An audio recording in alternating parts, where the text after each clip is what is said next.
Daisuke Matsuzaka today tries to keep his record perfect as the Red Sox try to keep their perfect record on the homestand.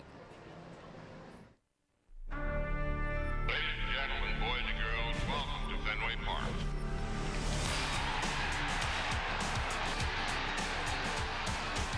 They struck him out, and the Red Sox win.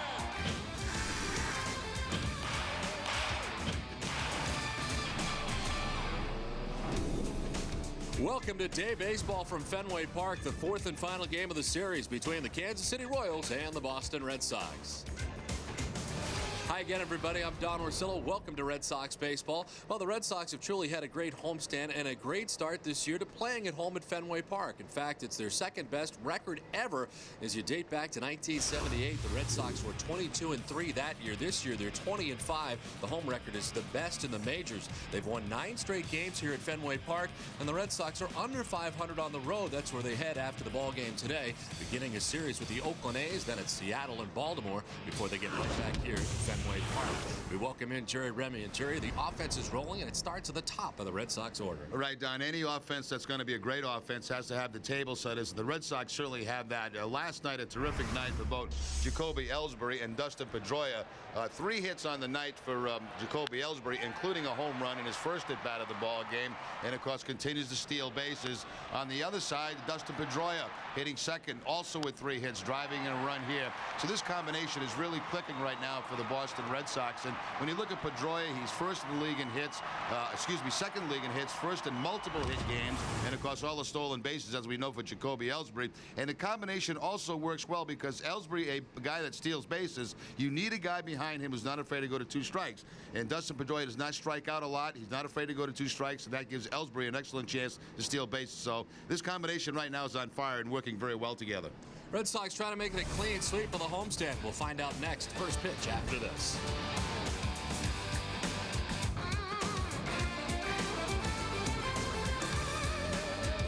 The Globe was always in my house. My father and I used to sit on his bed every Sunday and read through the Sunday paper. Get Boston's Sunday Globe home delivery, just $1.75 per week for 12 weeks. The Globe helps me feel like I'm a part of Boston. My favorite section to read in the Boston Globe is definitely the sports section. Keeps in the forefront of what's happening politically. I use the Boston Globe to plan my weekends. There's a life to the city. There's a vivacity reflected in the Boston Globe. It's like a good book that you can't put down. You're going to find out what's really going on. Call 1-800-467-4455 and you'll get local coverage of news, people, sports, and events. I like the Globe South. I know what's going on in my neck of the woods. I can have a different flavor of the different towns. North Shore, South Shore, Cambridge, The South End. To make a plane, I wouldn't live anywhere else. Call 1-800-467-4455 for Sunday home delivery and get 12 weeks for $1.75 per week, a 50% savings. It's the best feeling in the world on a Sunday morning to wake up and know that the Globe is right outside my door. First came jobs, then marriage, and suddenly girls' night out became girls' night in. And that's fine, because with On Demand, we make our own fun. there's all kinds of stuff to watch, talk about. They even have karaoke on demand. We've always had a good time. Ladies. Now it's just a little easier. Upgrade to Comcast Digital Preferred and get even more channels. Plus, any 2 premium channels. Just $33 per month for 6 months. It's Comcastic. Closed captioning for Red Sox baseball on NESN is brought to you by Aflac. Ask about it at work.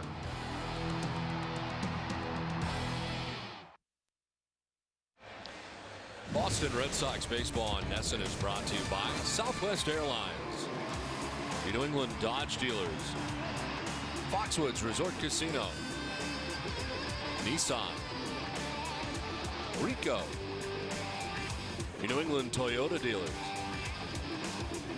and by Sovereign Bank, the official bank of the Red Sox cable network. Well, good afternoon once again, everybody. Welcome back to Fenway Park. Daisuke Matsuzaka and the Red Sox have taken the field. Let's check out the Kansas City Royals starting 9 on Junior Announcer Day. Hi, my name is Isaiah Bird from Newton, Massachusetts. Starting for the Kansas City Royals, in left field, Mr. David DeJesus. Second baseman, Mr. Mark Gredulonic. Third baseman, Mr. Alex Gordon. Designated hitter, Mr. Jose Guillen. In right field, Mr. Mark Tien. Catcher, Miguel Oliva. First baseman, Mr. Ross Glode. At shortstop, Mr. Alberto Calaspa. And in center field, Mr. Joey Gathright.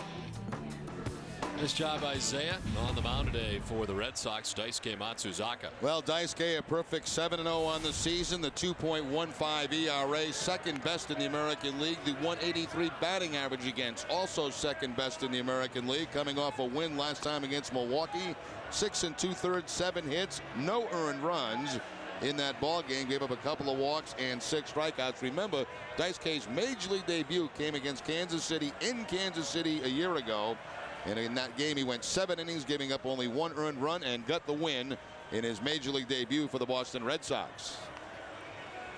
The Red Sox defense is 9th in the league. They've made 28 errors in 49 games. Mike Lowell will be at third base. Julio Lugo, the shortstop. Dustin Pedroia at second, and Kevin Youkilis at first, left to right. Manny Ramirez, Jacoby Ellsbury, and J.D. Drew. Kevin Cash gets to start the day game after night game, catching Matsuzaka. The umpiring crew, Hunter Windelstead has a play calling the balls and strikes. Brian Knight at first base, Marvin Hudson at second base, and Tom Hallion is the umpire at third. Where available, this telecast can be heard in Spanish by selecting the SAP button on your television remote. Enjoy the game. Buenas tardes, amigos. Well, the Red Sox hoping to dodge the raindrops here today. 58 degrees to begin the ball game. There is a chance, as there has been virtually every day of this homestand, for some showers. And the wind up to 10 miles per hour to begin the contest. Daisuke ready to begin. And the first pitch of this one is in there for strike one to David DeJesus, and we're underway. Well, the top man in the Kansas City order, DeJesus, at 282. With 3 homers and 17 runs batted in.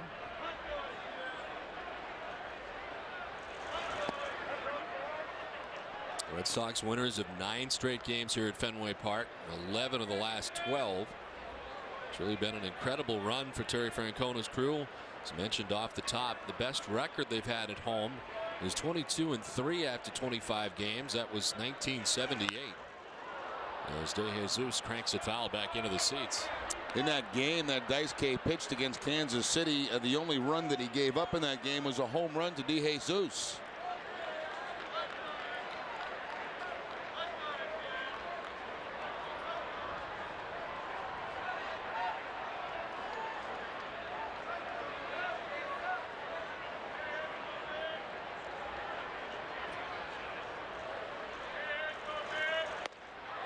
Outside, count evens up at 2-2. Mentioned Matsuzaka, second ERA with a 2.15. Lee of Cleveland, 1.37 ERA to lead the American League.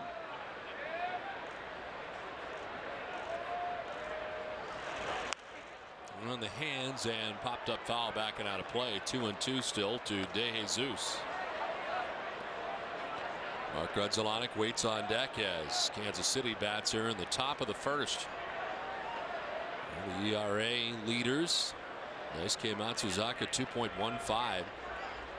Lee under 2, and has had an amazing bounce back season for the Cleveland Indians. Strike 3 call. DeJesus with a look back. The fine start to the afternoon for Daisuke Matsuzaka. Well, DeJesus thought this ball was down and in.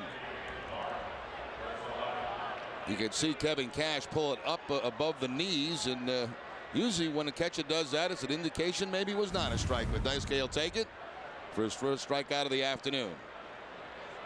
Kevin Cash catching today and will catch tomorrow as well. Tim Wakefield scheduled to get the start in the first game of the series against the Oakland A's. So it gives Varitek back-to-back days off. Popped up, foul ground. Youkilis with the run by the dugout. He can't get there. Cash alongside as they both gave chase. Terry Francona was quick to say, though, that Jason Varitek would be available off the bench. Most times when he gives a guy a day off, he likes to give him the full day off. But he said Varitek is available, and it'd be nice to get him some time off back-to-back days from catching anyway. And the right situation would certainly use his bat off the bench. Amazing amount of games caught by Jason Varitek year to year, and if you can minimize that, it certainly helps out for the long run. And as Terry pointed out, you got a guy in Cash who's also not only playing well defensively, but swinging the bat as well too. Excellent slider there from Matsuzaka to get ahead of Grzelcyk 1-2.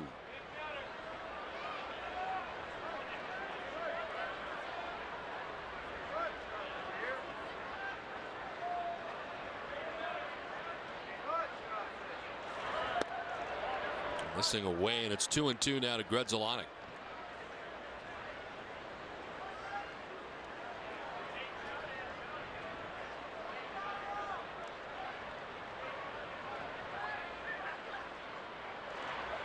This one fouled off just above the Red Sox dugout.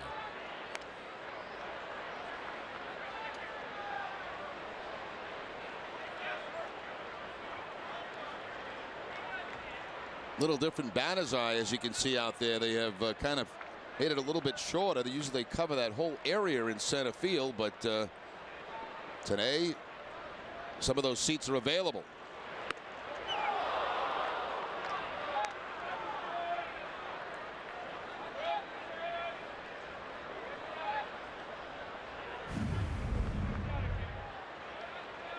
Daisuke just missing the inside corner with that fastball.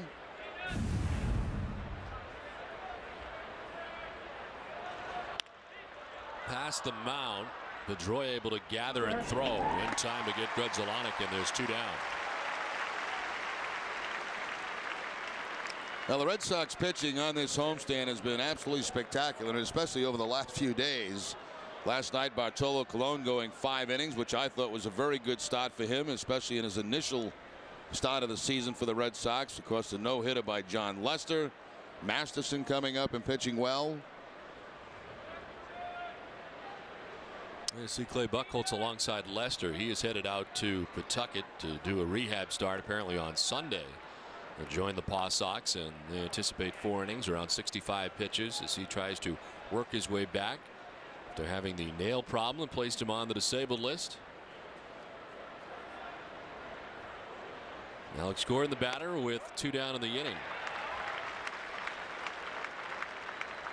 It's hard to quarrel with what Daisuke has been able to do so far in this season. The 7-0 record, the 2.15 ERA. But you point to one area, it's walks and number of pitches thrown in some of his outings. He's not pitched beyond the 7th inning yet this season.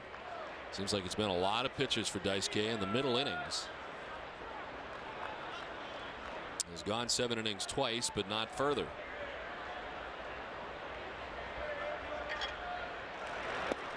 The 2-1 misses, and it's 3-1. Well, as John Farrell said, you know, Daisuke's not one of those guys that's going to give in to hitters. 2-0 counts, 2-1 counts, 3-1 counts. He still might throw that cut fastball and try to pick up a corner with it instead of going with the straight fastball right down the middle. Ball 4, and here's a 2-out walk. As Gordon makes his way down to first base, he's had a great series.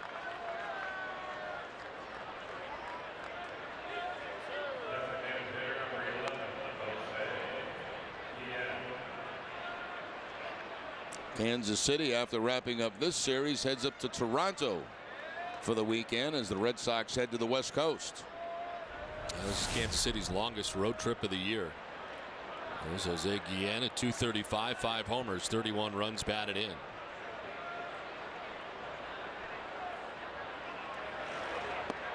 Strike 1 from Daisuke.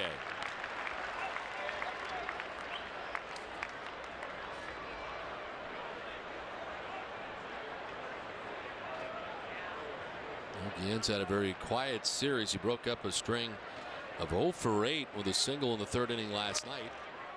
And overall in the series, 1 for 11 now. He's been right in the middle of this order, batting cleanup for Kansas City, and they've had a hard time doing much against Red Sox pitching, but Guillen certainly having trouble in this series. He's had the most at bats of anybody in this lineup against Matsuzaka, 12 total with 4 hits.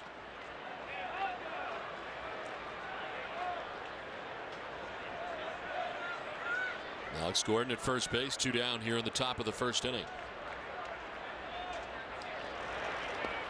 In the dirt, nicely blocked by Cash, but taken off as Gordon, and he gets second base. Good base running there by Gordon.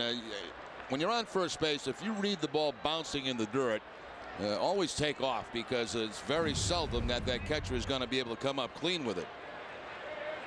Ball blocked by Cash, and of course the advance to second base by Gordon to get in the scoring position. It's one thing you're taught all the time and reminded by first base coaches. Ball in the dirt, make sure you get that good secondary lead and take off.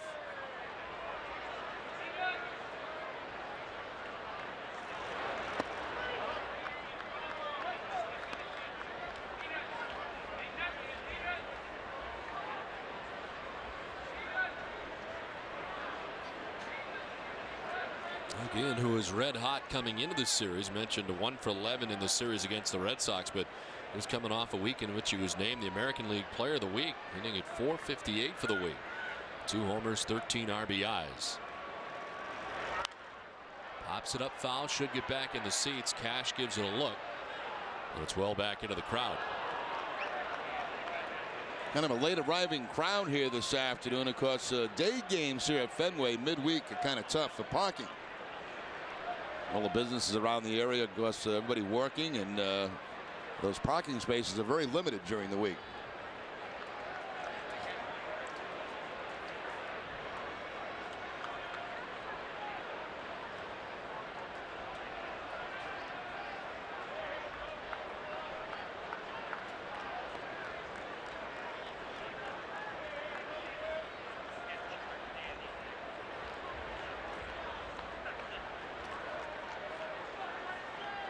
Two balls, 2 strikes, 2 down with Alex Gordon at second base.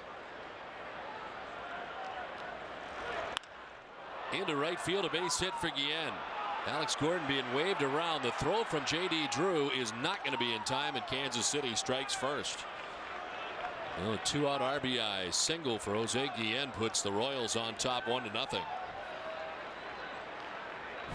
Well, Guillen picks up his 32nd RBI of the season. That fastball right out over the plate, and Guillen nice hitting to the opposite field. Looks like it might be a close play, but the throw's going to be up the first base line a little bit by J.D. Drew. And Gordon scores easily for the first run of the game for the Royals. Here's Mark Teahen, the right fielder, who takes ball 1 inside. Teahen at .255 to start the day. 2 homers and 12 runs batted in. He made the start at first base in last night's game. Now back out to right field. And he's ahead 2-0. Cash going to head out. A lot of pitches all of a sudden here mounting for Daisuke in the first inning.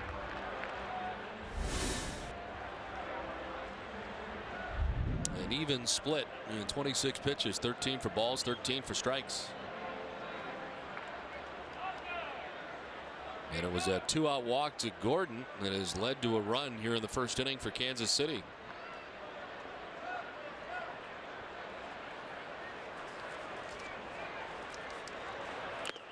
Swing and a miss. 2-1.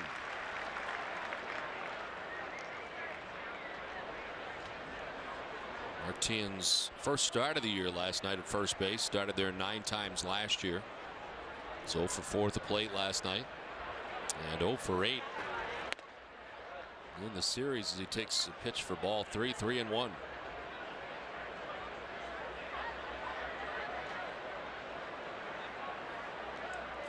Kansas City 4.5 games back of the Chicago White Sox in the American League Central to start the day. They're 4 games under 500. Ball 4 and another walk for Daisuke. Teahen down to first base. Second walk allowed of the inning.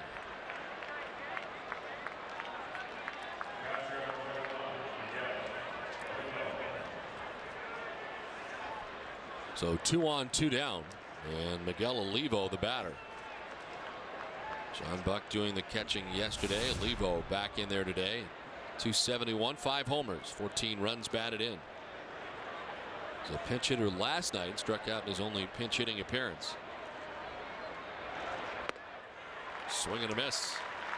Last time out for Matt Suzaka in the 6 2/3, only 2 walks in that ball game against the Milwaukee Brewers. Already 2 here in the first inning today. Cut fastball away from Olivo to get ahead of him 0-1. Look at the numbers against Milwaukee on Saturday. as the count evens at 1-1.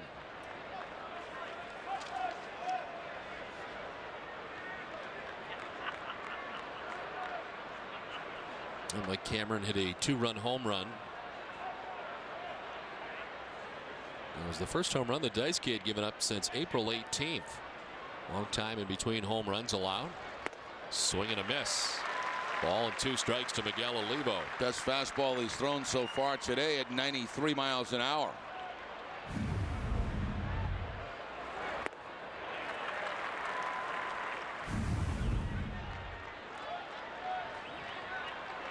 Daisuke got the first 2 outs of the inning on just 9 pitches. He's up to 32 now in the inning. His 1-2. On and away, and it's 2-2. Yeah, that's already 2 innings worth of work for Daisuke with the 33 pitches now. And it all started on a 2-out walk by Alex Gordon. He's now throwing more balls than strikes as he operates here in the first.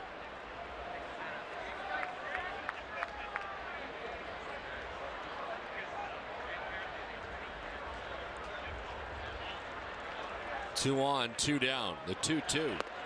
Strike 3 call. A run for Kansas City in the first. Red Sox coming up.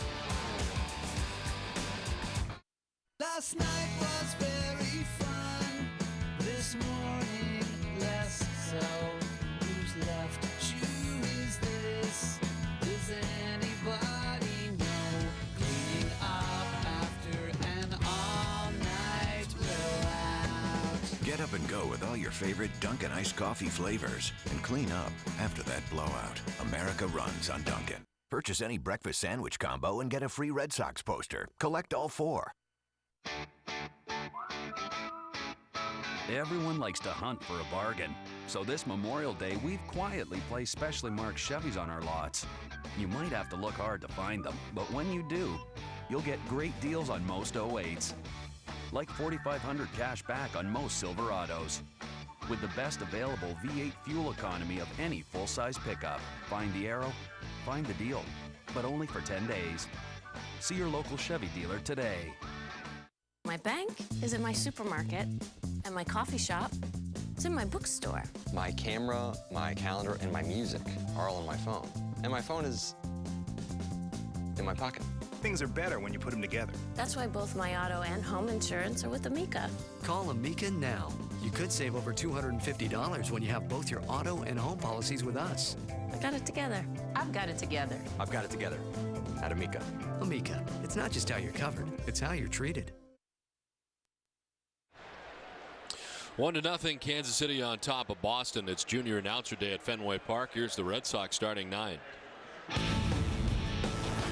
Hi, my name is Alex Chavon from Newton, Massachusetts. Starting for the Red Sox in center field, Mr. Jacoby Ellisbury. Second baseman, Mr. Dustin Pedroia. Designated hitter, Mr. David Ortiz. In left field, Manny Ramirez. Third baseman, Mr. Mike Lowell. First baseman, Mr. Kevin Youkilis. In right field, Mr. J.D. Drew. Catcher, Mr. Kevin Cash. And at shortstop, Mr. Julio Lugo.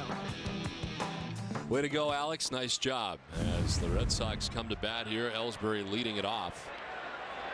Dealing with Brian Bannister today. Bannister 4-5 on the season. Got off to a very quick start, winning his first 3 games. Then he lost 4 in a row, picked up a win, and last time out, a loss against the Florida Marlins.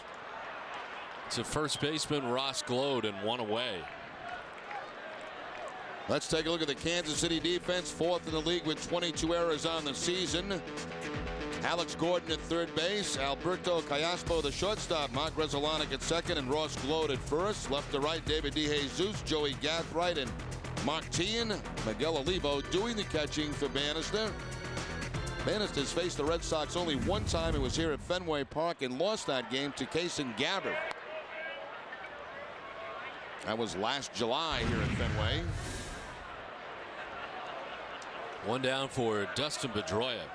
He's got that average back up over 300 again. That's at 304 heading into today's action. And a big night last night for Dustin. Small sample against Brian Bannister, but he's 2 for 3 with a home run. Key matchup is brought to you by Acura.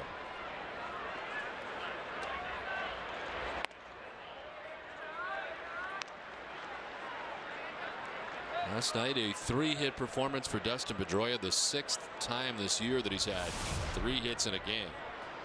Tied for the American League lead in that category.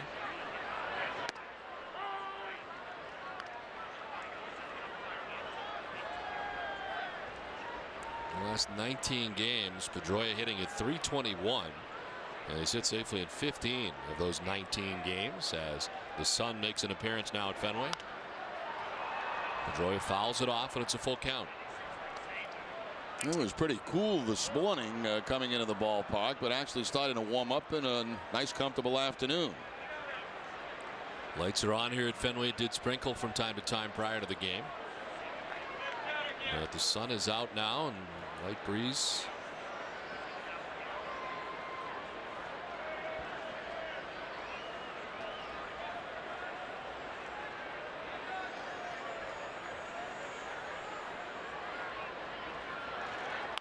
Three-2 fouled off to the right, and we'll do it again.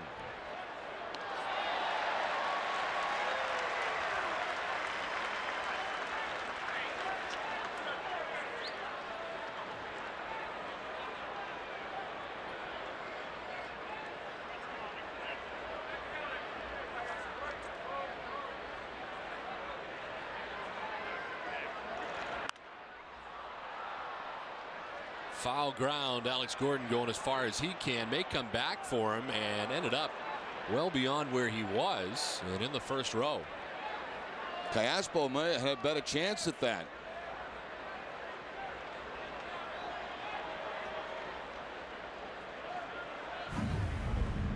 Watch where the shortstop is. Maybe he can't see it. He's got the glove up, and it's possible he didn't see it. He lost it in the sun. But if he goes over in a couple of steps, he probably makes the play.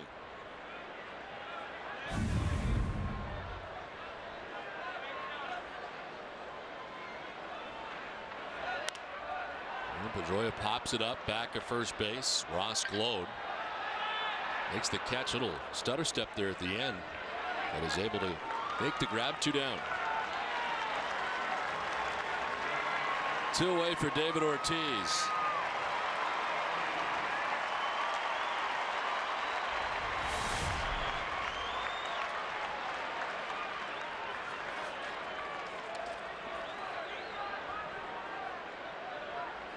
David 2 for 9 in the series against Kansas City with an RBI. Had a great series against Milwaukee, in which he had 2 home runs on Sunday, and is 7 for 19 on the homestand, which wraps up here today against Kansas City.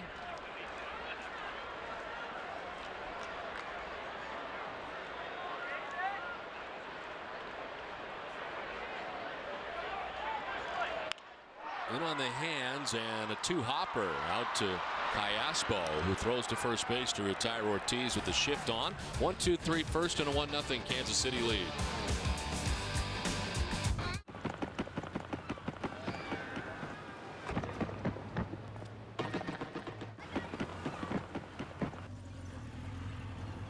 Can't we stay another day? Sure. Florida. Easy to get to, hard to leave. With new nonstops from Manchester to Fort Lauderdale, Southwest Airlines is taking low fares farther. Fly for just $99 one way. You're now free to move about the country. I'm Hillary Cohen. I'm testing out this Fusion to see what I've been missing. We knew people who didn't drive a Ford would be surprised by Ford, so we went all over New England inviting people to drive one. It looks chic, it looks nice. That's my color. It's a good size. Driving it felt really smooth. I think the features are fantastic. Calling Kim. Woo! That's so exciting. I gotta say, this one changed my opinion. Get a Fusion with $1,500 cash, plus we'll match your down payment up to $1,000, or get 0% with $1,000 cash.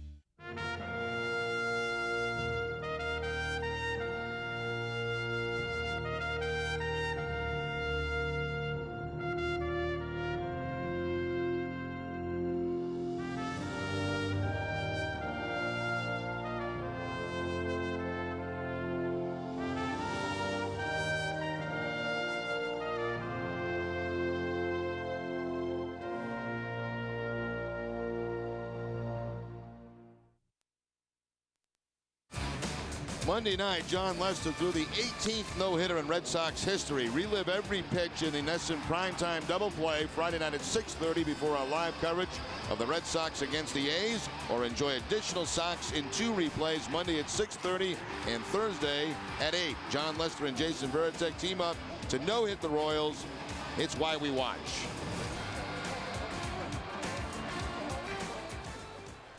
One to nothing, Kansas City on top of the Red Sox, as John Lester hopefully has gotten some sleep since that no-hitter.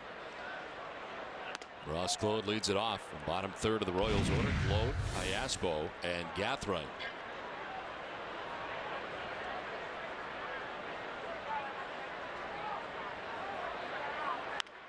Claude going up to get that pitch, and he pops it up. Back at second base, Lugo makes the catch for out number 1. Now, we mentioned many times, very aggressive lineup. Kansas City 13th in walks. The strikeouts have jumped a little bit in this series. They're now 7th in the league in strikeouts. They still remain last in the league in runs scored and last in the league in home runs.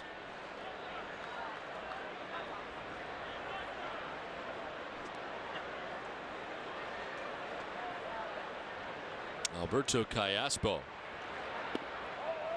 takes ball 1 from Daisuke Matsuzaka. Walked 2 but struck out 2. He gave up only 1 run in the first inning, but had to throw a lot of pitches, 34 pitches in that first inning for Daisuke.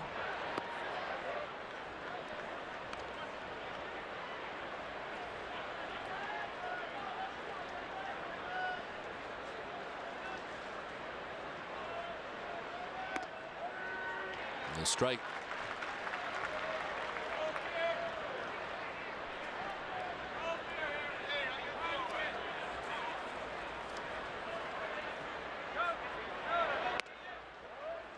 Callaspo getting the start at shortstop today. Tony Pena Jr. getting the day off. He has been struggling offensively.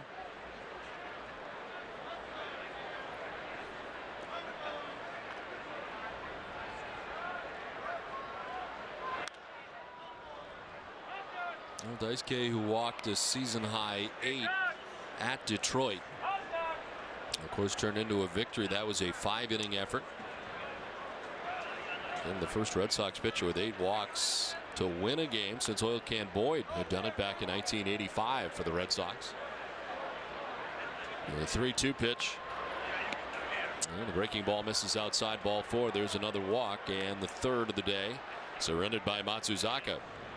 On Friday afternoon, take a lunch break to chat live with Catherine Tappan. Visit the all-new NESN.com playground at noon and have your questions ready. Remember that if you miss our live chats, you can always catch up by reading the transcripts only at the all-new NESN.com.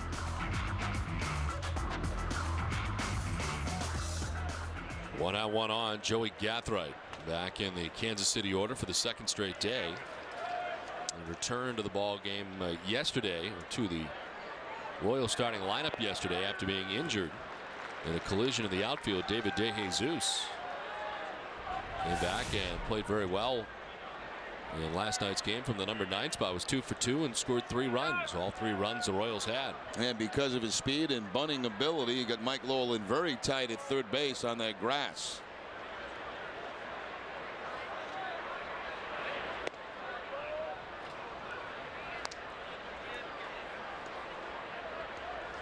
He was on base 4 times in the game last night. The 2 hits, the 2 walks, had a stolen base.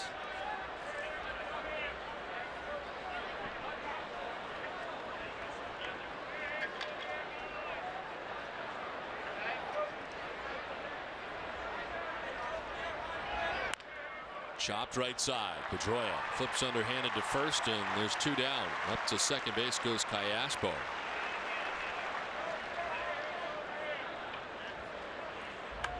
Well, the league leaders are brought to you by Olympia Sports, and the category opponent slugging percentage 304 against Daisuke Matsuzaka, which is 4th best. Kimona and Wong actually tied at 302, and Lee at the top 274.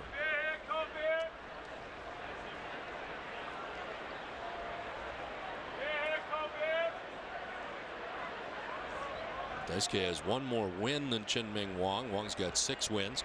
Daisuke was 7. Ties him with Joe Saunders to start the day in the American League. Well, Brandon Webb, far and away the leader in the majors, got 9 victories for the Arizona Diamondbacks. Has set the pace in wins. Diaspo at second base, 2 down here in the top of the second inning. On the corner for strike 2.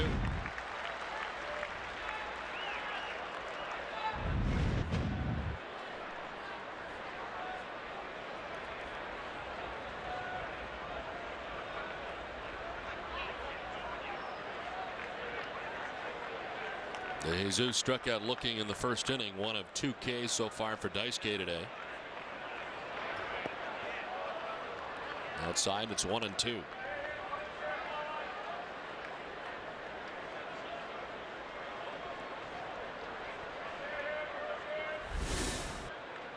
Mark Grudzielanek on deck with 2 outs here in the top of the second.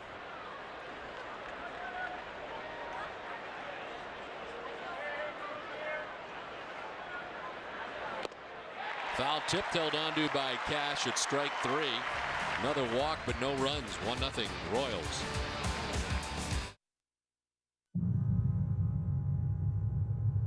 Place your hand here. Can't feel the temperature-controlled air flowing from the lush leather? That's because there's only one place to experience the innovative details offered in the ES. Your Lexus dealer. Or you can lease the 2008 ES for $419 a month for 36 months with $35.19 due at signing. You can settle down. You can fire it up. You can tune it in, but it's still not summer until you bring it out. Introducing Bud Light Lime. It's the superior drinkability of Bud Light with a splash of 100% natural lime flavor. One taste and you'll find the summer state of mind. It's in the lime. Bud Light Lime. There's Millar flied out. His first time up now sends one to left field, sending Ramirez down. Man, he makes the catch. Now they'll try to retrace their steps. Huff trying to get back to first. Turns into a double play. That's worth another way. Manny just having a ball. I don't think I've ever seen a great catch, jumps up, and a high five. And turn it into a double play. That's another Manny moment. And you never know what's next with Manny. No, you absolutely have no clue. Red Sox fans, download the final out of John Lester's no-hitter as your ringtone today by visiting the Red Sox mobile shop at redsox.com/mobile or by texting Lester to 55222.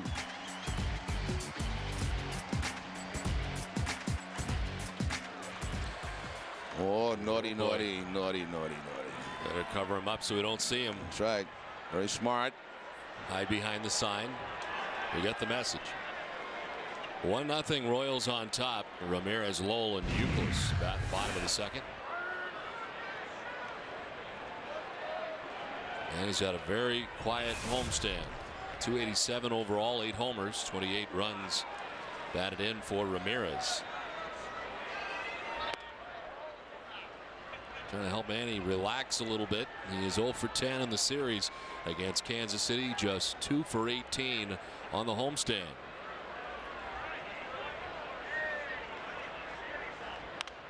Fouled off to the right. It's 1-2. I'm talking to Tito Francona about Manny this morning, and of course he's in a terrible funk right now. I mean, even Tito said, I've never seen him this messed up. He said, but you know, you keep him in there because at any moment you know he's capable of breaking out.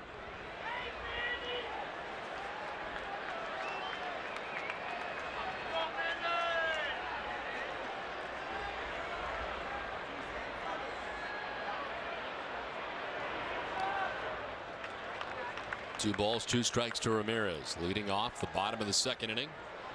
Red Sox win an order in the first on 12 pitches for Brian Bannister. Mike Lowell waits on deck.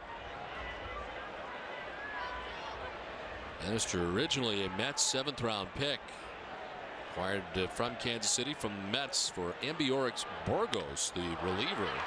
This one up the middle, long range for Grudzielanek. Throw against the grain and not in time.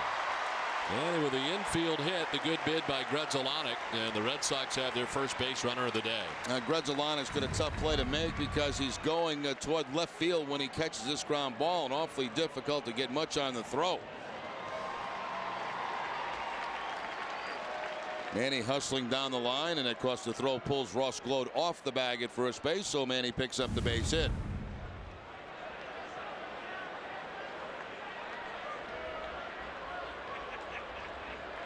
So lead runner on for the Red Sox here in the second. Here's Mike Lowell.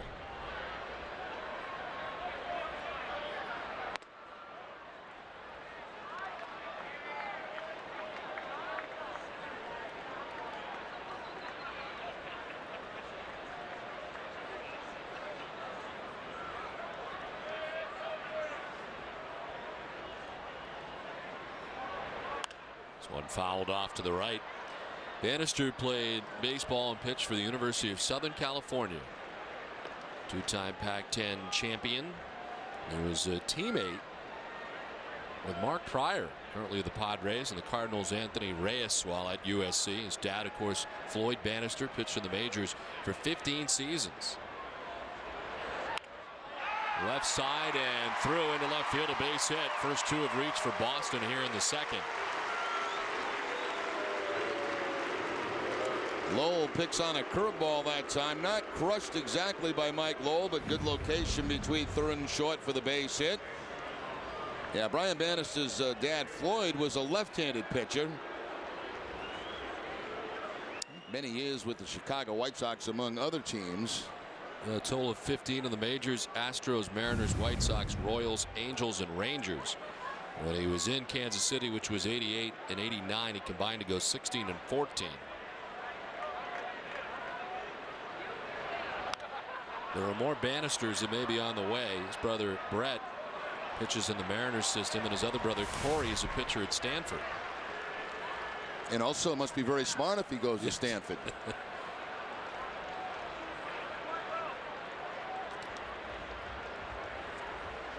He's given up back-to-back base hits here in the second. Youkilis down 0-1.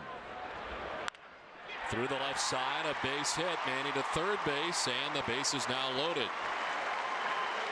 3 straight hits to open up the bottom of the second after a 1-2-3 first for Brian Bannister. Now Manny with the infield hit, and almost exact locations for Lowell and Youkilis. Lowell's was a curveball, Youkilis a slider.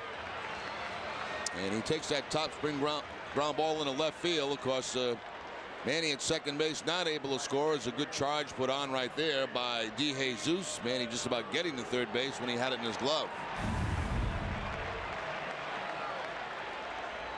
So bases loaded, nobody out. Golden opportunity for the Red Sox to trail 1-0. And here's J.D. Drew returning to the Red Sox lineup. Could have played last night after fouling a pitch off his knee the night before. Terry Francona opted to give him the night off last night. Back in there today, and he takes strike one.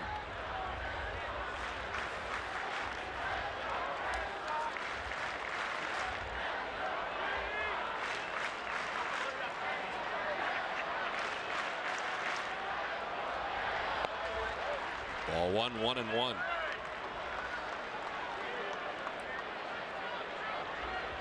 Two for 12 on the homestand for J.D. Drew. Bats with Ramirez at third, Lowell at second, Youkilis at first, nobody out.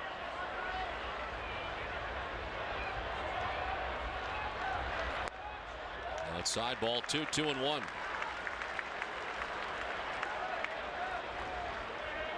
This is the 35th game that Drew has started in right field for the Red Sox of a possible 50.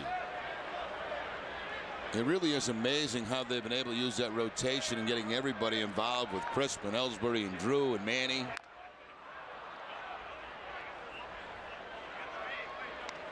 We kind of wondered at the beginning of the year. We heard that there was going to be sort of a split between Crispin, Ellsbury, how it would all work out and how Coco would stay happy. Well, apparently he is, because he's getting a chance to play virtually every day the way it's working out. Well, he's happy, he's playing well, and the team's winning. And as you've said many times, it's a better team with Coco Crisp on it. Two-2's a fly ball to left. Headed back up gone into the monster seats. Grand slam for J.D. Drew. Red Sox just like that lead it 4-1.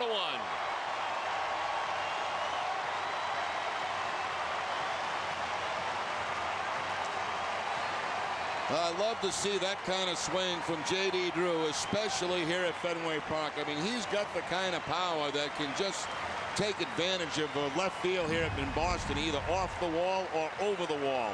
Outside fastball, does not try to pull it, goes to the opposite field and up into the seats above the wall for the grand slam. I think he had a problem last year when he came to Fenway. You know, he was strictly a pull hitter and didn't realize, you know, what a benefit left field is for a left-handed hitter here.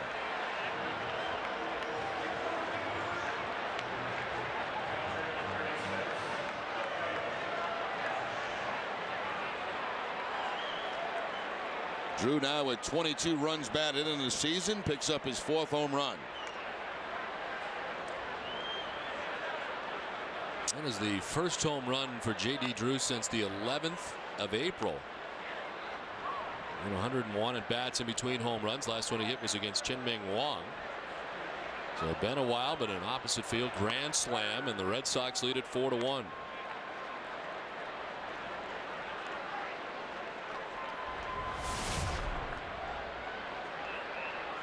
And then Cash batting 8th in the Red Sox order with a swing and a miss.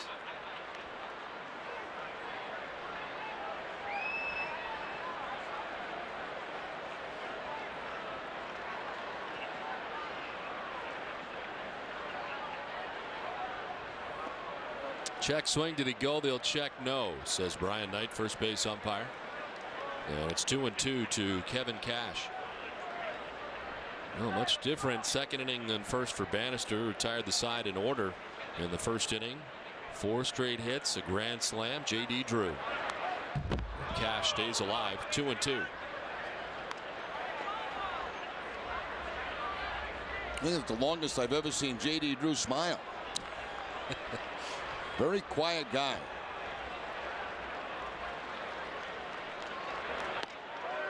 Strike 3 call. As Cash gets frozen, grabs the outside corner. First strikeout for Brian Bannister. Fastball outside corner, nasty pitch by Bannister. Strikeout high in the season, 6. He did that against the New York Yankees.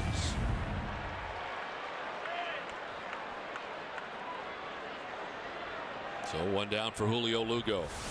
Batting in the number 9 spot, 285. No homers and 12 runs batted in. He's now started 6 of the last 7 games after missing 5 straight games, of course, with the mild concussion on the last road trip.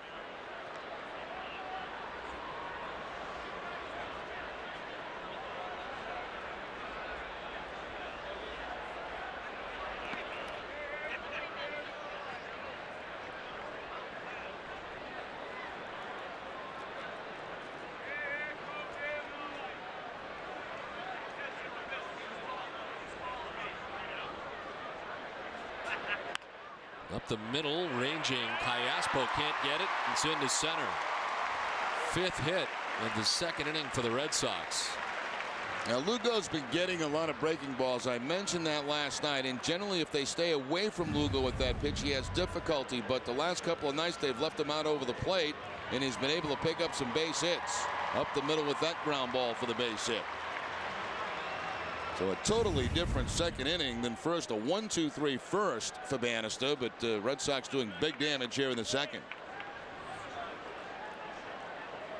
There's Jacoby Ellsbury. Red Sox go second time through now. Ellsbury grounded out to first base, first time up. And out after that first pitch, fouling it off.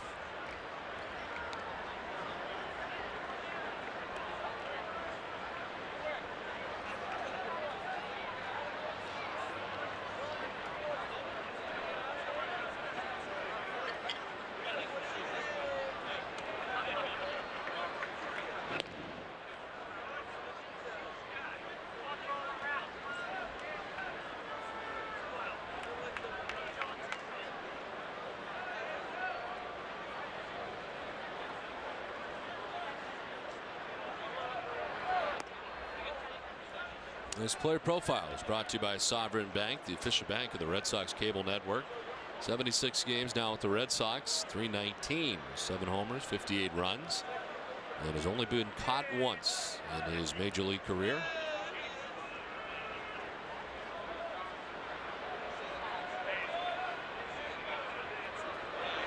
Swings at the 1-1 and fouls it off. 1-2.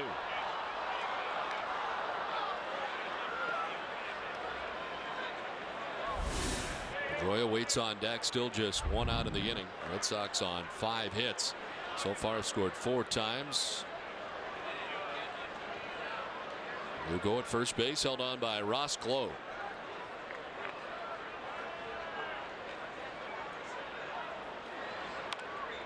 Late swing, and Ellsbury fouls it into the seats. Very defensive swing on the breaking ball with 2 strikes to Ellsbury, but the key is he's able to make contact and foul it off. Breaking ball right on the outside corner. That ball's almost in the mitt of Olivo when he fouled it off.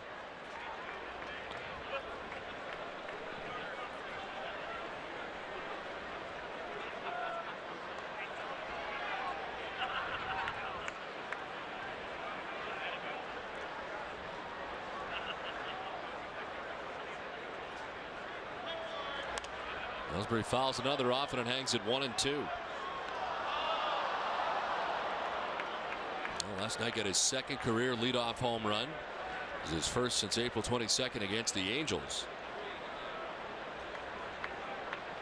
And a 3-hit game last night for the first time since May 14th at Baltimore.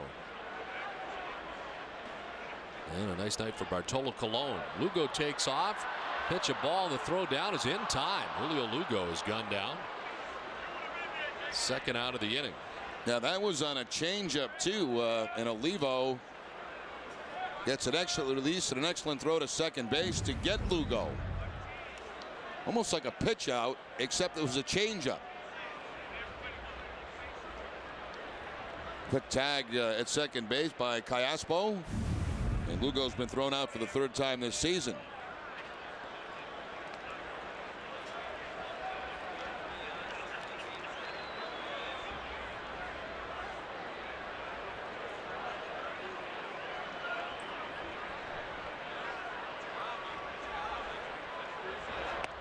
Inside, ball 4. Ellsbury's on the first walk given up by Brian Bannister. Do you want real-time video highlights of your favorite team sent straight to your phone? Text Red Sox alerts to MLB Go 65246 on your AT&T wireless phone and sign up for video alerts. I don't get all that stuff. There's so much stuff like we can get now, the final call or the thing or the phone. Don't you want it all? No, because all I can do is make calls, receive calls, and answer voicemail. I can't text. I can't do any of that stuff. That would really totally throw me for a loop, all that stuff. I don't even know if my phone can do that. You know that red phone they gave me from Nesson? Yes, I don't think it can, based on what I've seen.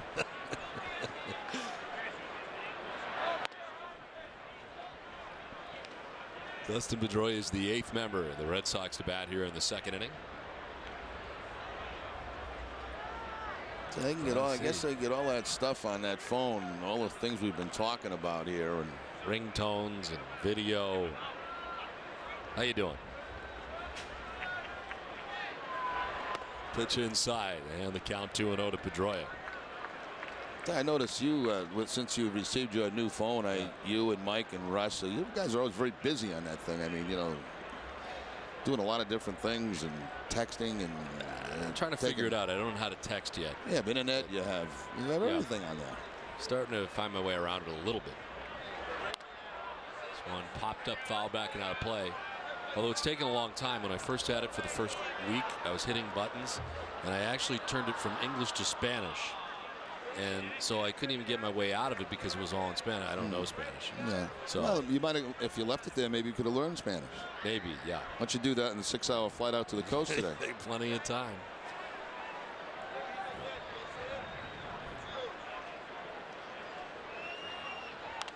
Pedroia sends one foul down the right field line, back and out of play. Well, the Red Sox after the game be headed out to Oakland. No day off. And we'll open up a 3-game series against the Athletics beginning tomorrow night. One great thing about going to Oakland, the hotel we stay at's got the best shoe shine in the league. The best, by far. So every time I go to Oakland, I get my shoe shine. Twice a year.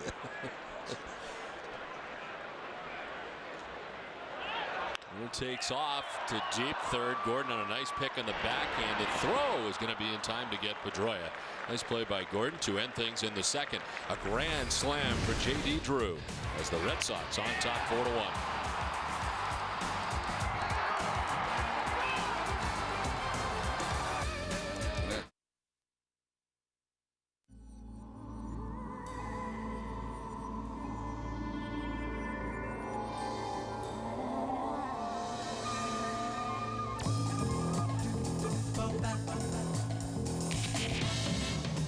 Introducing an entirely new, altogether inspired resort destination. The new 825-room MGM Grand at Foxwoods. Go Grand. Introducing the Crossover to Mazda event, featuring the sports car-inspired CX-7 and the award-winning CX-9, making now the best time to cross over to Mazda.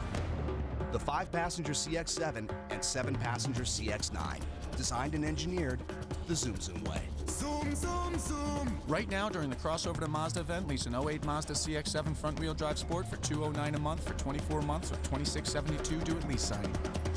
Zoom Zoom.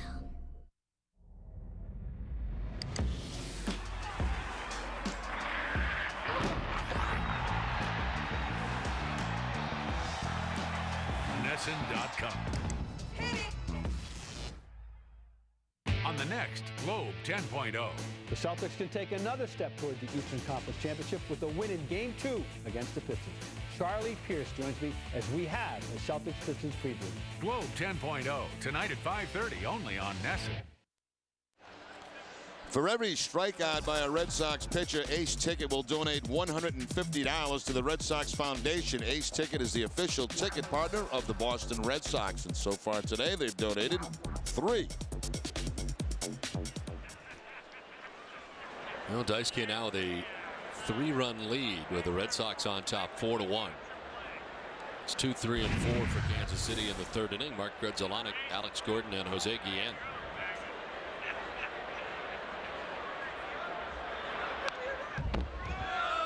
Grudzielanek, first time up, grounded out to second baseman Dustin Pedroia.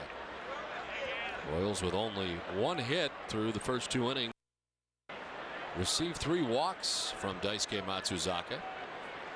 And Daisuke in an even 50 pitches as he deals with the first batter here in the third inning.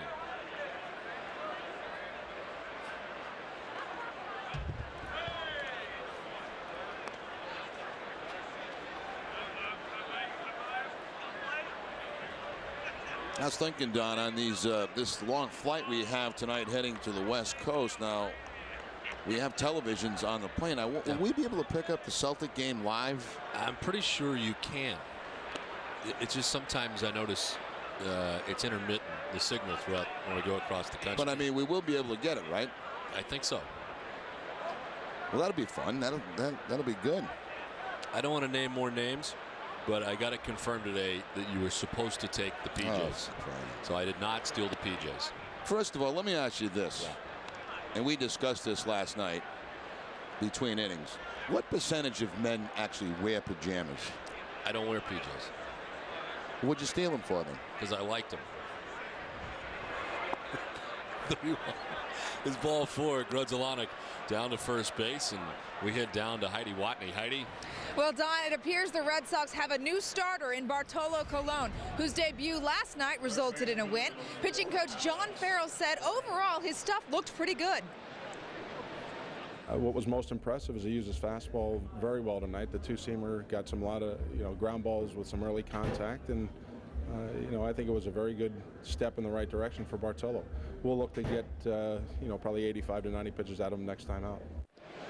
Cologne is taking over Clay Buchholz's spot in the rotation. Buchholz is still on the DL and will miss the next road trip. He is scheduled to make a rehab start in Pawtucket on Sunday. Don, it's about a 6-hour flight. You got your PJs with you? No, I do not have my PJs with me. That away, Heidi, give it to him. Yeah, how about that? That's great. This is a broken bat pop-up. The bat's out of the way. Youkilis will try to catch the ball, and he does for the first out. Look back at Bartolo Colon last night, and John Farrell mentioned a lot of two-seam fastballs, which got him some ground ball outs. Also had some strikeouts in the ball game. I really thought it was a very good first outing for Colon, and he's going to build from there. Remember, it was scheduled to be around 90 pitches. It didn't end up being that high because Red Sox had a long inning, but a good starting point for Bartolo Colon. And if that continues, the Red Sox are in very, very good shape pitching-wise. One down here in the third inning. Grudzielanek at first and Guillen with a swing and a miss.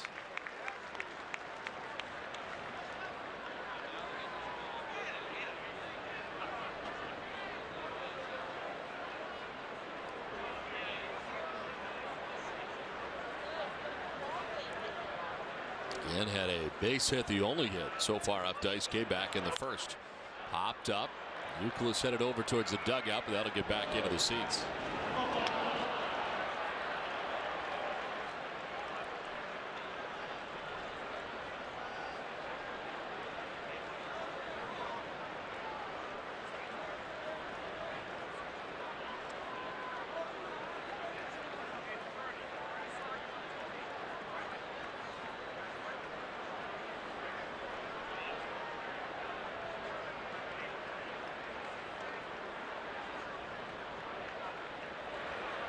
Swing and a miss. And a pitch up. Guillen strikes out. It's the fourth strikeout for Daisuke. 2 down. Yeah, it's almost like Daisuke was trying to waste a fastball up and in, but he got a little bit of help here as Guillen chases it.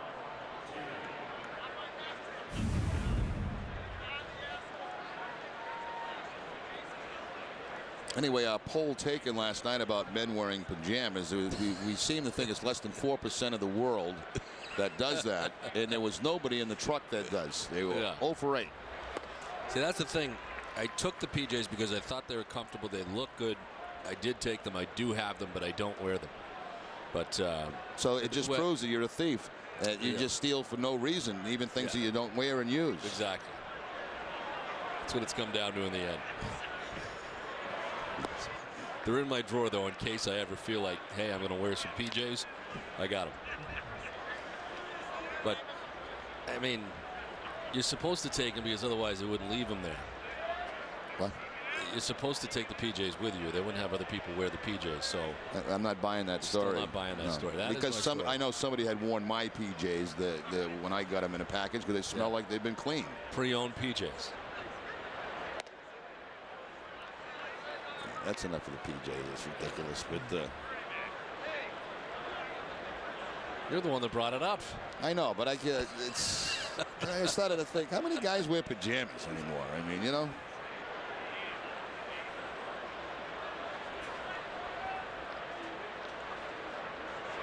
Martin batting, taking the strike, and the count 2-2. Although I will say, if there was anybody, it would be you with your pajamas and your smoking jacket, you know, big pipe in your office at home, and all your memorabilia up on the wall, your calls of no-hitters. I could see all that. Ashtrays stolen from hotels, and you know, all that kind of stuff.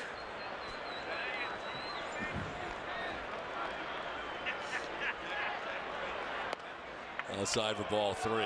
You can still wear a smoking jacket even though you don't smoke, right? Oh, classy guys do, yeah, absolutely. Like silk, you know, silk. Yeah.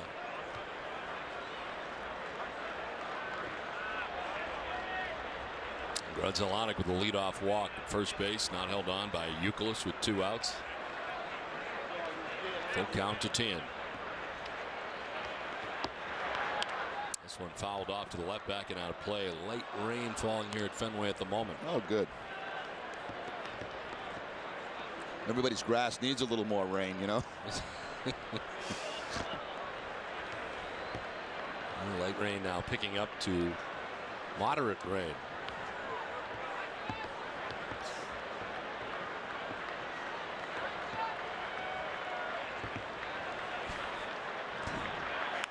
3-2 is sent foul back into the seats.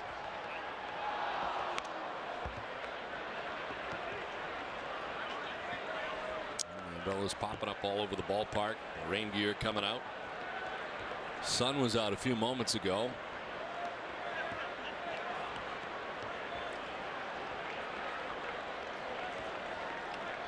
It's a full count to Mark Teahen with 2 outs. Grudzielanek at first base. And it's ball 4. Ball gets away, and rounding second is Grudzielanek. So 2 on, 2 outs. That's the 5th walk for Daisuke. It's time now for our leading off segment, brought to you by Firestone. The Red Sox have scored a first inning run in 33 of 49 games. Bartolo Colon's win last night is first since June 14th of last year. 9 different appearances, and the Red Sox, Major League best, 20-5 at home, and of course have won 9 straight, 11 of their last 12 games. That's first and second, more walk problems for Daisuke. And Miguel Olivo hits a fly ball to left field, sending Ramirez back onto the track for the out. That ends things in the third. Daisuke again walking 2 and working around it. It's 4-1 Boston. You are in a relationship with running, a love-hate relationship. Running kicks you out of a warm bed and into a cold, hard world. Every day with running is a question of your commitment, and running's not afraid to ask. Yes, my friend, it is a complex and torrid affair. It is a constant balance, a balance between love and hate. This is the New Balance. Get it at Olympia Sports.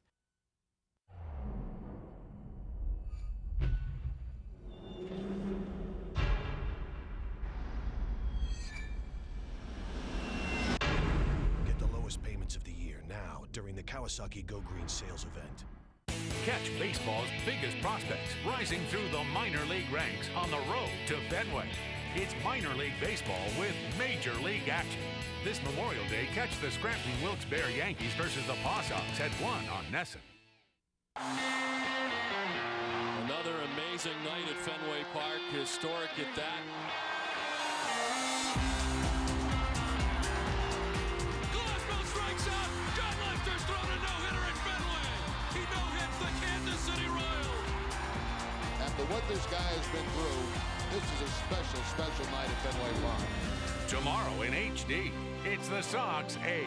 Pre-game coverage begins at 9, only on NESN. Most of the 2008 Red Sox destinations road trips are sold out, but limited spaces remain on trips to Chicago and Texas this summer. Each package includes great tickets, hotel accommodations, the chance to meet a player, and much more. For more details, call 617-226-6400 or visit redsox.com/Red Sox destinations. Rain falling at Fenway Park as we head to the bottom of the third inning. It makes for a romantic afternoon at Fenway when you're all cuddled up under a big umbrella. David Ortiz leads it off in the bottom of the third. Ortiz, Ramirez, and Lowell. David grounded out to shortstop first time up.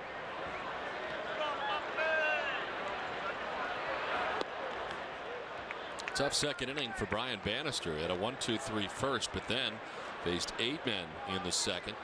4 of them would score, 4 straight hits, including the grand slam by J.D. Drew. Also walked a batter.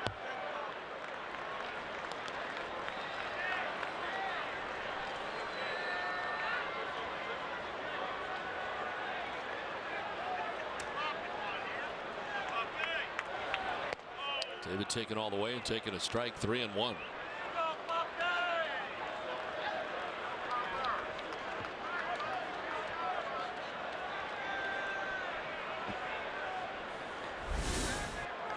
On deck, then Lowell. Ortiz right into the shift. Grudzielanek in short right throws him out for the first out here in the third inning. This week, Hazel's made top 9 countdown of all things Sox includes a look at John Lester's no-hitter Justin Masterson's Major League debut. Actually, it was his second game. Tim Wakefield's trip with the Mad Fisherman, and so much more. That's Sunday at 2 p.m. on the Ultimate Red Sox Show, presented by Buick Pontiac GMC.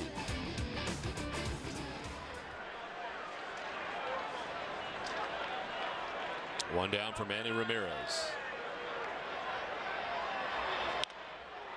And he lifts it down the right field line and will make its way foul. The sun is now out after a rain shower.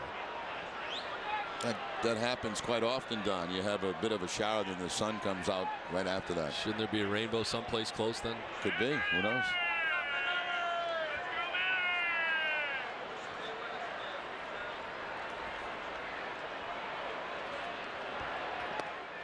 Pitch outside to Ramirez, and it's a ball and a strike to Manny.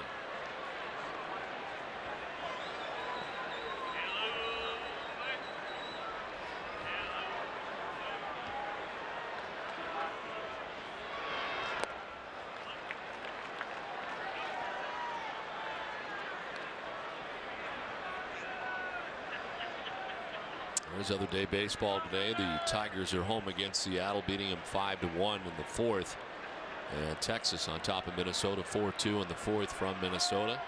Everything else tonight, the American and National League, as Ramirez takes strike two.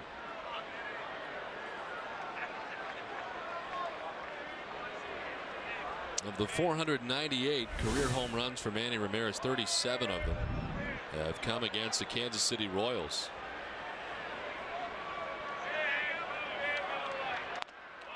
Tried to hold up, did he? No. One around, says Brian Knight. Ramirez strikes out, and there's two down. Just the second strikeout for Brian Bannister. Yeah, busting that fastball up and in to Manny Ramirez. He tries to check the swing, but he can't. Actually, that ball was supposed to be away, but it stayed inside. And Manny called for going through at the swing.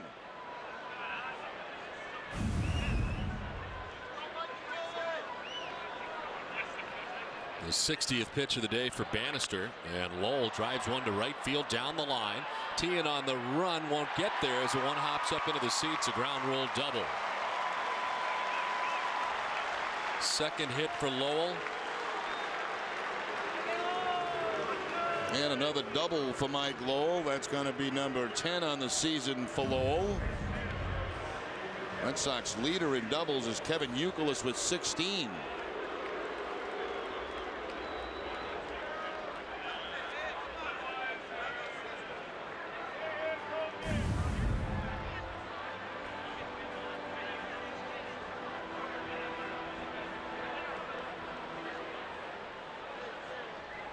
So Mike at second base, two down. Here is Youkilis, who singled his first time up.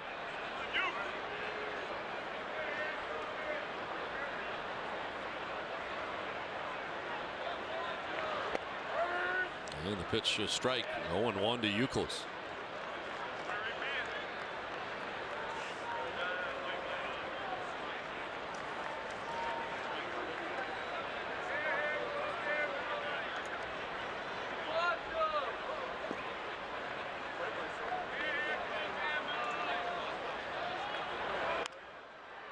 The right field line and foul beyond Canvas Alley. And it's 0-2. Jared, it's been amazing watching Dice-K pitch, especially the last few times out. But today he's already got 5 walks.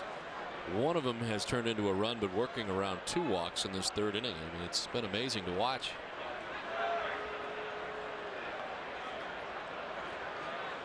It's hard to describe. I mean, you know, he doesn't give up many hits. He gives up a lot of walks and not a lot of runs.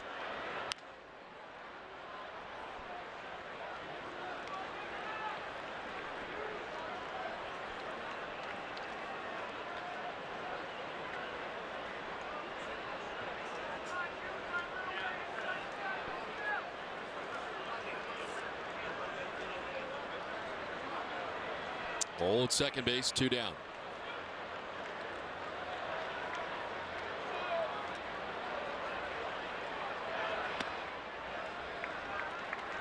Now the catcher Levo headed out to talk to Bannister. You know, today is the day the winners of the Tom Werner seats are here today. Patricia Vieira of Arlington, Massachusetts was the winner, Red Sox Nation member. If I was to guess, I would say it'd be this group right in here that have won the tickets. Of course, they'll be available for Red Sox Nation members again on the next homestand, so you can still join and have a chance to get those great seats to a ball game. Also going to start picking governors later this week. It should be posted on the Red Sox website very, very shortly. Governors for the New England states, and of course the remaining 44 states will come after that in another contest.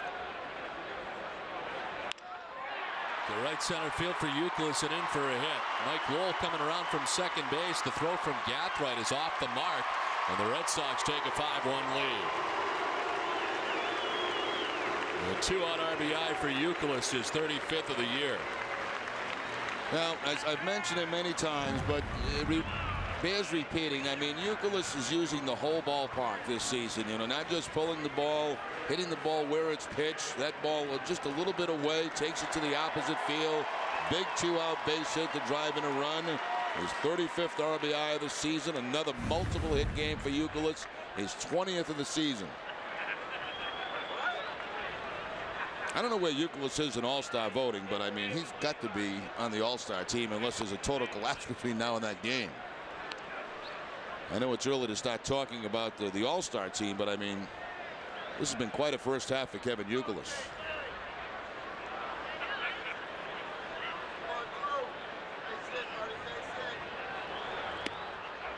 And JD quickly ahead 2-0. Hit a grand slam his first time up.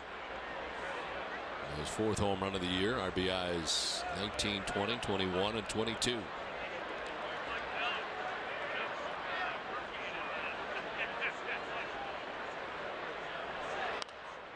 Lofts it foul, and it's 2-1 to Drew. Well, Bannister got 2 quick outs in this inning. Ortiz to ground out. Ramirez struck out, but a double for Mike Lowell, an RBI single for Kevin Youkilis. Red Sox tack on another run, and it is 5-1 Boston. The chance here for Drew with Youkilis at first base. High fly ball to center field, deep, sending Gathright back onto the track for the catch in front of the garage door out there to end things in the 3rd. The Red Sox had a run on top 5-1. Stay in the. What I wanted to do was make calling less expensive, but I never technically did anything about it. Time Warner Cable beat me to it. What am I going to do? I don't know. But I had the idea. I thought of DVR. I didn't think of the box. Time Warner Cable did the box. But if you take away the electronics and the box and the wires and the bits that make it work, what's left? That's my idea. Spring means it's time to play ball. Wally the Real Deal Camp is getting the road team ready to take the field. Jack the Jack Factor Quirk and his team are ready to compete for your business too. Roe Westbrook is going for one grand slam after the other. Quirk Portland will be the series champ. When these teams face off by pitching their best deals, you win.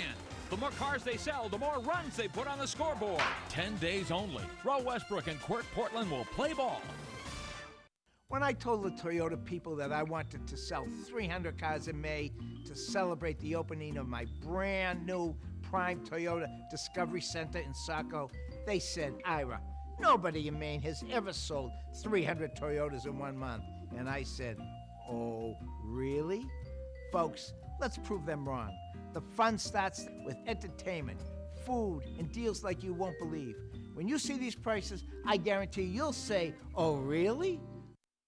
5-1, Red Sox on top as we head to the top half of the 4th inning. Well, the Red Sox and the Japan Society announced Youth Baseball Exchange, an exciting program right now that is available for you. The Japan Society of Boston and the Red Sox Foundation, the team charity, the Boston Red Sox today announcing a new Youth Baseball Exchange program, which will allow Japanese and American youngsters to visit each other's countries and learn lessons of life and culture through baseball. The Japanese boys will be selected from young applicants in Kyoto, Boston's official sister city, and Chiba, a suburb of Tokyo. They'll be in Boston from July 25th through August 3rd of this season. The Japanese youth will be treated to special clinics by baseball coaches from the Red Sox, Harvard University, Boston College, and Northeastern University. So an exciting program coming up. Yeah, that just announced today by the Red Sox, so that sounds very interesting. Quite an opportunity for young kids.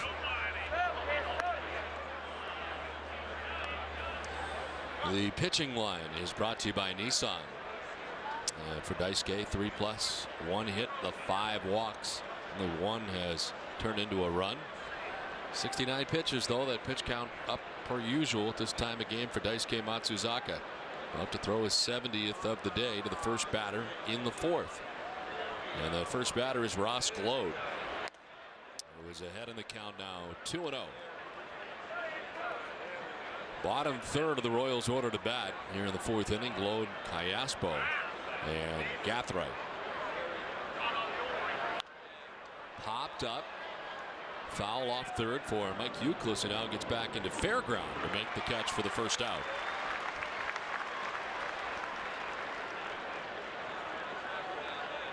Second time that Gload in this game has chased a high fastball from Daisuke. A pop up to Lugo back in the 2nd inning, and this time to pop up to Mike Lowell.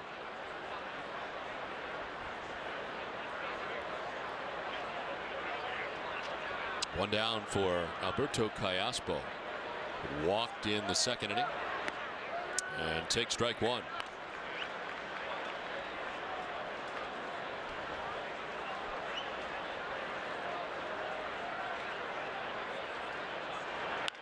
On the ground at Pedroia.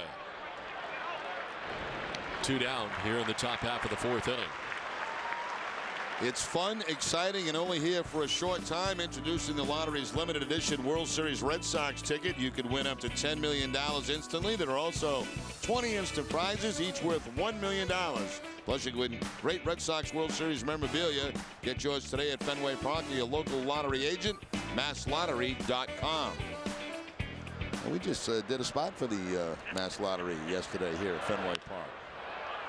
Left field, Manny Ramirez headed back, still going. It's going to beat over his head and 1 hop the wall as Gathright to second base with a 2-out double. Well, Daisuke close to having his first 1-2-3 inning, but Gathright will ruin that.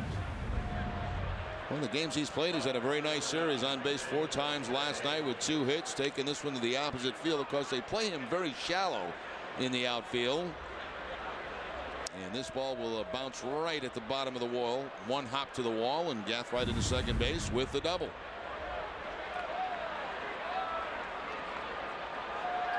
So 2 down, Gathright at second. David DeJesus, who has struck out twice against Daisuke Matsuzaka today.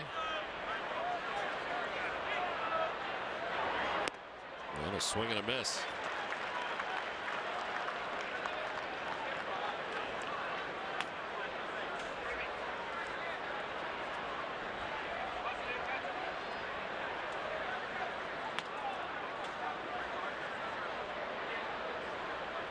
Jesus, born in Brooklyn, New York, resides in Leawood, Kansas during the offseason. A 4th round pick by the Royals. Gathright takes off. DeJesus fouls it off.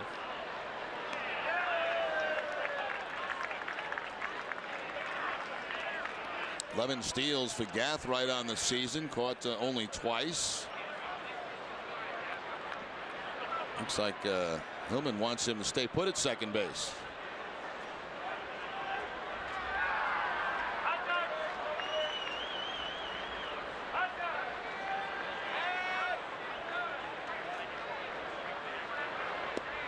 Outside 1-2. And DeJesus gets hit a lot by pitches.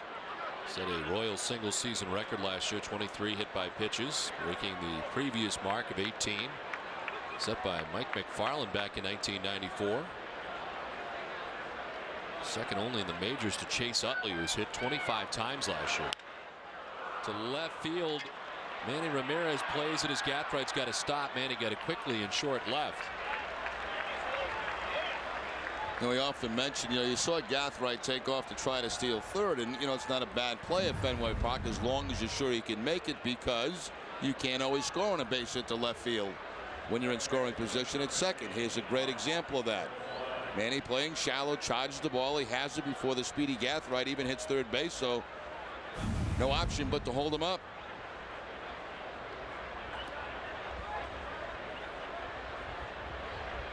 So first and third now, 2 down, and a chance for Mark Grudzielanek.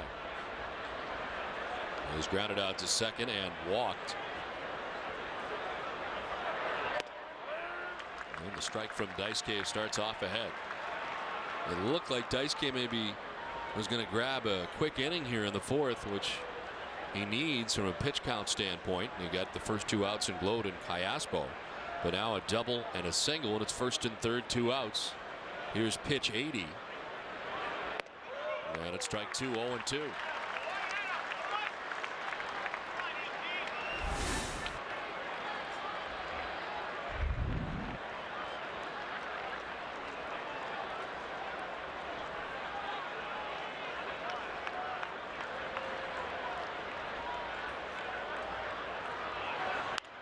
Back to Matsuzaka, picks it nicely and fires to first to end the inning.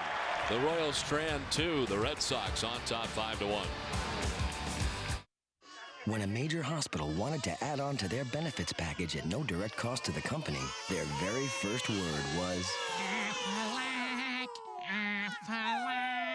Find out more at forbusiness.com. In Red Sox Nation, there's only one way to prepare for the game. Olympia Sports presents the Boston Globe pregame show on NESN, 1 hour before every Sox game. Because it's more than just the game. It's pregame. Jeep is giving you protection from high gas prices. Announcing the Jeep $2.99 gas guarantee. Right now, when you buy or lease most Jeep vehicles, you'll pay just $2.99 a gallon for gas or diesel in each of the next 3 years for up to the first 12,000 miles per year. It's our $2.99 gas guarantee. Jeep is coming through for you with relief at the pump, just when you need it most. Hurry to your Jeep dealer today for the $2.99 gas guarantee. Let's refuel America. Another amazing night at Fenway Park, historic at that. Glasgow strikes out. John Lefter's thrown a no-hitter at Fenway. He no-hits the Kansas City Royals. After what this guy has been through, this is a special, special night at Fenway Park. Tomorrow in HD, it's the Sox A's. Pre-game coverage begins at 9, only on NESN. The Boston Marriott Copley Place, the official headquarter hotel of the Boston Red Sox, has the perfect Boston weekend for you. It's the Grand Slam baseball package that includes 2 tickets to a Red Sox game. For reservations and more information, call the Grand Slam hotline at 617-937-5600. Wow. There's a Tom and Jerry takeoff there, but it's Don and Jerry. 5-1, the Red Sox on top.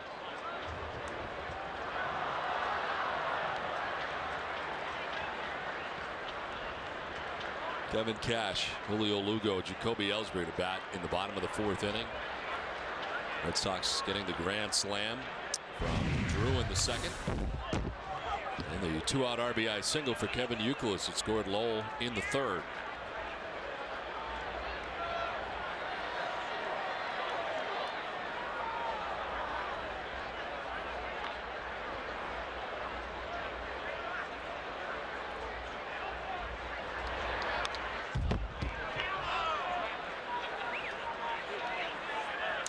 Cash has been hitting in the games that he has played in.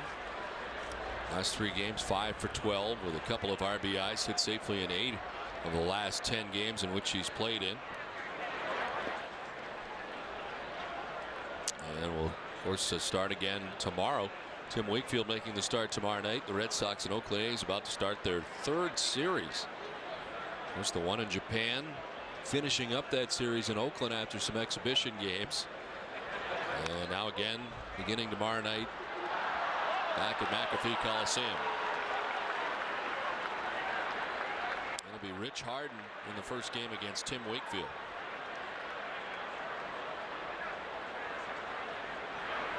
Cash with a swing and a miss, strikes out 3rd K for Bannister. Second time Cash has struck out today. Yeah, got him on a fastball back in the 2nd inning, and now the slider for the strikeout here in the 4th inning.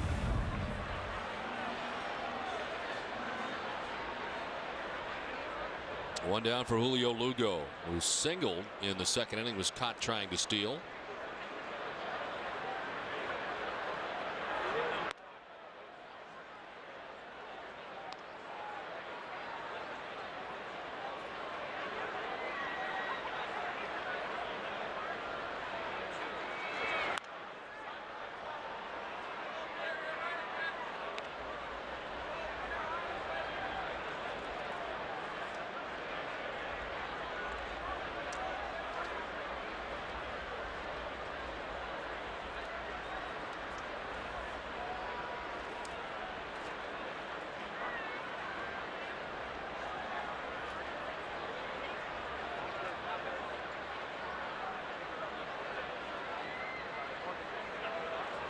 The bunt bit. Gordon was deep. The pitcher Bannister's throw is not going to be in time. And the bunt base hit for Lugo is 2 for 2. Now Lugo's been trying that quite a bit recently, dropping that bunt down the third base line, and this is a perfect bunt. Bannister has it, but really no chance at all to get Lugo at first base. So Julio 2 for 2 on the afternoon.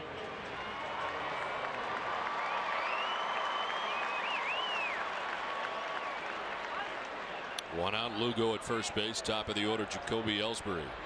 He's grounded out to first and walked. Pitch 80 for Brian Bannister. Broken bat liner into right field for a base hit. Lugo up to second, 2 on, 1 away. Ellsbury coming off a 3 for 4 night last night. Has been on base twice in this game. Well, they talk about pitching Ellsbury in, and they have been doing that, and yet he's been getting the job done. I think, you know, up and in is the place to go, but it's not easy to get it there. Bob McClure, the pitching coach, out there to talk to Bannister. With one out, first and second for the Red Sox, and Dustin Pedroia is coming up as Hunter Windelstead makes his way out to break up the meeting.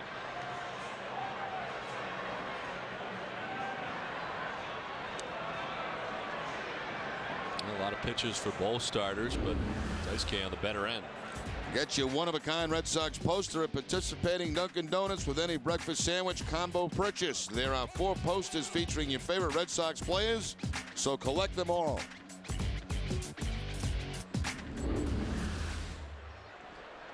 One out, first and second, and Dustin Pedroia, the batter, is 0 for 2.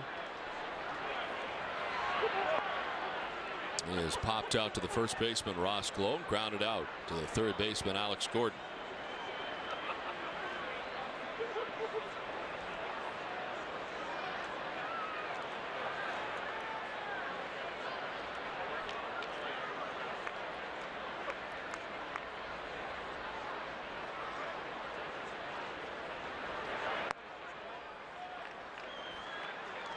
Well, Yabuda back up again. He was up last night, did not get back into the game.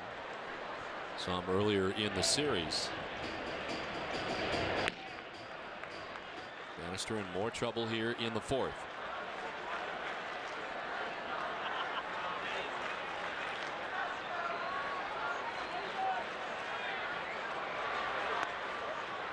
Pitch for a strike, and it's now 2-1.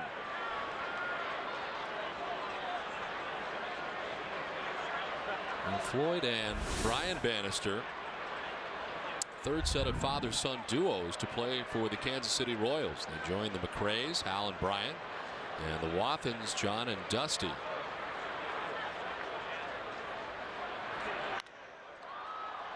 High ball to left field, sending DeJesus back. He's got the shades on and makes the catch for the second out of the inning. No advance for the base runners.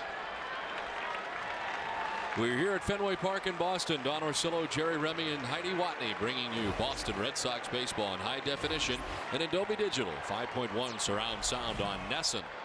The coordinating producer of Red Sox baseball is Russ Ken. Senior coordinating director is Michael Narachi. Associate producer Jeb Fisher, and NESN's executive producer is Joel Fell. Red Sox on top 5-1 with 2 outs and 2 on here in the bottom of the 4th for Big Papi.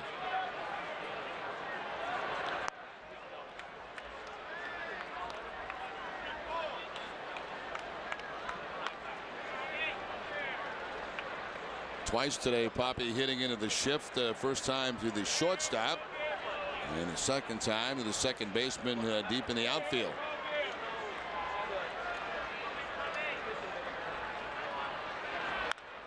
On the ground, hits the bag, kicks out towards Grzelcyk. His throw will go to the plate, and out there is Lugo. Well, a heads-up play there for Kansas City. Grzelcyk was thinking about getting Ortiz, but he gets Lugo at the plate instead. 5-1. My country, 'tis of the sweet land of liberty, of the icy. The people of Southwest Airlines salute all the brave men and women who defend our freedom. You are always on our minds and forever in our hearts. From every mountain side, let freedom ring. You are now free to salute our heroes, America. I am your idea. I gotta move. I'm out of the box and in the network. In the zone and on your mind. Don't stop me now. Give me Rico. Rico's always ready to move me. Send me. Here, there, everywhere. This is how we go. Let's go. Rico. It's the ultimate Red Sox show for the ultimate Red Sox fan. Join Hazel May as she counts down the 9 must-see stories each week from Red Sox Nation. Plus, one-on-one with Sox players, special features, and highlights. NESN's ultimate Red Sox show is the ultimate way to keep up on all things Red Sox. NESN's ultimate Red Sox show with Hazel May, presented by Buick Pontiac GMC, Sunday before Red Sox coverage.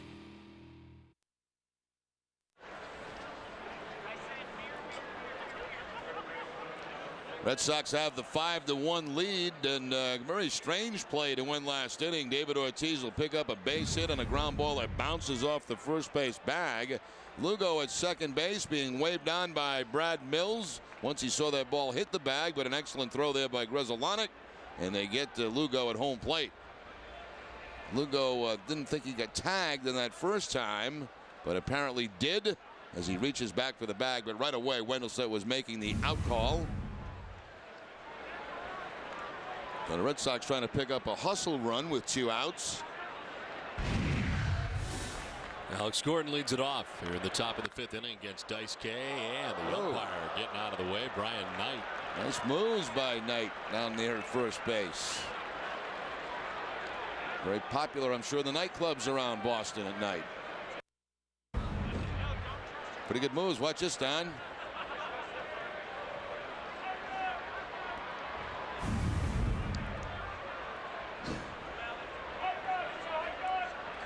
Made the call, get out of the way all at the same time.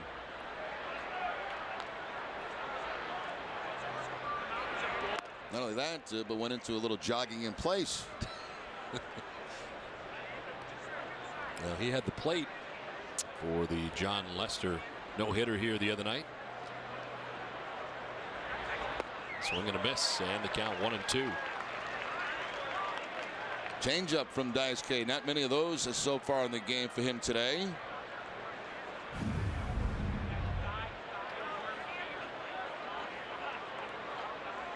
And the off-balance swing by Alex Gordon.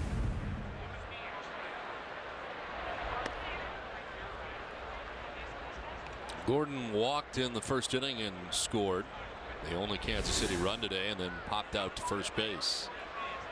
As that pitch count 85 as he works to the first batter here in the 5th inning.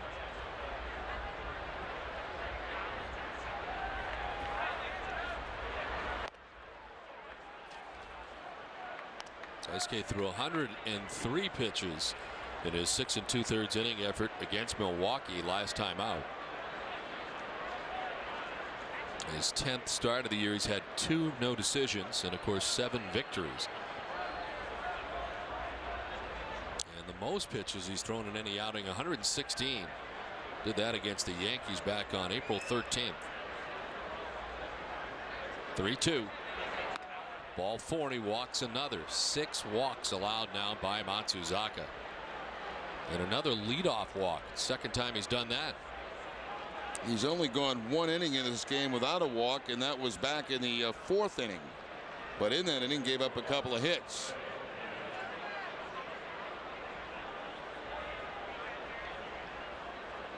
Gordon at first for Jose Guillen, who has singled to drive in the Royals run and struck out. This one gets away from Cash, didn't know where it was, and a wide turn at second base that time for Gordon, but he'll stay put at second.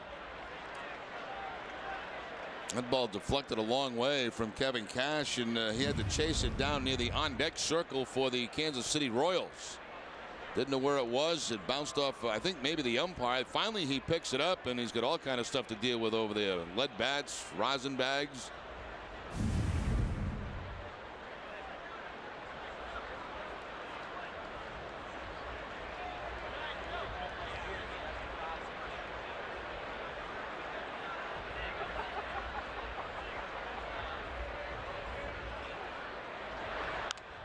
Guillen fouls it off to the right. It's a ball and a strike.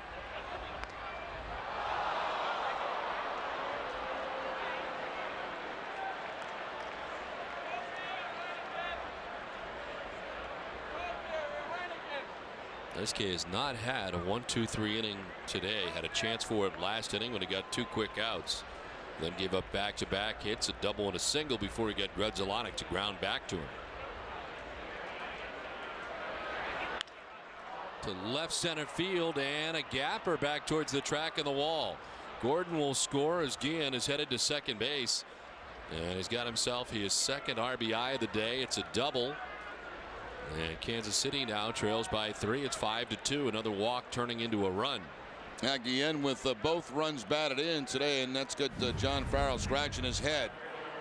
Guillen gets the breaking ball here, stays on it, finds that gap in left center field, and picks up his 33rd RBI of the season. He's in the top 10 in the American League.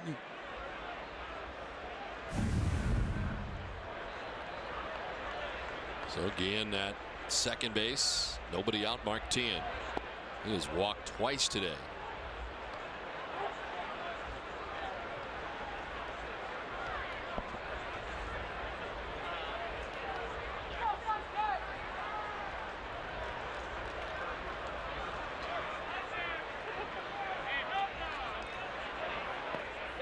Daisuke falling behind 2-0. He's at 92 pitches. So far, no action in the Red Sox pen as he tries to work his way through the 5th.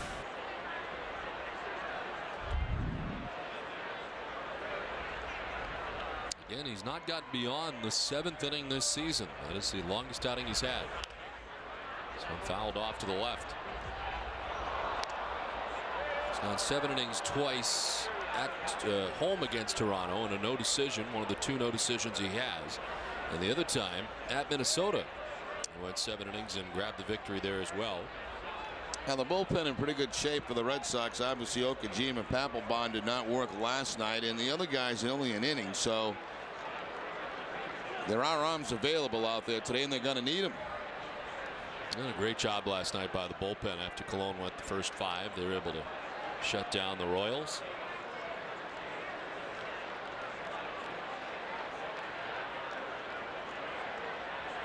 Now Cash headed out to talk to Matsuzaka.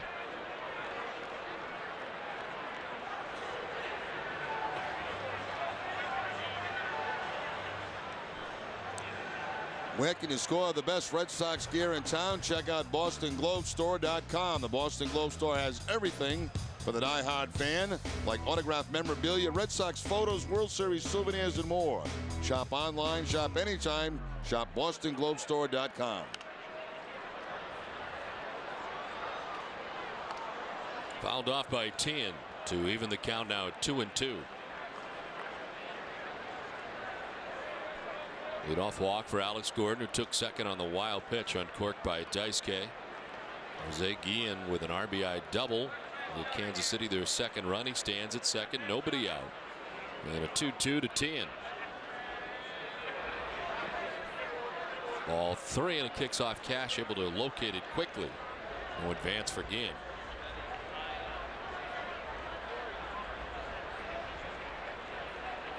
Well, it was against the Royals that Daisuke had his major league debut.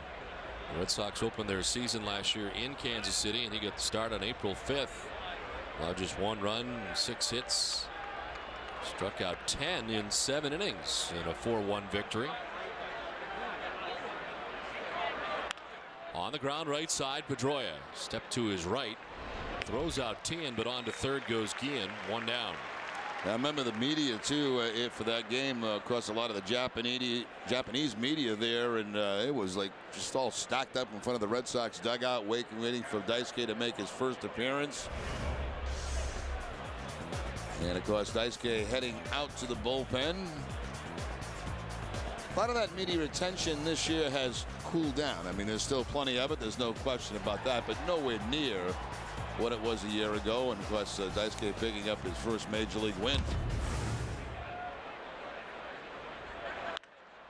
Down the line, a fair ball headed towards the corner. Easily scoring from third is Guillen. As Olivo heads to second base with an RBI double. And it's now 5-3. Now, this has not been a good day for Daisuke. I mean, a lot of walks, getting hit now pretty good. There's a couple of balls hit very hard in this inning by Guillen, and that last one by Olivo. And we're going to start to get some action down in that bullpen for the Red Sox. First up for Boston is David Arjma.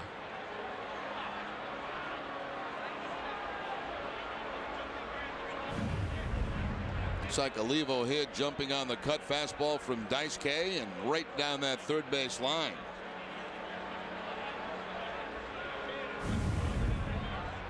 So the Royals have battled their way back into this ball game, now just down by 2.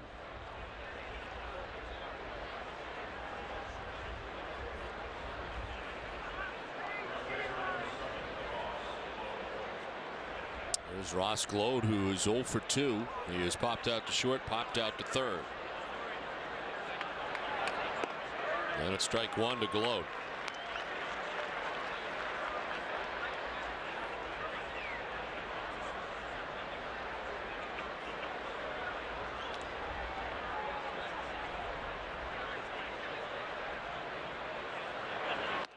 Breaking ball away, 1-1.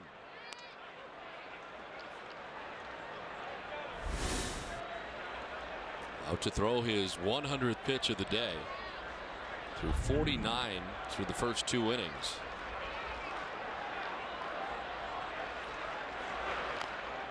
This one foul tipped, and it's 1-2.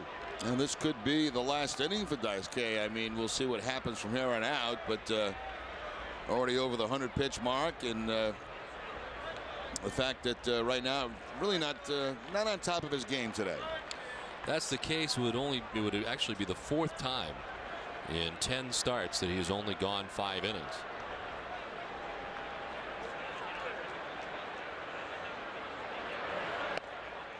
Up top for ball 2, 2-2.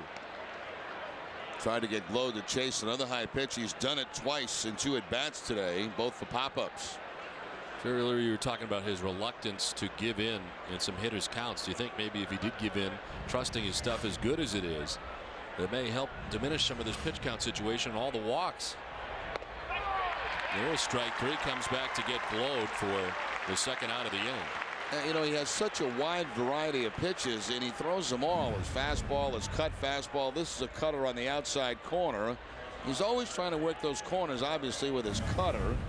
And he's got the curveball, he's got the changeup, he's got the splitter. It's hard to analyze his games. I mean, it really is. I mean, if you watch him pitch, you watch all the walks, you don't see a lot of hits.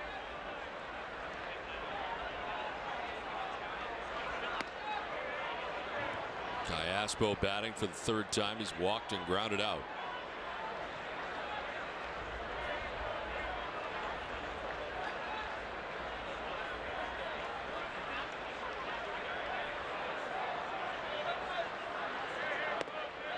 Strike, and it's 1-1.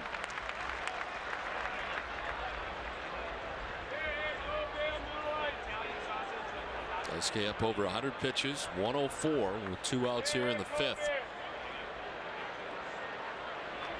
Trying to depart with a chance to grab his 8th win without a loss. He was up 5-1 heading into this inning, but Kansas City gets 2 quick runs. They get Miguel Olivo in scoring position at second base.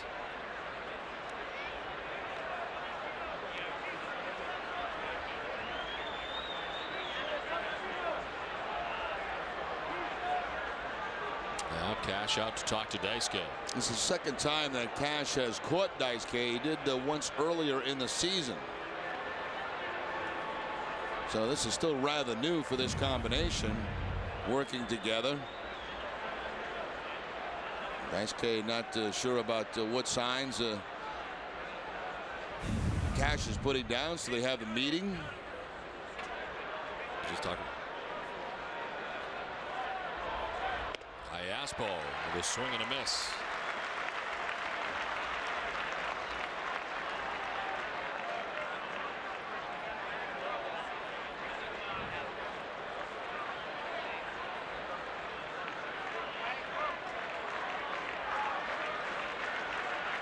Olivo at second base, 2 down, top of the 5th.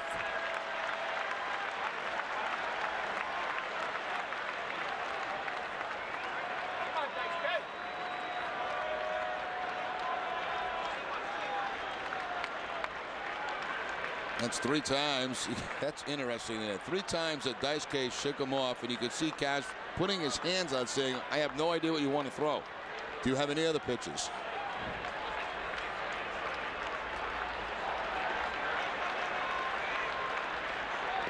Swing and a miss. Struck him out as they fire down for the out. 6 strikeouts for Daisuke. Takes a 5-3 lead now to the bottom of the 5th. Hurry in now for Toyota's banner sales event with great deals on a huge selection of Toyotas, like the extremely fuel-efficient 2009 Camry Luxury Edition. Right now, you could lease one for just $199 a month for 36 months. That's the best monthly payment ever. And this Camry standard equipment will more than impress. Or you could save on Camry with 3.9% financing for 60 months. The banner sales event ends June 2nd, so hurry to your New England Toyota dealer today.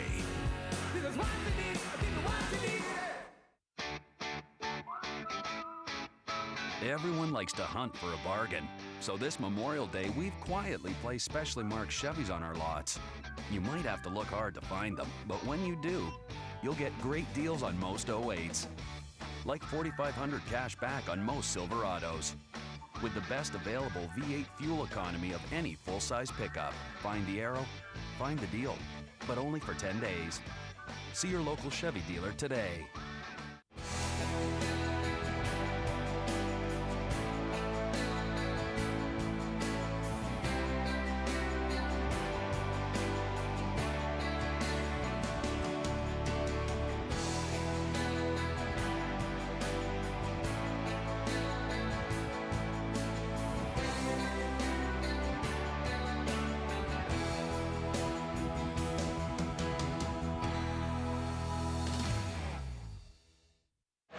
On this Saturday, May 24th, only World Series ring raffle tickets are on sale at 8 select Stop and Shops. This is your chance to join a lucky fan team of 10 winners who will be rewarded with a 2007 World Series ring or a special edition Red Sox Volvo C30. Please visit RedSoxFoundation.org or list of Stop and Shop stores. That's this Saturday only from 10 a.m. to 3 p.m. at select Stop and Shop locations. Well, it's 5-3 now. The Red Sox on top by 2. Kansas City getting 2 back in the top half of this inning. Manny Ramirez, Mike Lowell, Kevin Youkilis. It's a bat here in the bottom of the 5th. Then he's 1 for 2, an infield hit in the 2nd. He struck out in the 3rd.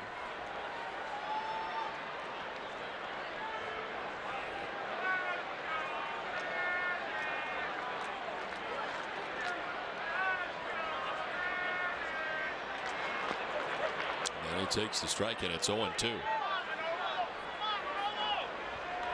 Ryan Bannister at 88 pitches. He works to the first batter of the 5th. And there is action behind him. Yabuta still up.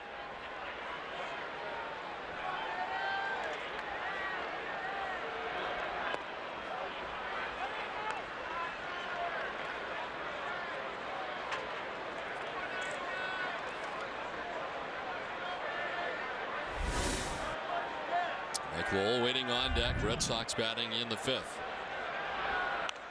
Fouled off to the right. Still 1-2.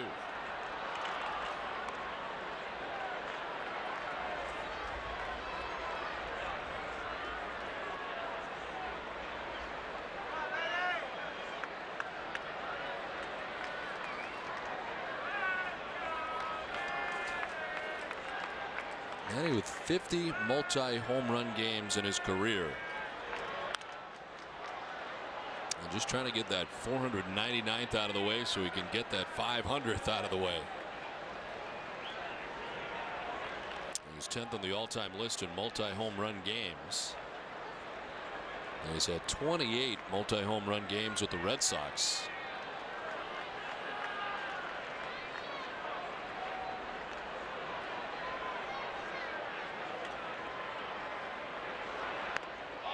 Strike 3 call. Strikes out for the 2nd time today. It's 4 strikeouts in all for Brian Bannister. Now he's worked him away early in the count, then late in the count back inside. 2nd time they've gone inside to Manny Ramirez and picked up the strikeout.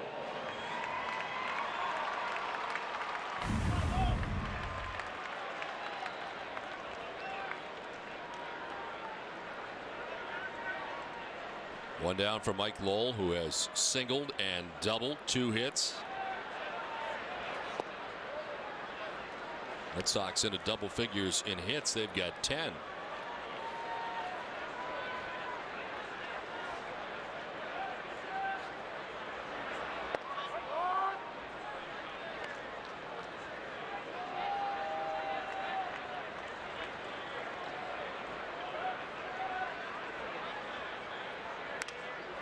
Fouls it down the right field line, backing out of play, and it's 1-2.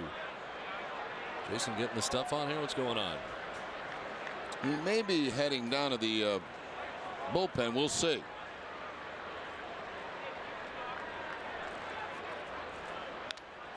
Popped up. First baseman Ross Gload into foul ground. And there's 2 down here in the bottom of the 5th.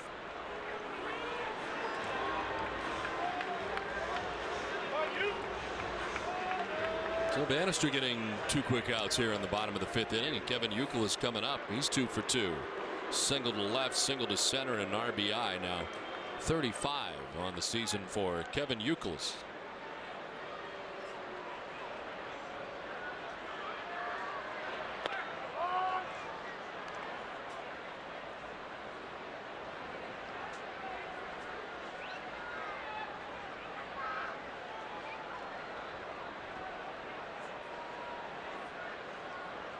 Kevin Cash still sitting there with his gear on. Maybe that Varitek may be heading down to the bullpen, which he generally does during the course of a game when he's not catching.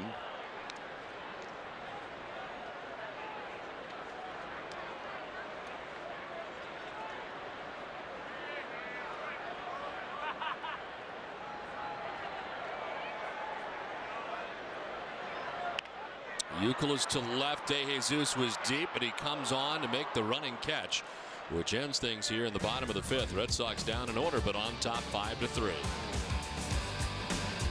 My Power Bob's a hit. Sometimes you want to lie flat, but this isn't very comfortable. How awesome is this for reading in bed? How awesome is this for eating in bed and for watching TV? How awesome is this for working in bed? And how awesome is the Pulsating Zone Massage? With the controls at my fingertips, only $12.99, thousands less than the brand names. A grand slam price for a real clean sleep. Sometimes you get a championship ring for being the best, and sometimes a checking account. Premier Checking from Sovereign. It's one of the best checking accounts on the planet with preferred rates on CDs and home equity loans. Plus over 2,300 Sovereign ATMs, including at most CVS pharmacy locations. Premier Checking, one more way Sovereign works harder for you because you deserve the best. Nice to see you.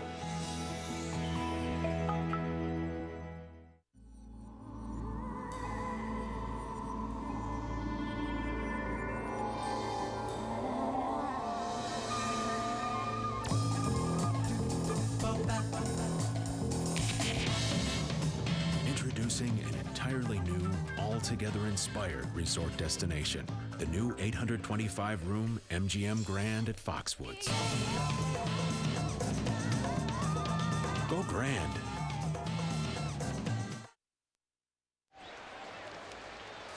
Tonight at 5:30 after live Red Sox coverage, don't miss the Globe 10.0 as Bob Ryan is joined by Charlie Pierce to run down the 10 hottest topics of the day. Join them tonight after post-game coverage and get the point.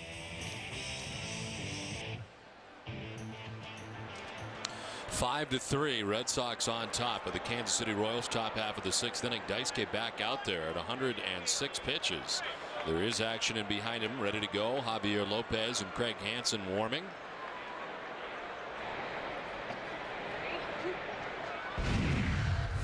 Joey Gathright has had a very good series in the 2 games he's played in.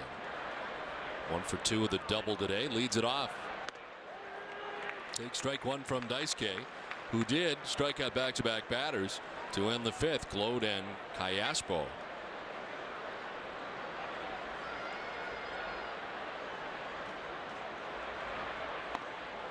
Shows bunt, pulls back, takes the ball high. Daisuke has walked 6. It's the 3rd time this year he's done that.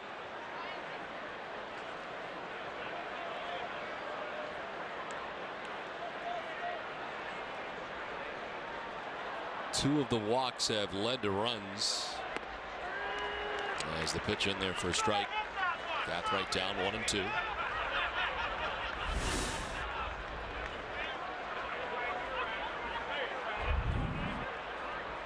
Mentioned the most Daisuke has thrown in an outing is 116. He is 1-2. 2-2 to Gathright. Daisuke thought he might have had strike 3.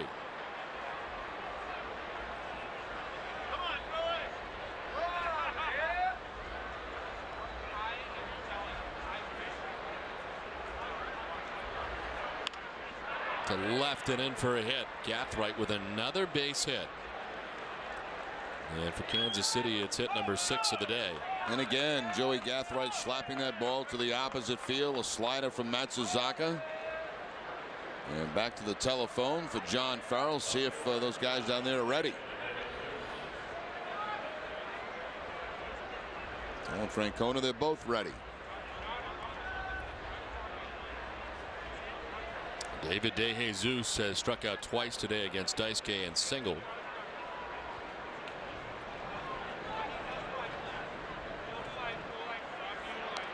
A bunt, and he bunts it foul.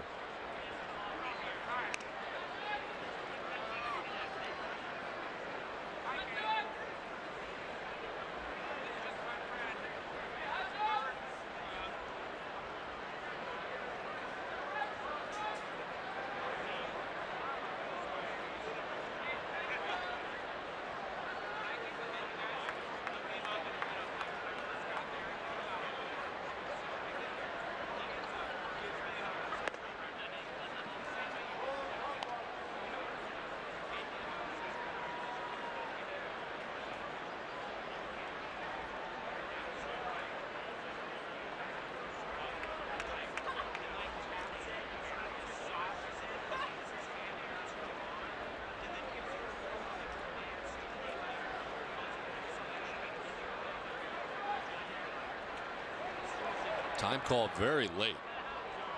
Daisuke went through the pitch as Hunter Whittlestead granting time very late.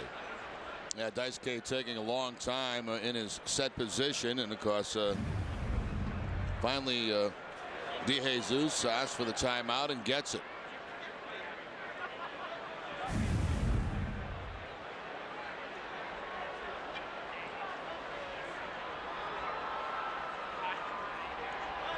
Runner bluffed at first. Gathright doesn't go, and it's a ball. 2-1. Took a step or 2 towards second base. Stopped. Well, they may be going right here on the 2-1 count. No chance of a pitch out.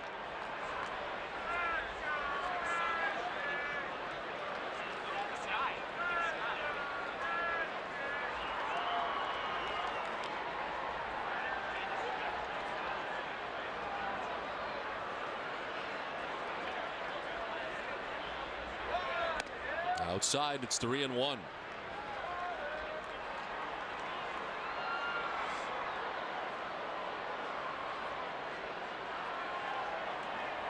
Terry Francona has Javier Lopez and Craig Hansen ready to go.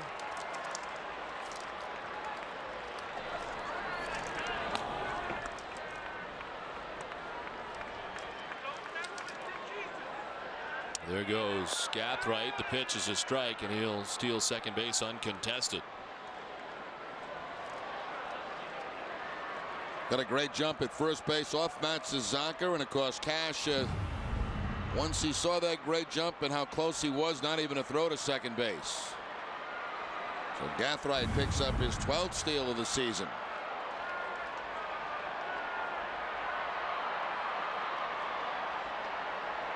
Tying his season high.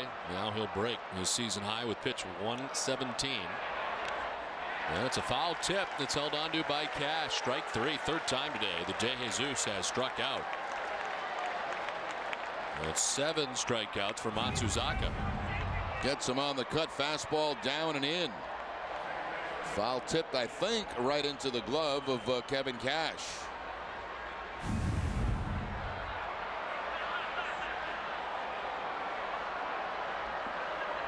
So 1 out, Gathright at second. Here's Grudzielanek, who has grounded out, walked, and grounded out.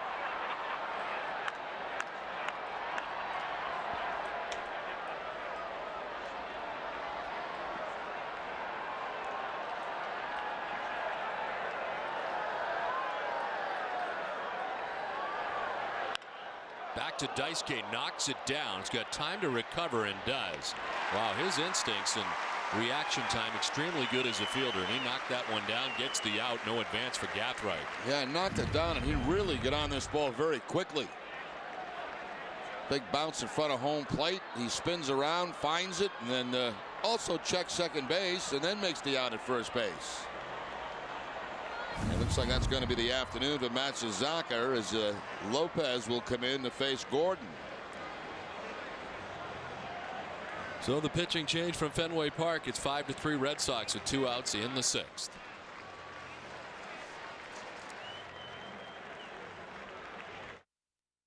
Jeep is giving you protection from high gas prices. Announcing the Jeep $2.99 gas guarantee. Right now, when you buy or lease most Jeep vehicles, you'll pay just $2.99 a gallon for gas or diesel in each of the next 3 years for up to the first 12,000 miles per year. It's our $2.99 gas guarantee. Jeep is coming through for you with relief at the pump, just when you need it most. Hurry to your Jeep dealer today for the $2.99 gas guarantee. Let's refuel America.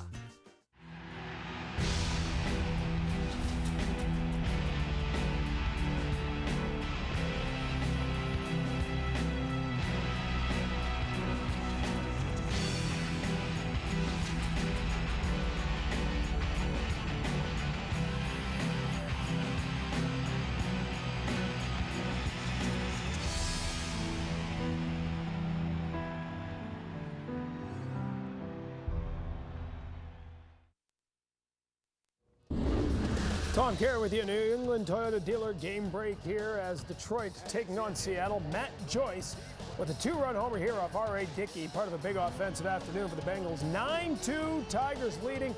Jeremy Bonderman in line for the win as the Tigers go for the sweep. Guys? All right, Tom, thanks very much. It's 5-3 here. Red Sox on top, 2 outs, top of the 6th. This call to the bullpen is brought to you by your New England Ford dealers. The new Red Sox pitcher is Javier Lopez. And he's been busy lately. Pitched an inning in the game last night against the Royals. 1 walk and a couple of strikeouts for Lopez, his 24th appearance of the season. Opponent sitting 242. We mentioned lefties at 167 against Lopez. They are 5 for 30.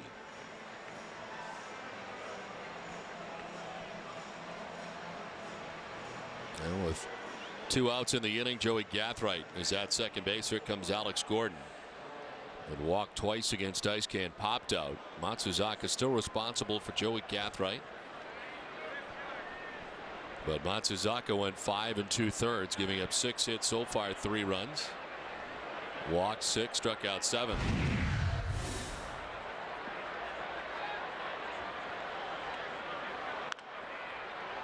Gordon grounds it foul. Gathright again taking off at third base. Left-hander Lopez, of course, takes a long time to get the ball home, and Gathright was off, but the foul ball.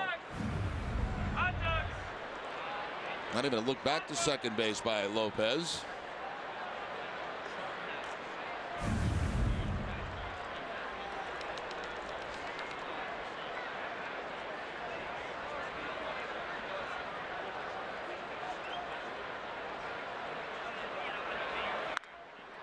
This one sent foul down the right field line, back into the seats.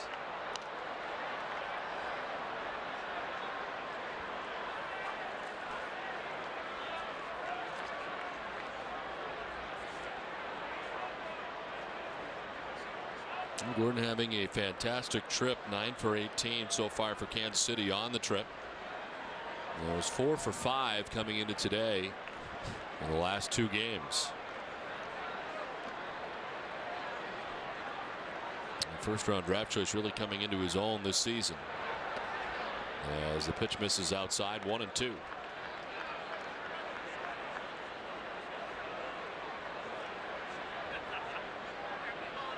I think that foul ball may have gotten a piece of Bob Tomaselli.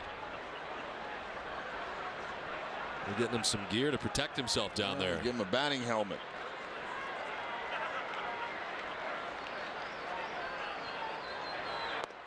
Swing and a miss. Javier Lopez comes in and strikes out Alex Gordon to end the inning. 5-3 Red Sox.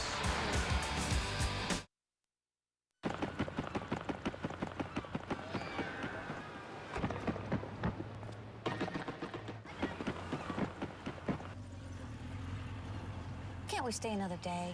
Sure. Florida. Easy to get to, hard to leave. With new nonstops from Manchester to Fort Lauderdale, Southwest Airlines is taking low fares farther. Fly for just $99 one way. You are now free to move about the country.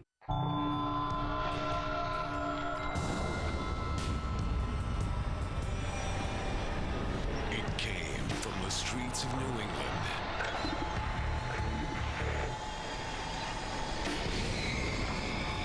The New England Edition Ford F-150 with custom chrome grille, wheels, running boards, and a tow-and-go package. Now will match your down payment up to $1,000 for a total of up to $4,000 down, or get 0% plus $1,500 cash.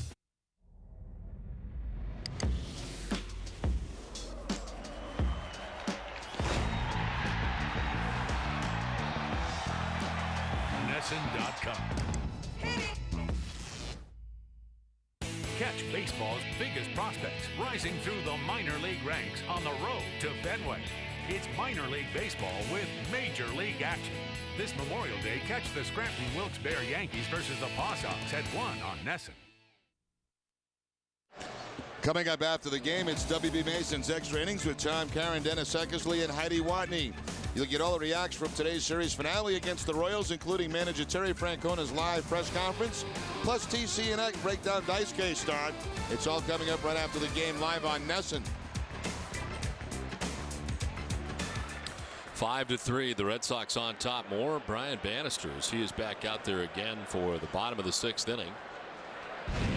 He's about to throw his 100th pitch. It's to J.D. Drew, and it's in there for strike 1.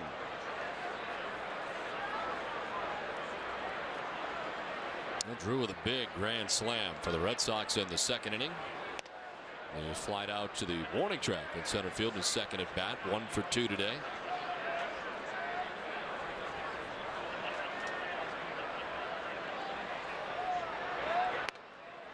Bannister having a 1-2-3 5th inning, has got action behind him. Yabuta's been up 3 times, and Jimmy Gobble was in the game last night. Drew fouls it off and evens the count now at 2-2.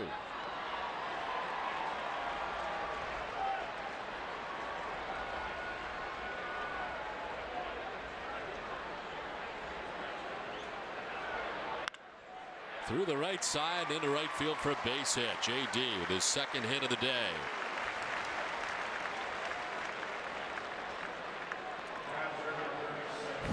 J.D. does a nice job staying back on a changeup that time and hooks the ball between 1st and 2nd base for the base hit.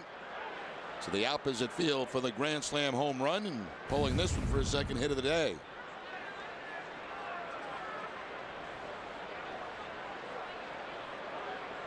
Now Kevin Cash, who's 0 for 2 today. There goes Drew as it's into left field for a base hit. Drew heading for third base. And it's first and third with nobody out. Had to be a little hit and run action put on there by the Red Sox. Generally, they don't send J.D. Drew on a straight out steal. Cash has had trouble making contact today, so sometimes by putting on the hit and run, you concentrate a little more just to get the bat on the ball. And he hooks it right down in that corner. Nice sliding play down there by DeJesus. If the ball gets by him, it's possible J.D. could have scored.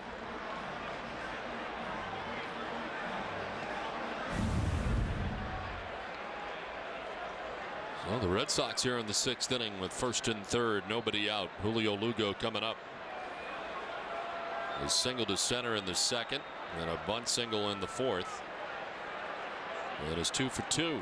Part of this 12-hit attack for the Red Sox today against Brian Bannister.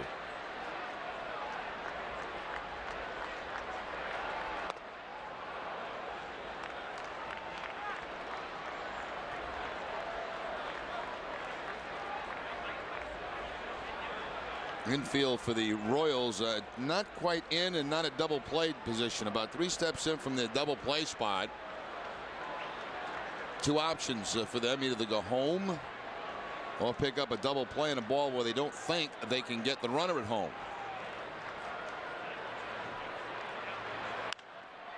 Fly ball out to right field. Mark Teahen now over his Gathright. Teahen makes the catch. Gathright kind of collided with him. From third comes Drew, and the Red Sox lead it 6-3.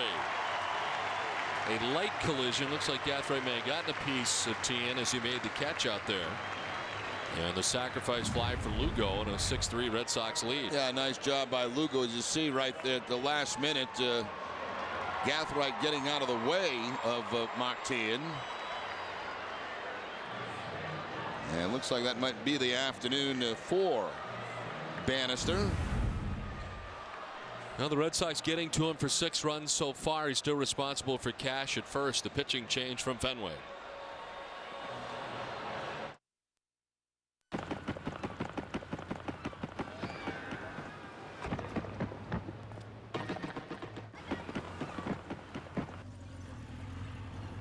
Can't we stay another day? Sure. Florida.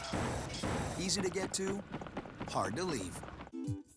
With new nonstops from Manchester to Fort Lauderdale, Southwest Airlines is taking low fares farther. Fly for just $99 one way. You are now free to move about the country. There's Millar flied out. His first time up now sends one to left field. Sonny Ramirez back, and he makes the catch. Now they'll try to retrace their steps. Huff trying to get back to first. Turns into a double play. That's worth another one. Manages having a ball. I don't think I've ever seen a great catch, jumps up, and a high five. And turn it into a double play. That's another Manny moment. But you never know what's next with Manny. No, you absolutely have no clue. For every Red Sox game that goes into extra innings, the Sox record a save. CVS Pharmacy will donate $500 to Children's Hospital Boston. CVS Pharmacy is the official pharmacy of the Boston Red Sox. Well, Brian Bannister leaves after 5 1/3 innings. 6 runs so far, 12 hits for Bannister as he departs. Came into the game with a record of 4 and 5. And Jimmy Gobble is a new pitcher now for Kansas City. Left-handed so far this year, only 2 for 22 off Gobble. He worked in the game last night, an inning. Did have a strikeout overall, his 16th appearance of the season. Well, Kevin Cash at first base, held on by Ross Gload as Jacoby Ellsbury stands in. He's grounded out to first, walked and singled. Red Sox have 12 hits. Only Dustin Pedroia, oddly enough, does not have a hit today for the Red Sox. All the hits that Dustin's had this season. Jimmy Gobble, one of 2 left-handers in that bullpen for Kansas City. It was Ron Mayhay we also saw last night.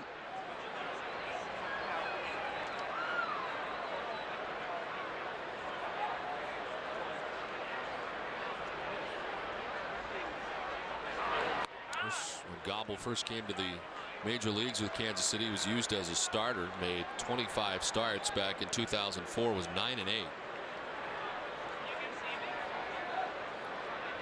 Only been a full-time reliever since 2006. Last year, a total of 74 appearances.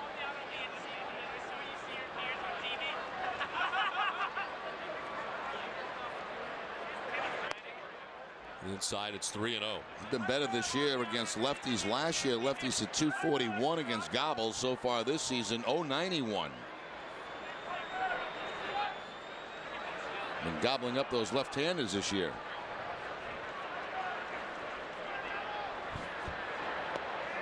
There's a strike, and the count is 3-1.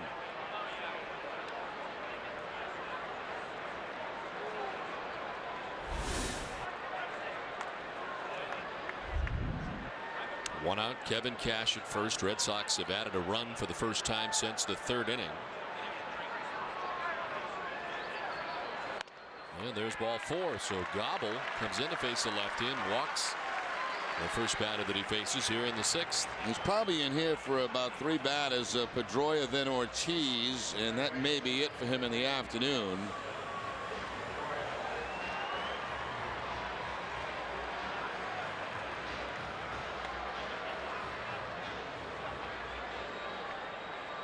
As I mentioned, Pedroia without a hit today. He is 0 for 3, popped out, grounded out, flied out.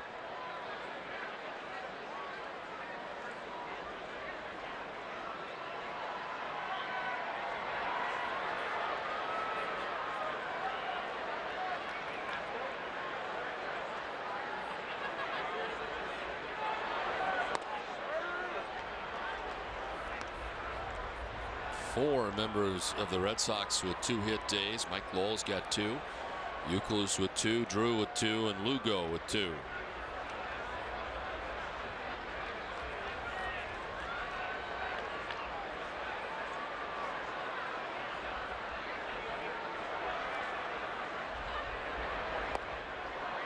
Inside, it's a ball and a strike to Pedroia.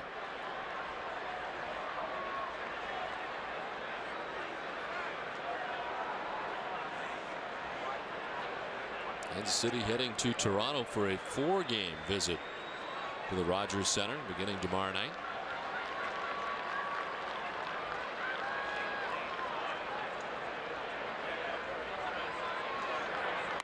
In tight, almost hit Pedroia, and it's 2-1.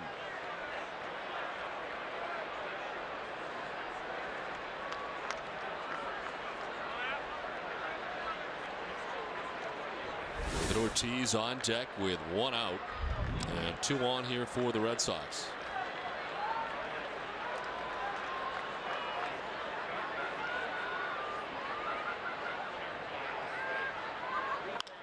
To left. De Jesus will play it off the scoreboard as around from second comes Cash. Throw goes to third. It's an RBI double for Pedroia. The Red Sox lead it 7-3. And now everybody in the Red Sox order has at least 1 hit. 15 doubles now for Pedroia, puts him 3rd in the league in that category. Was ahead in the count 2-1. He gets the fastball from Gobble and rifles it off that left field wall. So Gobble coming into the game walks the lefty, gives up the double to Pedroia, and now dealing with David Ortiz. So that closes the book on the starter for Kansas City, Brian Bannister, who ends up going 5 1/3, 12 hits, 7 runs. He walked 1 and struck out 4 in his outing. On the hook for this one with the Red Sox on top now 7-3. And runners at second and third, 1 out. And Ortiz, who is 1 for 3 today, stands in.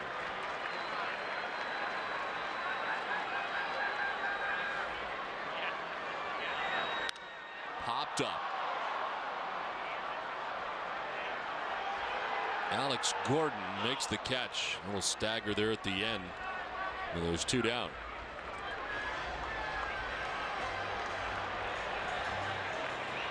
Now Manny just kind of waiting on the on-deck circle as they exchange the baseballs as they've been doing, but also to see if Trey Hillman comes out to make the pitching change. And he's not even walking towards home plate. He's so sure they're going to change.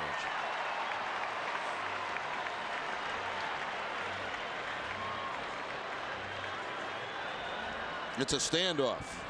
Manny is not going to move. Now he's going to start.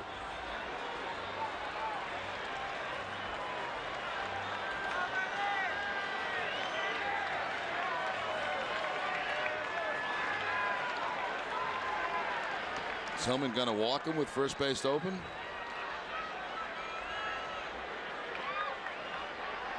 Nope. Revo down into the crouch. Now he will.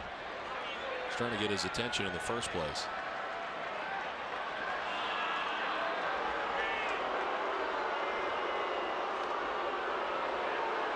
So they'll load the bases. Will be the next batter. And will he face Gobble, or will they go to the bullpen for the right-hander?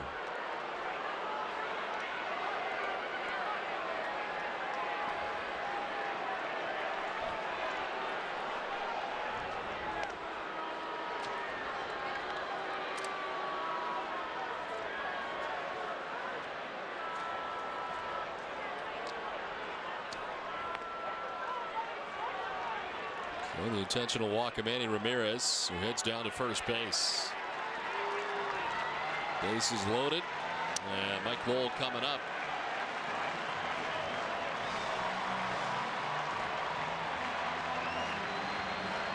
So it does not appear that Hillman's headed out here to make the change. It'll be the left-hander who's going to try to get Lowell after intentionally walking Manny Ramirez.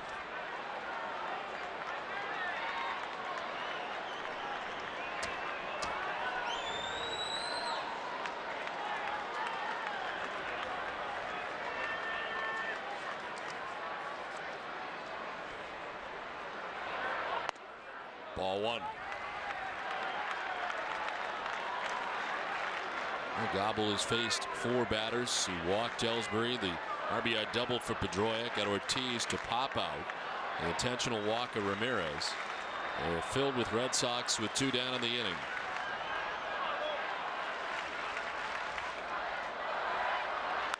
Lowell drives one to deep left. Up, back, gone. Second grand slam of the day for the Red Sox. J.D. Drew in the second. Mike Lowell in the 6th.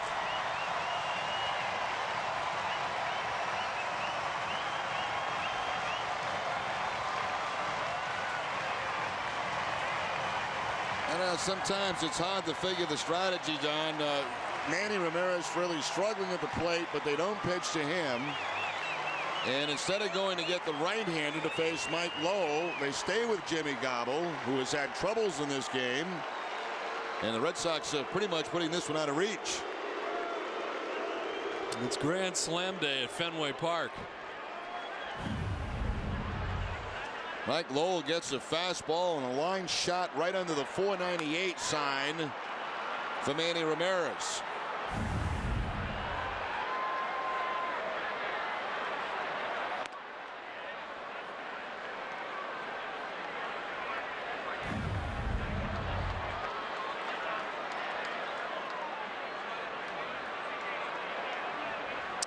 Just below the 498, just above the green monster in left. That's one of those shots by Lowell that in this ballpark, I mean, if it hits the top of the wall, it's probably a single, but in any other ballpark, it's definitely a home run. Well, even here at Fenway today, the home run, just getting it up over that left field wall. His 6th home run of the year. Now Youkilis takes a 2-1 for strike 2, 2-2.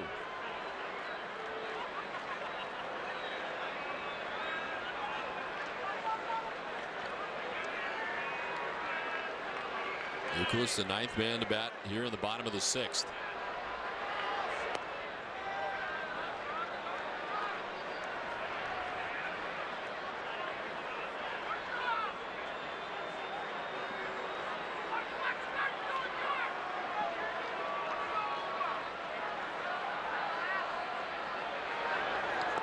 Youkilis strikes out to end things in the 6th, a 6-run 6th that has the Red Sox on top 11-3. The grand slam for Lowell.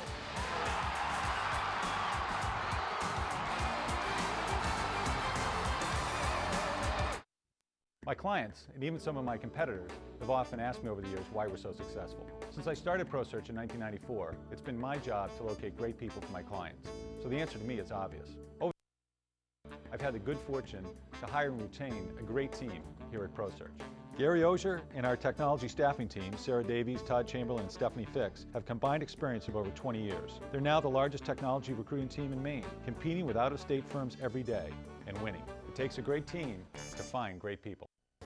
It's on. It's on. The spring sales event is going on at Pape Chevrolet. Drive in today and drive out with over $10,000 in savings on select new Silverados, including diesels. The long, cold winter is over and the deals are hot at Pape Chevrolet. Save up to $4,000 on a new Impala. Save up to $7,500 on a new Avalanche. Tahoe, Suburbans, up to $8,500 off. It's time to come out and save at Pape's spring sales event in South Portland or online at papechevrolet.com.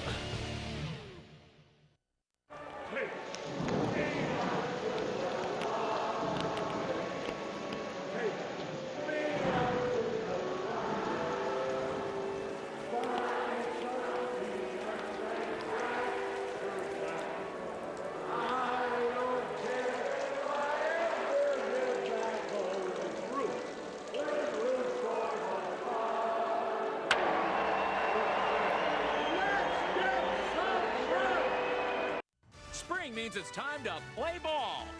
Wally the real deal Camp on the mound. Pitches one to Jack, the Jack Baxter quirt. Oh, he brushed him back. They're clearing the bench. This is turning into a brawl. Man, these guys are serious competitors. They are, and they're out to earn your business. When these traditional rivals take the field, you win. 10 days only. Roe Westbrook and Quirt Portland will play ball. Covidien is a proud sponsor of the Boston Red Sox and the Red Sox Foundation, helping to raise money for life-saving cancer research.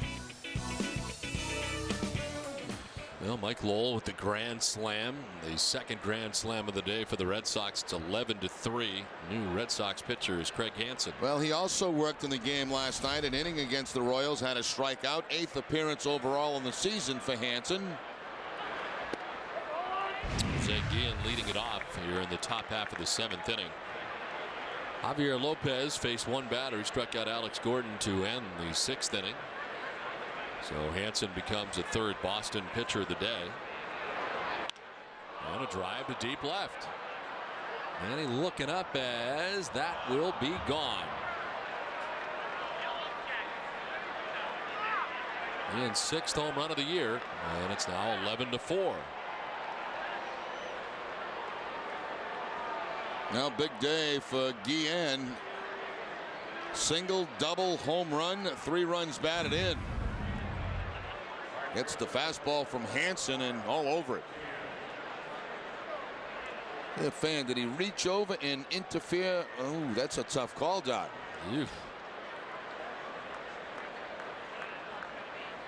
That ball might have hit off the bottom of the wall if he doesn't touch it.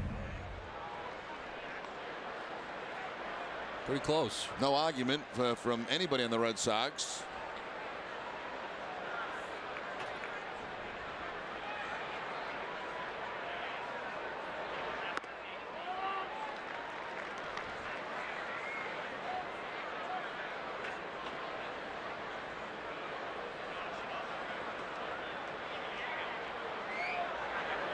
Martin batting with a count of 1-1. Mike Lowell kind of reacted as he looked up and thought perhaps the fan had interfered as he watched it from his vantage point.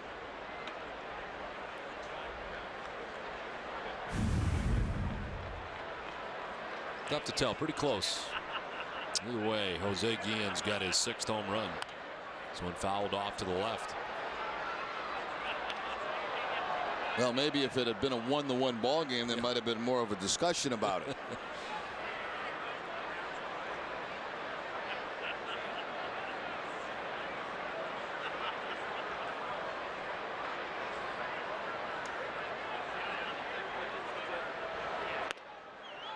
Inside and a full count.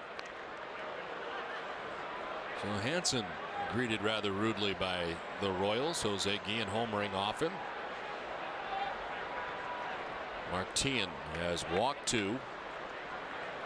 He's walked twice, I should say, and has grounded out to second base. as he now will take a walk for the 3rd time today. Jordan's Furniture is the official furniture store of the Boston Red Sox. Log on to Jordans.com for the New England's largest selection of brand name furniture and mattresses. A home run and a walk. It's now 7 walks allowed by Red Sox pitching today. Tien's got 3 of them. And here's Miguel Olivo, who has struck out, flied out, and doubled to drive in a run.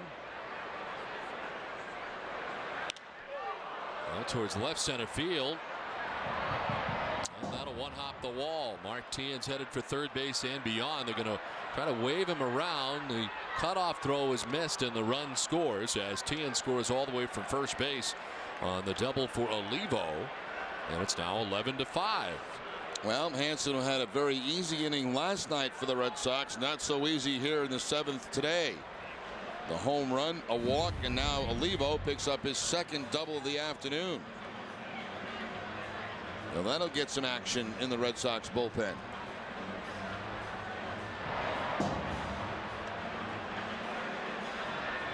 Tien being waved on, no problem scoring as the first cutoff man was overthrown. Well, David Ardsman was up earlier in the game. He's back up again. Daisuke Matsuzaka today went 5 2/3, giving up 6 hits, 3 runs. He walked 6 and struck out 7. Javier Lopez for a 3rd, and then Craig Hansen is yet to record an out here in the top half of the 7th. Ross Glodes the batter. And he pops it up foul and out of play. So for 3 today. He's popped out to short, popped out to 3rd, and last time up struck out looking.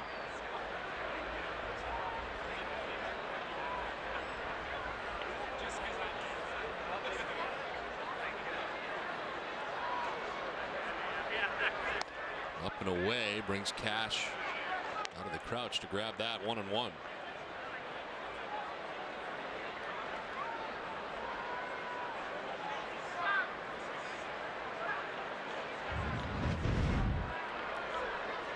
Red Sox scoring 6 times in the bottom of the 6th. Kansas City answering with 2 quickly here in the top of the 7th.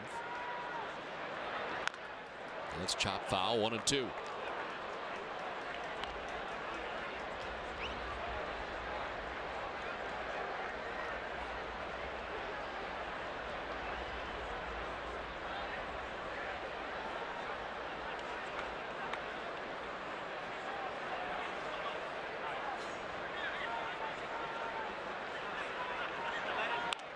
Popped up. Youkilis from 1st base makes the catch for the 1st out here in the top of the 7th.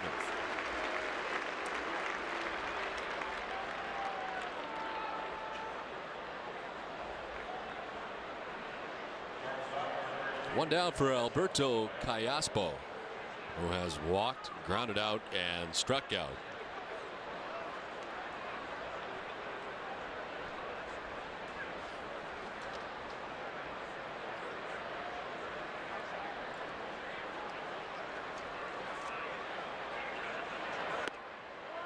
There for strike 1 over the inside corner.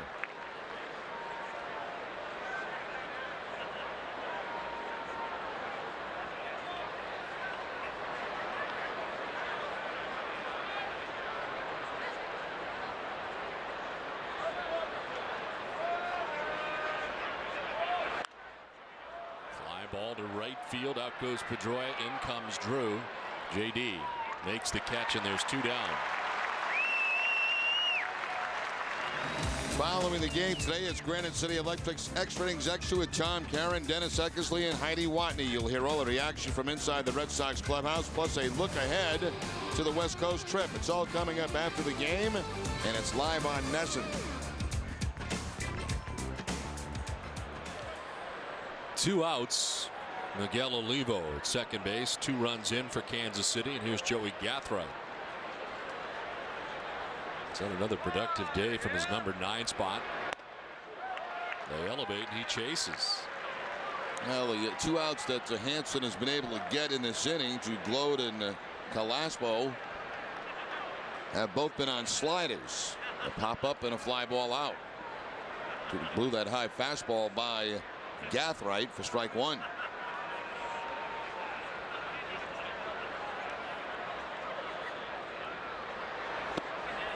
Down low on the count, 1-1.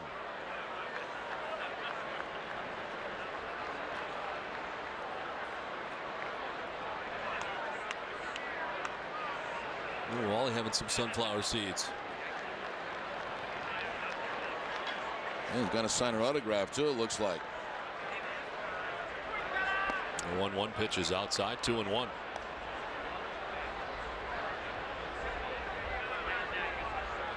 It'd be tough to write with those big hands.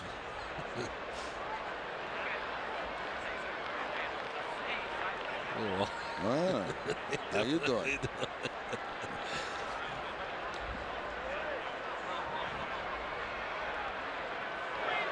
Inside, 3-1. Joey Gathright, 2 hits, a double, a single. He's stolen a base. He's grounded out. A great series. Playing in just 2 of the games of this series. Missing the first 2.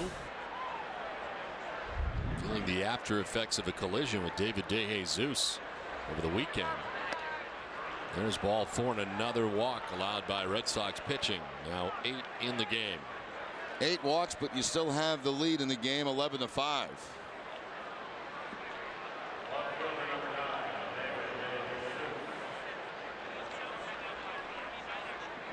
So first and second, 2 down. David DeJesus, the batter.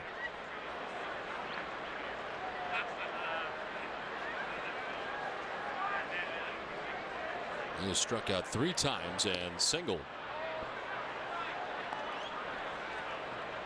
SK had 7 strikeouts in his 5 2/3. Javier Lopez struck out the only batter he faced. So 8 Ks today for Red Sox pitching. Hanson trying to get through the 7th inning. Red Sox do have David Eidsman still warming in the pen. Ball 2, 2-0. Case on the homestand where pitching has been dominant for the Red Sox. Certainly hasn't been the case here this afternoon.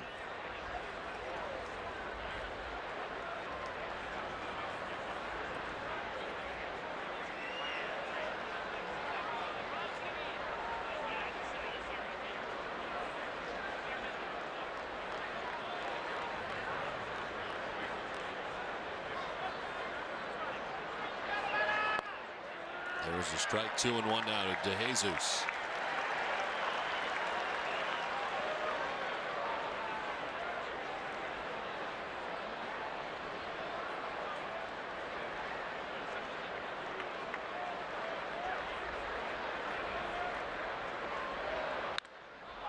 One hopper hard at Youkilis that he picks very nicely to end the inning.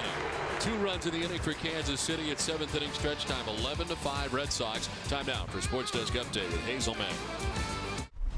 Don, thank you. Hi, everybody. When asked about the Celtics' performance on Tuesday, Pistons big man Rasheed Wallace said, quote, "They got game 1, but game 2, we got that." Well, we'll find out tonight on Sports Desk, presented by FW Webb. Home of Frank Webb's Bath Centers, a trusted part of your home remodeling team. Back to the finale at the Fens after this short timeout. See you later. Dodge is protecting you from high gas prices. Announcing the Dodge $2.99 gas guarantee. Right now, when you buy or lease most Dodge vehicles, you'll pay just $2.99 a gallon for gas or diesel in each of the next 3 years for up to the first 12,000 miles per year. It's our $2.99 gas guarantee. Dodge is coming through for you with relief at the pump just when you need it most. Hurry to your Dodge dealer today for the $2.99 gas guarantee. Let's refuel America. I am your idea. Color me. Get me noticed. Make me shout. And stand out. Give me Rico color that always works. I am your idea. Make me brighter. Make me shine. I am your idea. Get me in there. Make it happen. In flying colors. It's you and me, and here we go. With Rico. Celebrate 25 years of Nesson. The Red Sox have honored 5 players by retiring their numbers in the last 25 years. Ceremonies provided fans one more opportunity to see their heroes, and that everlasting bond between the players and Red Sox Nation was best summed up by Ted Williams. Baseball's the greatest in Boston, and the fans are the greatest, and I salute you. Back at Fenway Park, where this game summary is brought to you by your local Lincoln Mercury dealers. Now, the Red Sox were trailing 1-0 into the second inning when J.D. Drew had hit his first home run since April the 13th. It was a grand slam and put the Red Sox on top 4-1. The Red Sox with a 6-run 6th inning, and Mike Lowell a grand slam as Lowell able to pick up his 6th home run of the year, and at the time put the Red Sox on top 11-3. It is now 11-5 as the starter today for Daisuke Matsuzaka, 5 2/3, giving up 3 runs, ended up striking out 7, but he did walk 6 today. Has a chance to pick up his 8th win without a loss.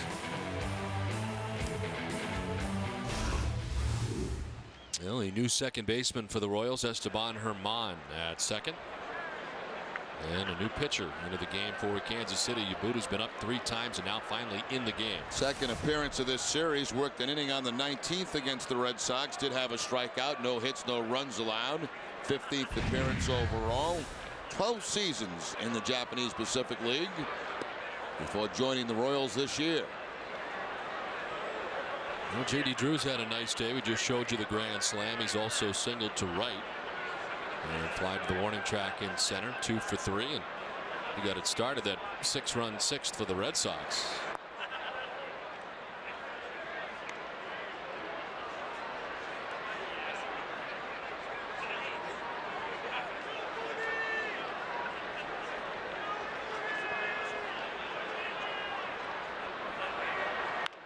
Popped up, back at third. Gordon Callaspo. It'll be Callaspo makes the catch for the first out.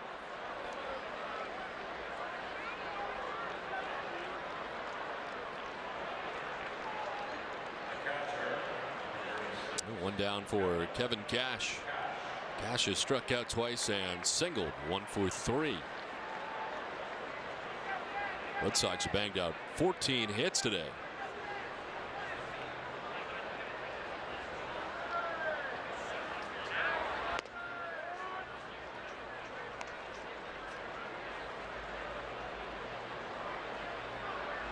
Brian Bannister, the starter today for the Royals, went 5 1/3, giving up 7 runs.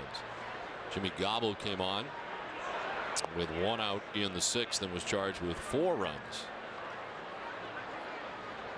And he gave up the grand slam to Mike Lowell.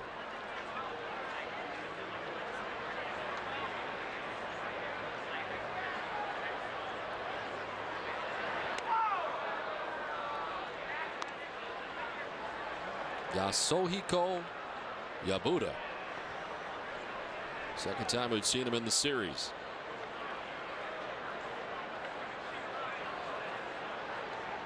Also a member of that World Baseball Classic championship team in 2006.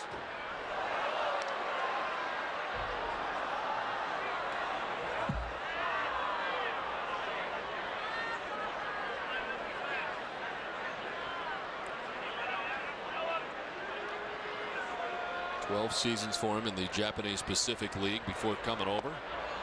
Swing and a miss, and Cash has struck out for the 3rd time today.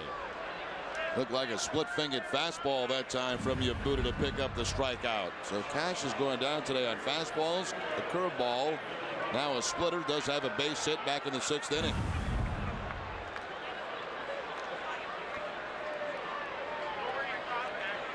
Two down for Julio Lugo. He was 2 for 2 with the sacrifice fly today. A single to center, a bunt, base hit in the 4th, and was twisted back out of the way, but takes strike 1 over the inside corner.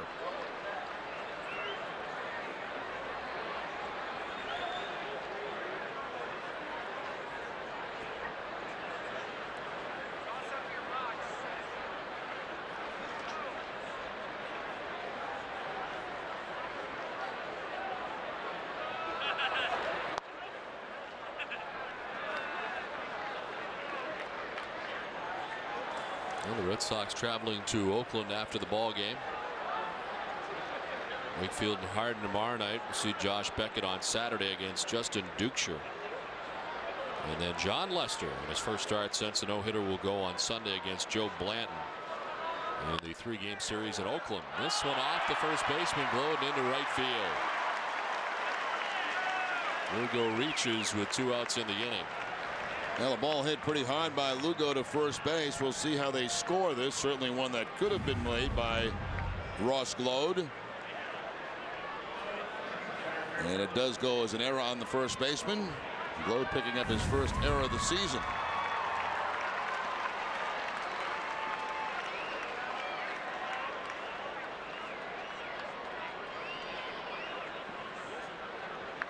So Lugo at first, 2 down. And here's Jacoby Ellsbury. He's been on base 3 times today. After grounding out in the first, he's walked twice and singled, and he takes strike 1.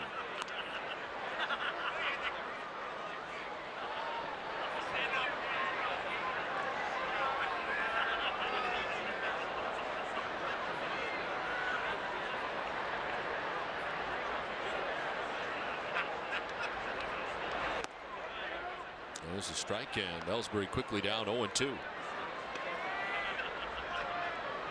Well, Yabuda throws both the split-fingered fastball and the changeup. The last appeared to be a changeup at about 78 miles an hour.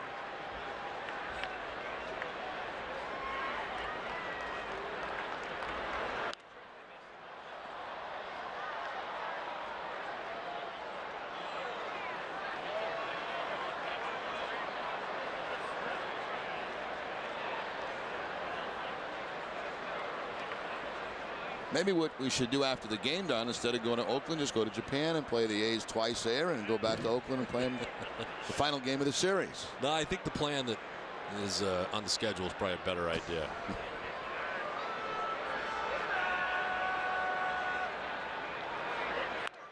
Popped up foul back and out of play. Still 0-2. Red Sox will see some very good pitching from the Oakland Athletics. They are first in the league in team pitching. A 3.37 team ERA. They are 2 games over 500.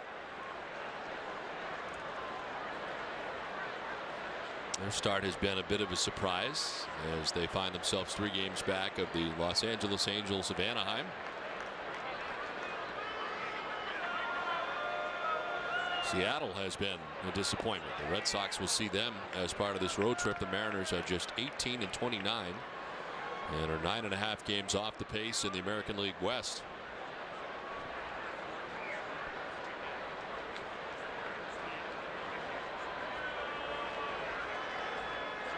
Ellsbury battling with the count of 1-2, 2 outs. Lugo at first.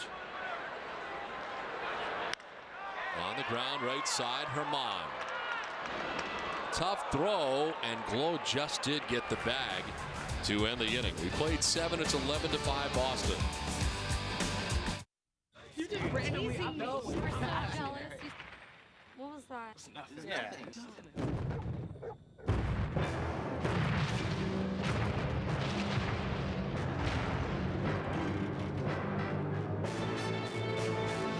Every sip gets you closer to clothing, vacations, millions of songs from Amazon MP3 and more. Sign up at PepsiStuff.com. Go to Hess Express today for your favorite Pepsi products. Get 2 for only $2.22. That's right, 2 for $2.22 only at Hess Express.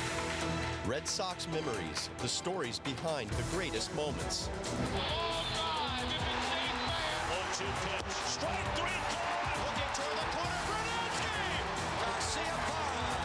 The 107-year history of the Boston Red Sox, told like never before.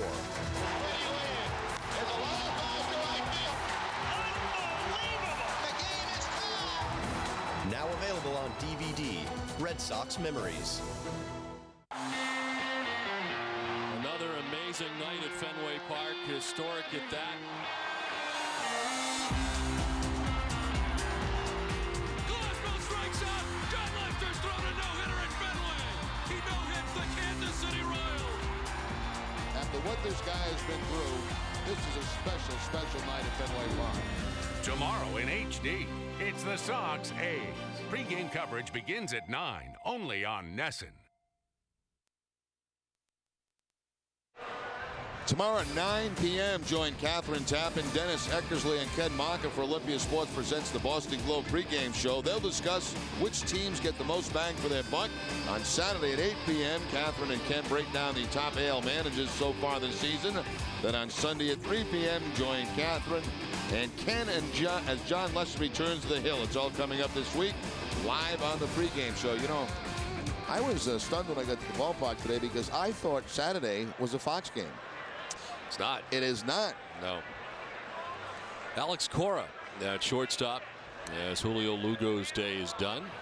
And the new pitcher for the Red Sox, fourth of the day, it's David Ardsma. Ardsma making his 20th appearance, a record of 1-1, 21 innings, 15 hits, 16 strikeouts. 16 walks and 18 strikeouts. Opponents hitting 200 against Ardsma.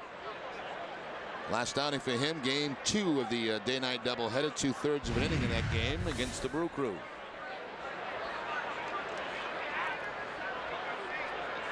Esteban Herman, who took over at second base for Grudzielanek, leads it off.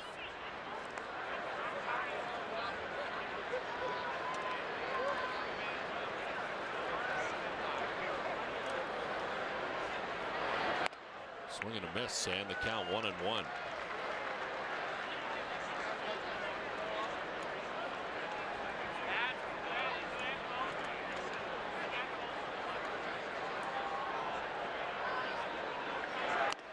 In tight, the count 2-1.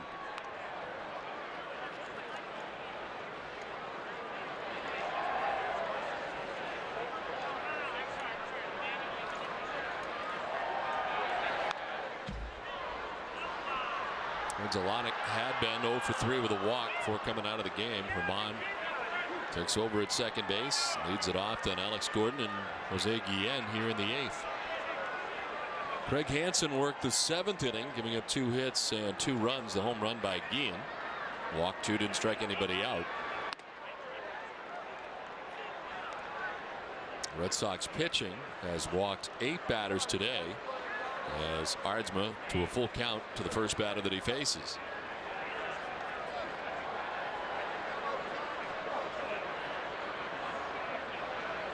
Swing and a miss.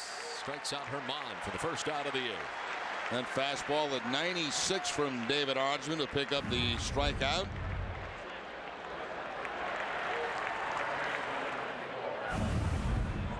So Esteban Herman in the outfield in this series, the second base, picking up Grudzielanek.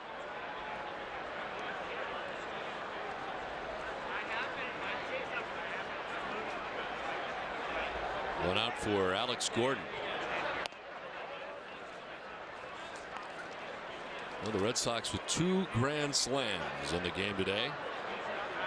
10th time they've had 2 in a game. Last time was July 29th of 2003 when Bill Miller, of course, hit both of them himself. Both sides of the plate, the 2 grand slams at Texas.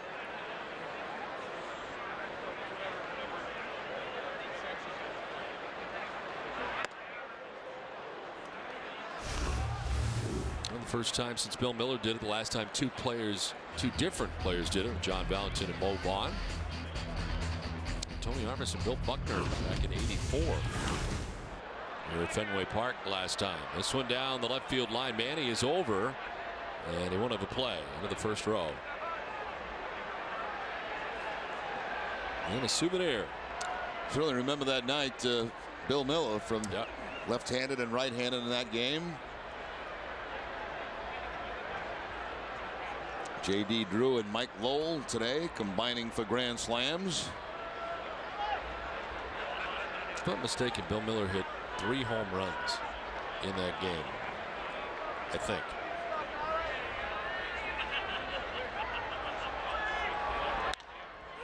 One hopper knocked down by Pedroia, and reaching at first base is Gordon. And a nice play to knock it down, but they do nothing with it. Let's see how that shoulder's feeling after another diving attempt.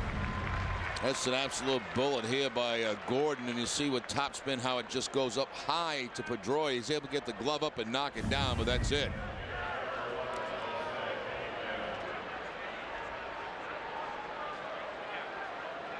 Yeah, Bill Miller did have 3 home runs in that game, had 9 RBIs. 2 grand slams. Saw Bill Miller when we were doing the game at the Coliseum against the Dodgers. In the front office with the Dodgers now.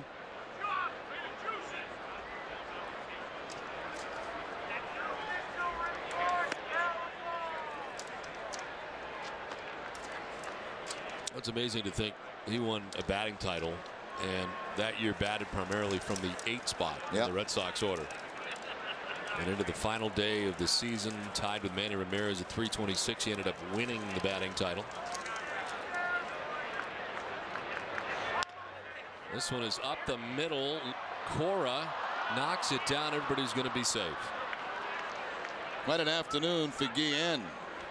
Picks up his 4th hit. 2 singles, a double, a home run, 3 runs batted in. Cora going up the middle, dives, tries to knock it down. He gets it in the webbing of his glove, but can't hold on to it. Thought he had maybe a chance to get a forced out at second base. 2 on, 1 away. And Mark Teahen coming up here for Kansas City. Teahen's walked 3 times today and grounded out. Red Sox pitching allowed 8 walks through 7 1/3.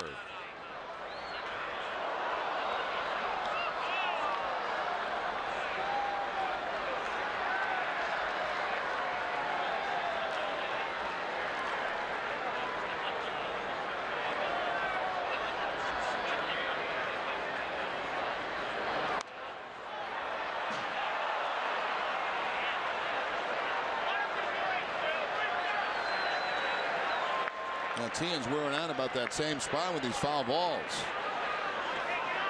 Not exactly where they're going, but same direction.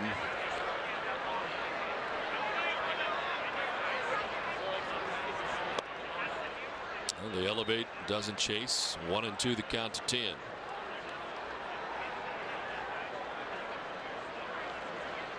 Alex Gordon at second base. Jose Guillen at first base. 1 out, top of the 8th. Red Sox on top 11-5.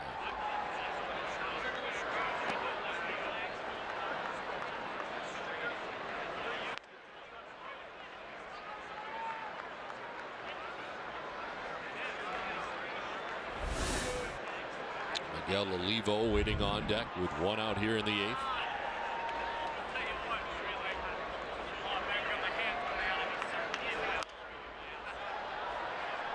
Red Sox fans, remember, if you need medical care while at Fenway, visit the Beth Israel Deaconess First Aid Stand behind Section 12. Beth Israel Deaconess Medical Center is the official hospital of the Boston Red Sox and Red Sox Nation.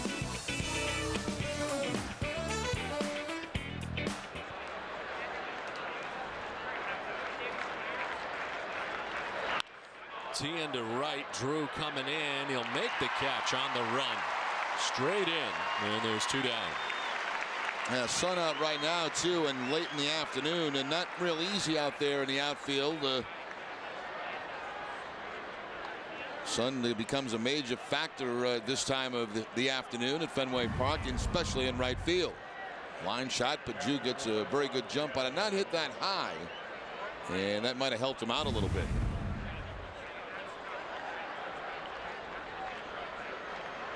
So 2 outs, first and second for Kansas City. Miguel Olivo, the batter.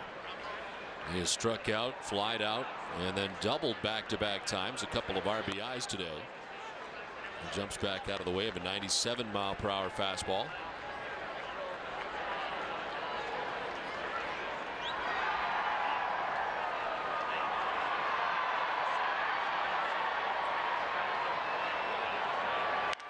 Drive to deep left field.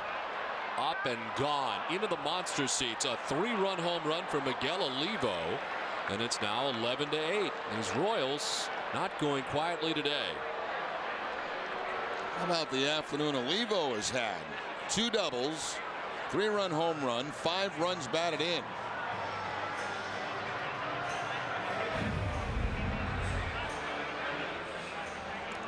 Fastball middle in, and Olivo just crushes it. A line shot into the monster seats. All of a sudden, it's a save situation.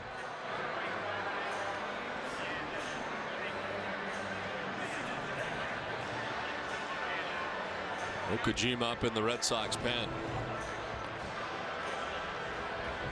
Rapid fire at the moment with now 2 outs.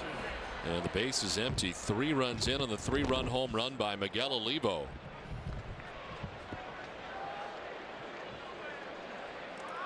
Ross Glow, the batter, 0 for 4 today.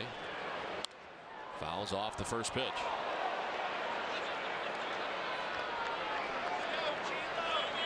And 2 guys with big days, Guillen and Olivo, in the middle of that lineup for the Kansas City Royals. 0-2 now to Glow. Well, those are the guys that have the home runs. Guillen homered in the 7th inning to welcome Craig Hansen into the game. And Olivo homering here in the 8th. So while the bullpen was very, very good in last night's game, and part of the victory after Cologne went the first 5, has been roughed up today. So far they've allowed 5 runs. Swing and a miss. Ardsma strikes out Glow to end the 8th. A 3-run inning for Kansas City. 11-8 Boston. Hurry in now for Toyota's banner sales event with great deals on a huge selection of Toyotas. Like Tacoma, named a smart choice for fuel costs. And right now you could save with $500 cash back. Or you could get $500 cash back on an FJ Cruiser, recognized for having the lowest ownership costs in its class. Or you could save $1,500 with cash back on 4Runner, a winner for best overall value. The banner sales event ends June 2nd. So hurry to your New England Toyota dealer today. Jeep is giving you protection from high gas prices. Announcing the Jeep $2.99 gas guarantee. Right now, when you buy or lease most Jeep vehicles, you'll pay just $2.99 a gallon for gas or diesel in each of the next 3 years for up to the first 12,000 miles per year. It's our $2.99 gas guarantee. Jeep is coming through for you with relief at the pump, just when you need it most. Hurry to your Jeep dealer today for the $2.99 gas guarantee. Let's refuel America. Wherever I go, I always make sure I'm comfortable. Same goes for home equity loans. You want to stay comfortable with your decision. That's why Sovereign's FlexLock line of credit puts you in control, because it combines a low variable rates with the option to lock into a fixed rate, which means no matter where rates are headed, with FlexLock, you can sit back and relax. Welcome.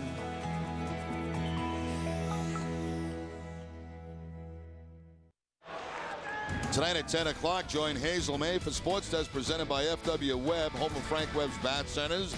You'll get a full recap of Game 2 between the Celtics and Pistons, plus all the latest news and highlights around the majors. It's all tomorrow. No, it's not. It's all tonight on Sports Desk at 10 p.m. It'll be Sports Desk tomorrow, too, but that's the one I'm talking about is tonight. New pitcher for Kansas City with the Red Sox on top 11-8, headed to the bottom of the 8th inning. It's Leo Nunez. First time we have seen him in this series against the Red Sox. 18th appearance overall. 17 2/3, 10 hits allowed, 13 strikeouts. Last time he worked was on the 16th of the month against the Marlins. An inning in that game. He was used as a starter last year, started 6 games.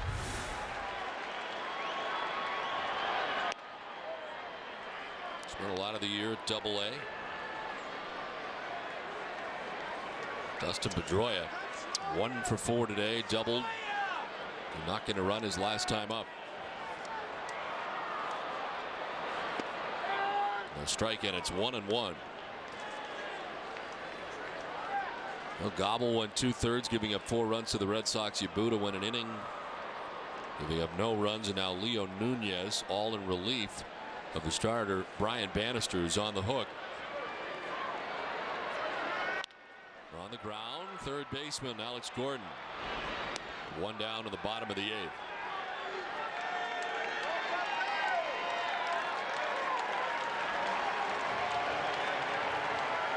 Here comes Big Papi.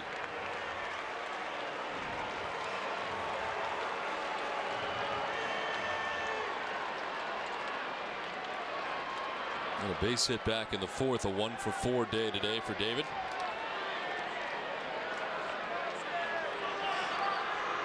As you pointed out, Jerry, a save situation now. And the closer up for Boston, Jonathan Papelbon. Yeah, with the score of the game today, I don't think the Red Sox ever expected to have Papelbon even loosening up in this one, but all of a sudden a 3-run ball game. Well, they had an 11-3 lead after the grand slam by Mike Lowell in the 6-run 6th inning. A little tighter now. 0-2. Now that's 97 for Nunez on that fastball.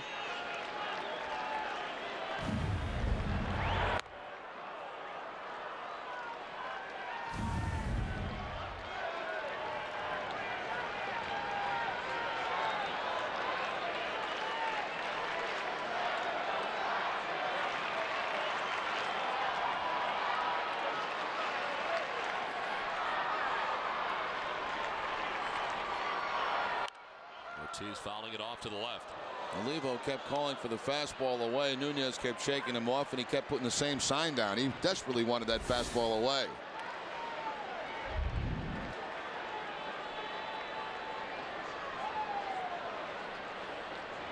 Nunez, 24 years of age, from the Dominican Republic.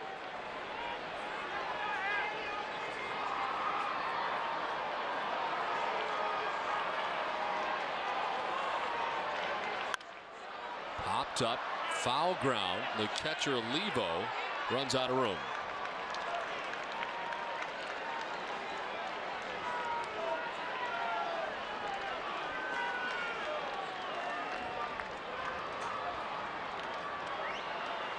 Oh, and Nunez made his major league debut, and it was back in 2005 on May 9th. He was only 21 years of age. He teamed up with Morgos, Cisco, and become the first rookie trio in Major League history to toss 50 innings without making a start. Those guys used a ton out of the bullpen back in 2005. Swing and a miss. Strikes out Ortiz, and there's 2 outs in the 8th. Now David's all set for 97-mile-an-hour fastball. Instead, he gets the changeup from Nunez.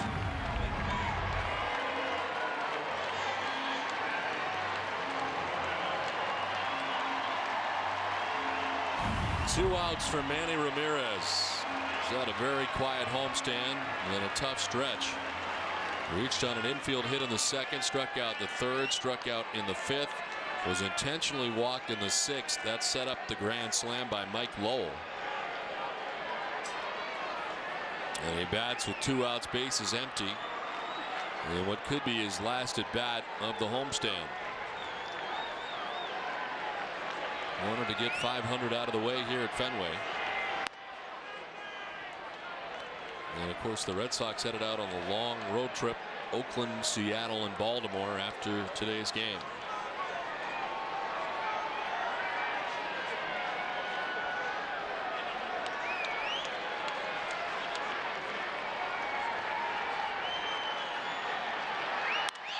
And he pops it up.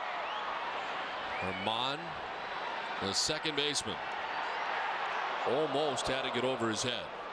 Makes the catch. Red Sox down in order. Royals coming up in the 9th, 11-8 Boston.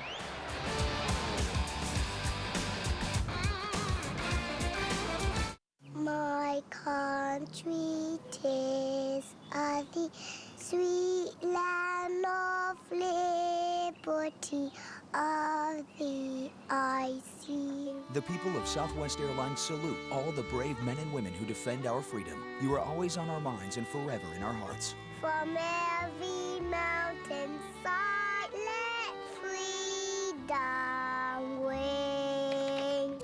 You are now free to salute our heroes, America. Dodge is protecting you from high gas prices. Announcing the Dodge $2.99 gas guarantee.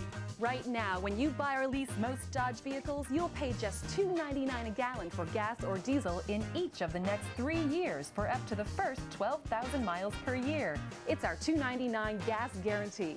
Dodge is coming through for you with relief at the pump just when you need it most. Hurry to your Dodge dealer today for the $2.99 gas guarantee. Let's refuel America.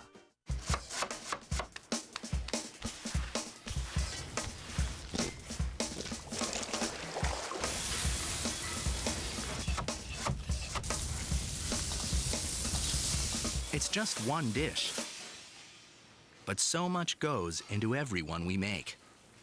Bertucci's, What's not to love? Introducing our new lobster and shrimp with spaghetti, served in a tomato cream sauce with a hint of garlic and basil. Boston Red Sox baseball on NESN is brought to you by your New England Ford dealers, Dunkin' Donuts, your New England Chrysler dealers, Aflac, Olympia Sports, the official sporting goods retailer of the New England Sports Network, Subaru Outback, and by Southwest Airlines.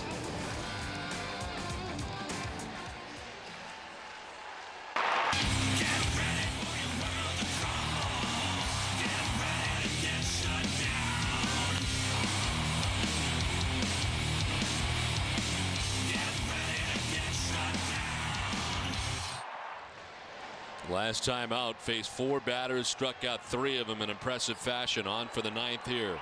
13 saves and 15 opportunities for Papelbon on the season. Last coming against Kansas City, inning in a 3rd net game and had the 3 strikeouts. Overall, his 22nd appearance of the season. New center fielder for the Red Sox, Crispin at center. Ellsbury moving from center to left field. Ramirez coming out of the game. Alberto Callaspo leads it off in the 9th. He is walked, grounded out, struck out, flied out.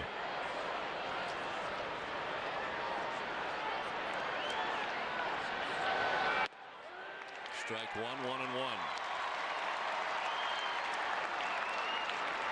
1-1. Papelbon trying to finish it off. Daisuke Matsuzaka, pitcher of record for the Red Sox, on 5 2/3, has a chance for his 8th win without a loss.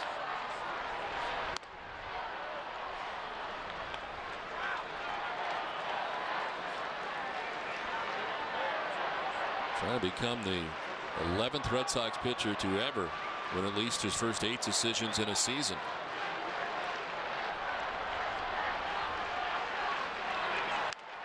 Slap foul, 2-2 now to Callaspo.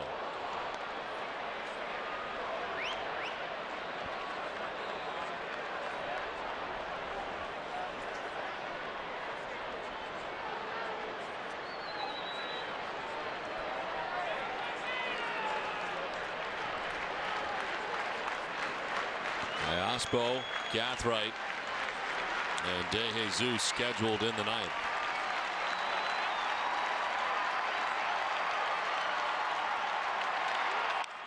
Softly grounded Lowell from third base. 1 down in the 9th. Split-fingered fastball there from Papelbon to get the first ground ball out of the inning.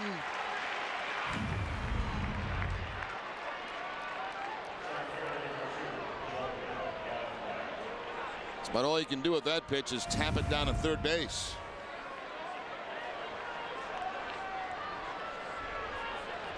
So 1 away, and here's Joey Gathright.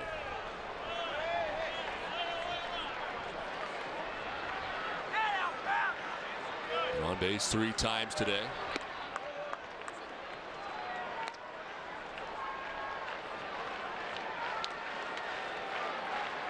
A double, a single, a walk after he grounded out back in the 2nd inning. In the grass at third is Lowell, the 1-0. A strike over the outside corner, 1-1.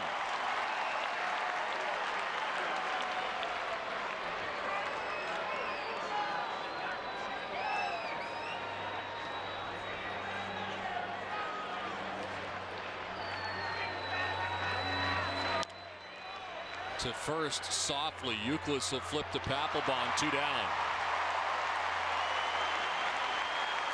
Coming up after the game, it's W.B. Mason's Extra Innings with Tom Caron, Dennis Eckersley, and Heidi Watney. You'll get all reaction from today's series finale against the Royals, including manager Terry Francona's live press conference.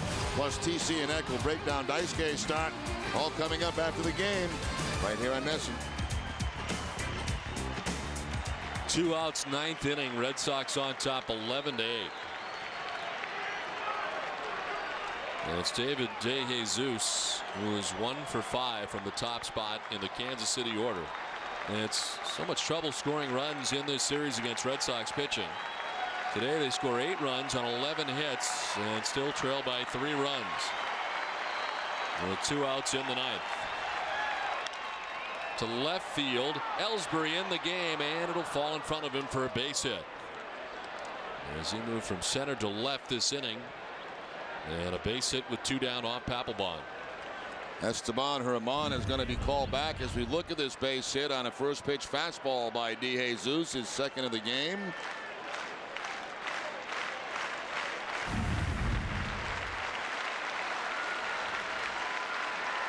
Is Billy Butler coming up? Yep. Plus, he was the guy at the plate when Papelbon got that big strikeout with the bases loaded in the 8th inning a couple of days ago. The only time that Butler had faced Papelbon was in that situation, so he's 0 for 1.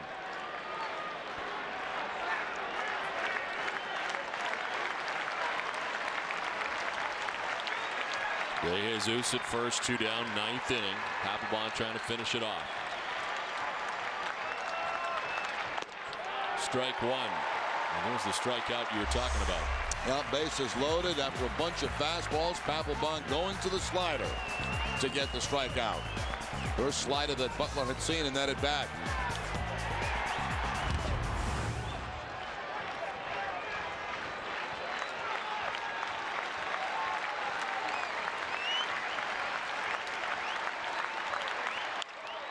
To right field, it's going to fall in for a base hit. DeJesus is headed for third base, and all of a sudden the tying run will be coming to the plate for Kansas City in the 9th. Well, no slider, no splitter, fastball, and a base hit to the opposite field by Butler.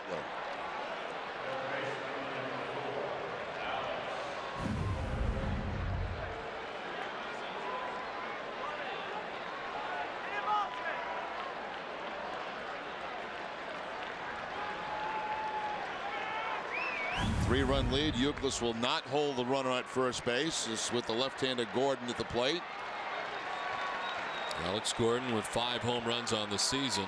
Certainly a power threat. He's 0 for 1 in his career against Papelbon, who ties up the laces on the right cleat. Gets himself ready to go now.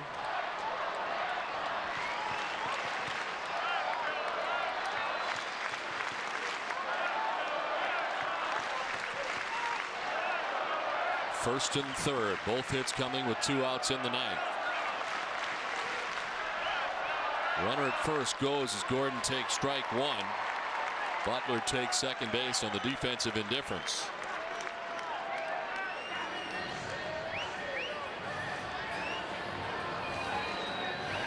And at second base, checking on sequence of signs they're going to use.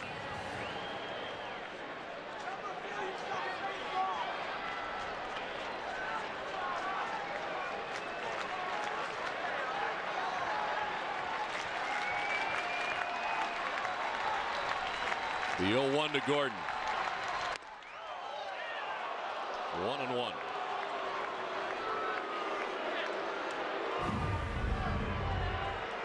It's like Cash wanted a fastball up and in. Apparently inside.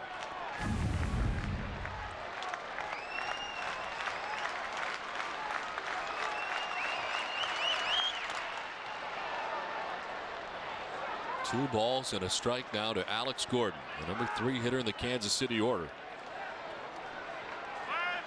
I gotta give credit to the Royals this afternoon. I mean, they never quit in this game. They were way behind, and here they are with the potential tying run at the plate in the 9th inning. Well, we're down 11-3. Scored twice in the 7th, 3 times in the 8th. Tying run at the plate.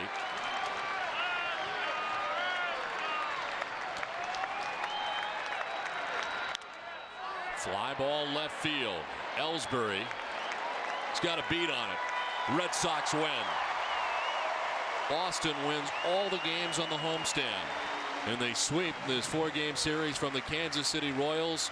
2 grand slams today. J.D. Drew and Mike Lowell providing the grand slams as the Red Sox win 11-8. Jaron, I'll be back here, but first, Here's Tom Caron with a preview of what's coming up on WB Mason's Extra Innings. TC? Oh, Don, thanks very much. We'll look back at that 7-0 homestand, the first unbeaten homestand of 7 or more games in 2 years. We'll also look at a grand afternoon at the ballpark as both J.D. Drew and Mike Lowell hit grand slams to help Daisuke Matsuzaka pick up his 8th win of the year without a loss. It's all coming up with Dennis Eckersley on WB Mason's Extra Innings.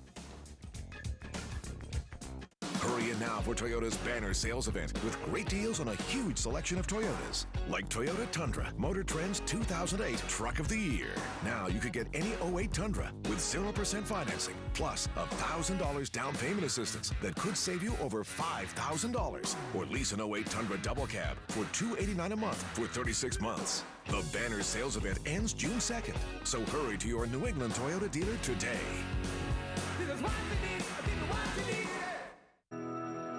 When you have two good teams, who wins comes down to who wants it more. Same goes for banking. That's why nobody will take better care of you or do more to earn your business than the people at Sovereign. It's that simple. Because at Sovereign, we want you to be the winner. Open a FlexLock home equity line now while rates are at historic lows. Another way that Sovereign does more to earn your business.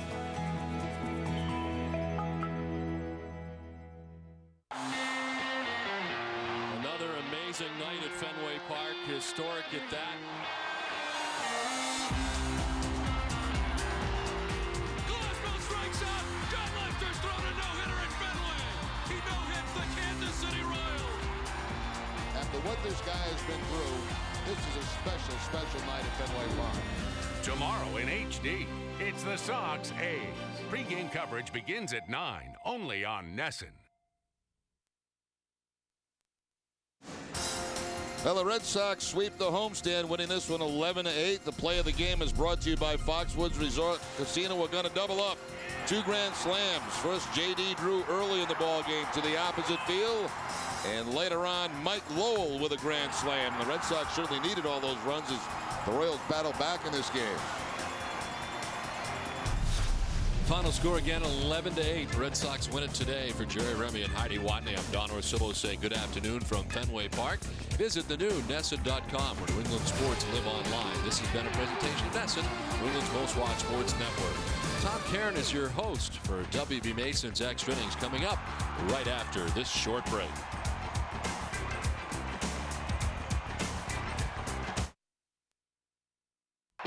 Closed captioning provided by Finagle. Whether it's breakfast, lunch, or supper, don't settle for average food. Go beyond that. Finagle, go beyond good. Sorry.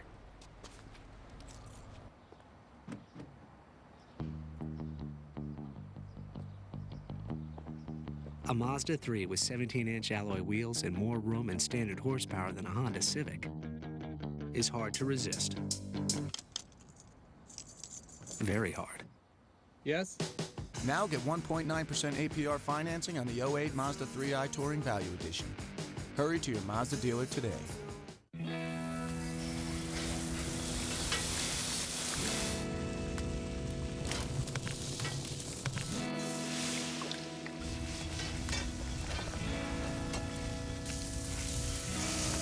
Distinctive isn't complicated, just delicious.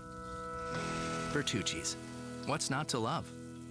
Our tortellini bascaola with sweet Italian sausage, fresh sage, and portobello mushrooms in a tomato cream sauce.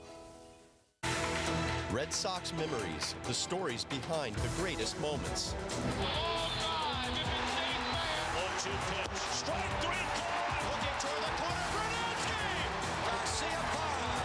The 107-year history of the Boston Red Sox, told like never before.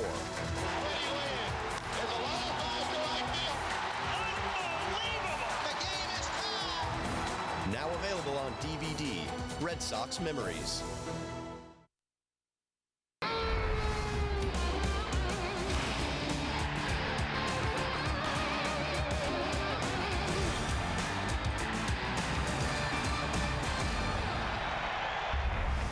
Well, the good times keep on rolling at Fenway Park for the Boston Red Sox. Daisuke Matsuzaka walked a few today. In fact, When it was all said and done, he walked 6 and has walked more batters than anyone in Major League Baseball right now, but the offense more than picked him up today. How about a couple of grand slams, one from each side of the plate? J.D. Drew gets the first one, that in the second inning. Mike Lowell, the insurance in the 6th. They'd need it all because this one got tight. But the Red Sox win it 11-8. They wrap up the homestand, a perfect 7-0. One win fewer than Daisuke Matsuzaka had a perfect 8-0. Welcome into our SNHD Television Center. Tom Caron along with Hall of Famer Dennis Eckersley. This wasn't as tidy or as pretty or as nice a start as we've seen over the homestand, but sometimes the bat's got to pick you up. Well, he's back. Daisuke's back into this walk thing that he had a few starts ago, but he wasn't feeling very well. But he finally got a 4-run lead and sort of messed around. The thing about Daisuke is that he'll give in a little bit. He won't give in, and then he'll walk, but he'll bend, but he won't break, basically. And he lasted 6 innings, threw a ton of pitches, almost like half balls and half strikes. I think a little of that had to do with working with Cash. I don't think he's used to working with Cash, so you can blame it on that. But for the most part, this is what he does, and he comes out, they score him a bunch of runs, and he gets his 8th win. 14 hits, it was the 2 big ones, the grand slams, and when it's all said and done, the Red Sox at 7-0 on the homestand and are now 21-5. They're closing in on your 78 team here. This is just unbelievable because they're 4 games under 500 on the road. We'll deal with the road in a little bit as they get ready for this 10-game road trip. But this is obviously the best home record in all of baseball. These guys are almost unbeatable at Fenway. They really are. You add that to a couple of good pitch games. They win the game 2-1, and then when they have to score some runs, they score some runs. And God knows what they're hitting 295 as a team. They're just wearing people out. They let them get back into this game, a little scary, but they had enough 2 grand slams. If you don't win a game with 2 grand slams, you should quit. But they play so well at home, and if they continue this, you don't even have to play 500 on the road. Well, first time they've had 2 grand slams in a game since 2003 when Bill Miller did it twice down in Texas, you might remember. Plenty of reason for the Red Sox to head off on this road trip feeling good about themselves. Let's hear from the manager, whose team is now a season high 12 games above 500.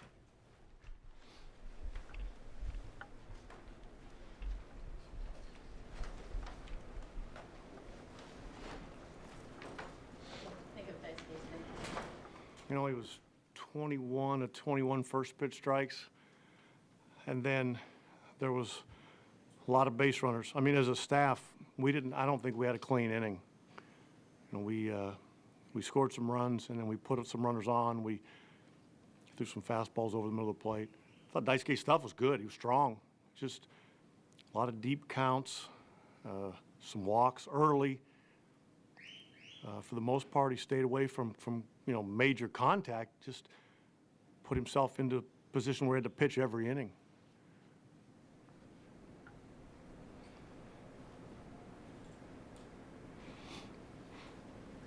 How about the run support that JD and Mike were able to give you in those timely spots?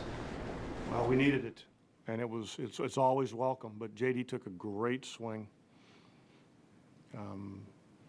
Anytime you can throw up, we talk about 3-run homers. Grand slams are welcome too, and we needed every bit of it.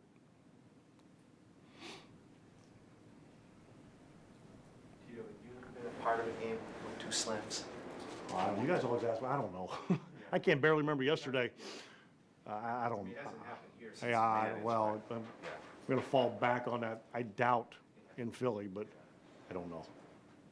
Maybe against us. Usually when you see a guy that has 7 strikeouts, he doesn't have 6 walks or red scores. Well, I don't know about that. I mean, if his stuff's good and if he's getting some misses, that, again, sometimes when you're wild in the strike zone, that can happen.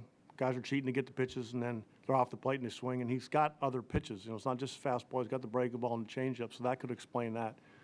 Just, again, he just pitched himself into some predicaments where he had to make real good pitches. Fortunately, for the most part, he did.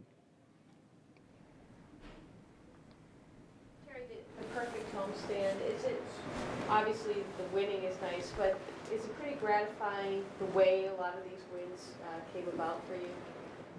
Well, I don't think I shouldn't say we don't care. We just want to win. I think we've used just about everybody on our roster, which is always good. Everybody feels like they're doing something to help us, and they are. We used every pitcher. I think that's part of the reason why we do win. You show up on a day game after a night game and we have a bench that guys can play, or we can go in for defense, or if somebody's nicked up, there's another guy can play. I think that's part. Yeah, I do think that's part of the reason we have success.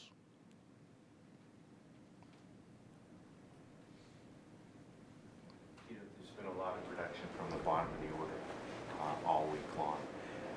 I mean, has that been a staple of your teams here, that there's just no break for an opposing pitcher 1 through 9? I hope so. I mean, because that's certainly how we feel. I mean, if you have innings where a pitcher feels like he can take a deep breath, it's certainly going to help them. You know, if Lugo's getting on, he's a threat to run. Cashy throws a nice swing on there today on a hit and run. You know, JD's hitting 7th. He hits a grand slam. That, you know, the more you can spread out your order and make it thick, certainly makes it a lot easier to grind out at bats. I mean, we talk about that all the time, but you have to be able to do it.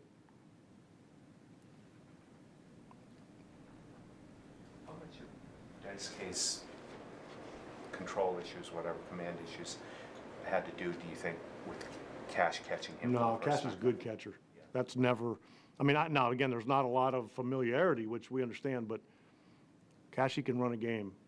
That's never an issue. Now, I know Tech spends a lot of time with Dice K, and they've gotten to know each other. But being able to put Cashy back there in a situation is good, because he can handle whatever you throw at him. And there was a couple times you saw he had to go to the mound and kind of get on the same page, but that's okay.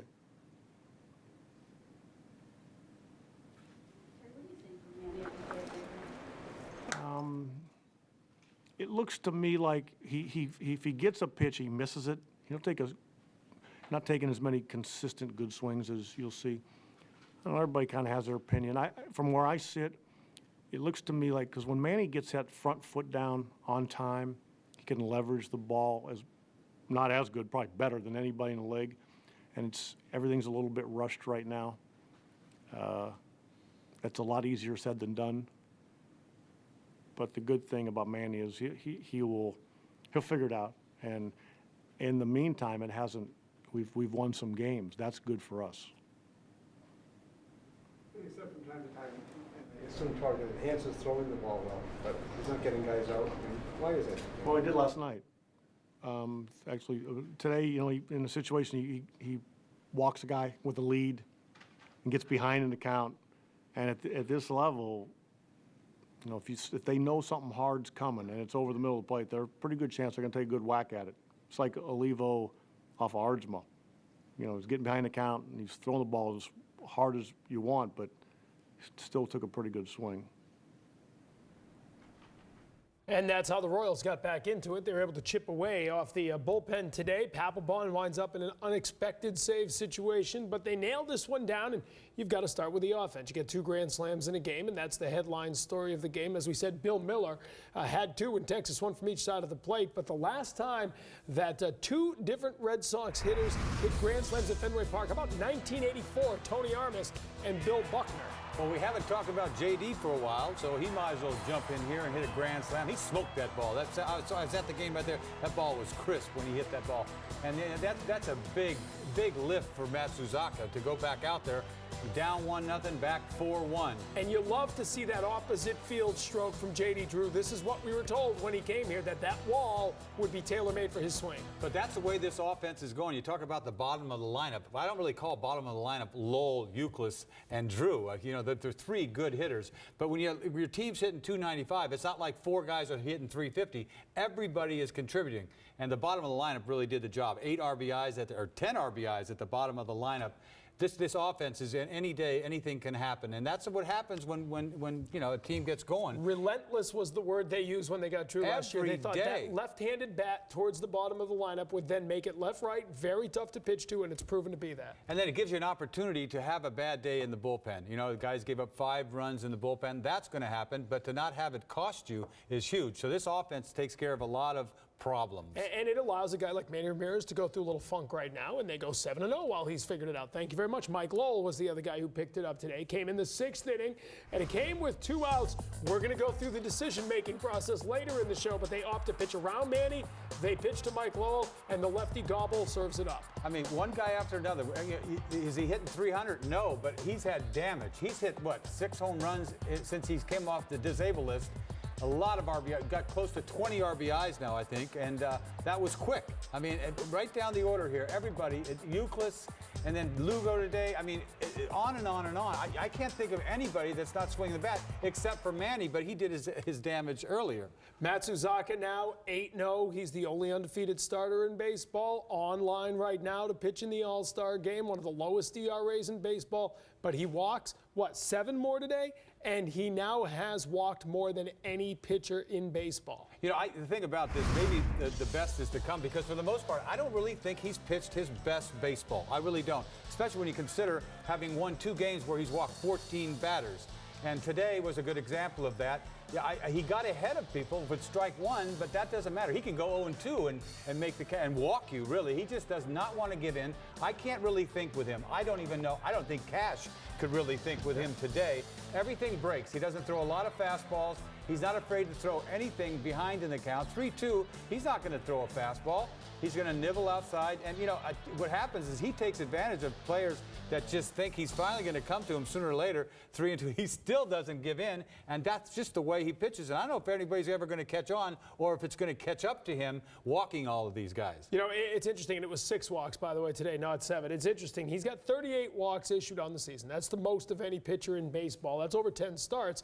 But if you take away the 8-walk game and you take away the 6-walk game today, then you're talking about an average of 3 per game. So he's had 2 or 3 of these games here where he just has not been able to finish guys off. Yeah, but the thing is, at the same time, he bends, but he doesn't break. Remember last year, he about had 10 nuclear innings, and he really has stayed away from that. Always gets out of that inning, you know, with a strikeout, or he just makes a good pitch when he has to. And how long could this happen? Well, he's 8-0, and if the best is yet to come, I mean, my goodness, I don't know what kind of year he's going to end up with. Right from the get-go today in the first inning, it was a 34-pitch first inning, but he only gives up the 1 run, and he gets out of it with a couple of guys on base. You see a breaking ball pretty much right down the middle. Olivo just takes that. Then the next, what's this right here? Olivo again.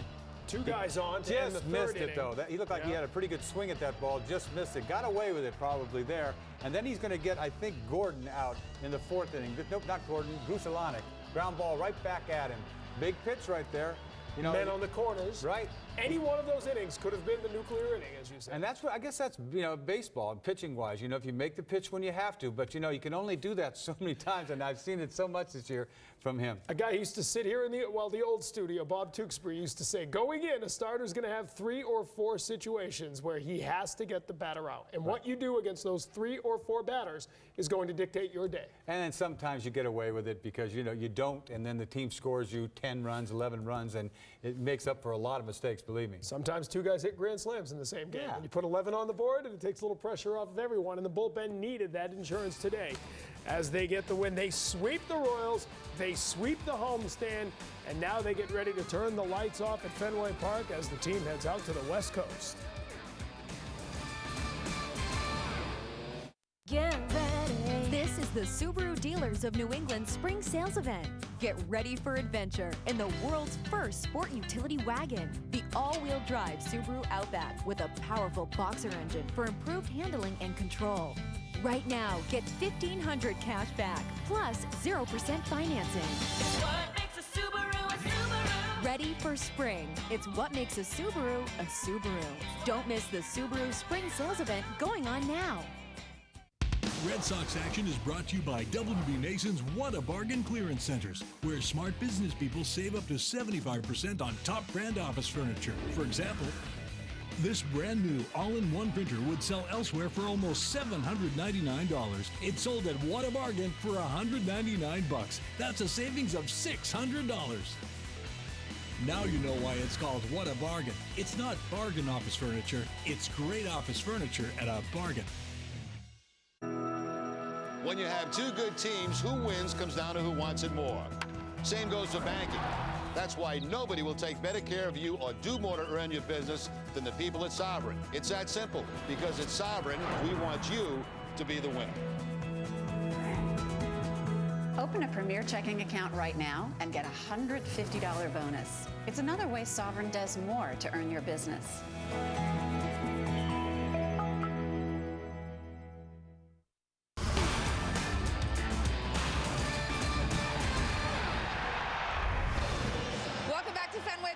Heidi Watney. The Sox complete the 4-game sweep of the Royals with an 11-8 win.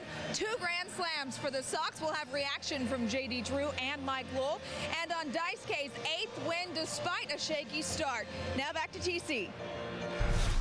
Heidi, thanks very much. Our Subaru of New England star of the game. It's Mike Lowell, and it's brought to you by the all-wheel drive Subaru Outback, America's #1 selling wagon. A 3-for-4 afternoon for Mike Lowell. The double was nice. The grand slam was nicer. 7th of his career, first in almost exactly a year. He drove in the 4 runs with the grand slam today, part of a 2 grand slam day for the Boston Red Sox. And he hit that grand slam after an interesting decision-making process, shall we say, for Trey Hillman. It ends with 2 outs, and you've got men on second and third. Manny Ramirez is walking up to the plate. So the question, what do you do with Manny? Conventional wisdom in the past, you walk him and you go after the next guy. But Manny's been struggling of late, and you see some numbers here. 1 for 13 against the Royals in this series, 3 for 21 in this homestand coming up, and 1 for 7 against Gobble. So what do you do? First of all, I don't think that should have anything to do with what he's done off of Gobble, because Gobble is, to me, just a mediocre left-hander. Manny should kill him. Manny's not swinging the bat that good. So if you make a decision to not pitch to Manny, first of all, Gobble shouldn't even be in this game. I mean, he didn't even do a good job. He walked Ellsbury to start this off, a double to Pedroia, RBI double. He does get out Ortiz. You're waiting for a right-handed reliever to come in the game. So if you were the manager, and I think we said this, if I'm the manager, I'm going to bring in a righty and pitch to Manny, because Manny's struggling right now. Absolutely. But they don't. We would go nuts if the same thing happened and Lopez is in this game and does the same thing that Gobble does. Well, they walk Manny. Right. All right, so they go with the intentional walk, and that's not a huge surprise because, you can understand why you would walk someone of Manny Ramirez's caliber.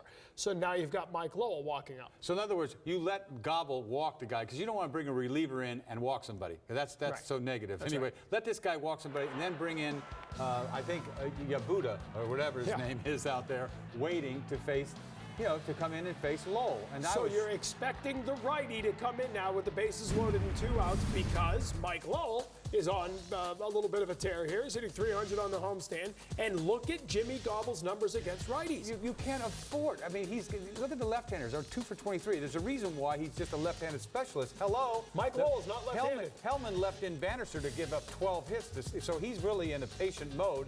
And he goes out there and lets Gobble give up a slam, which is, to me, is ridiculous.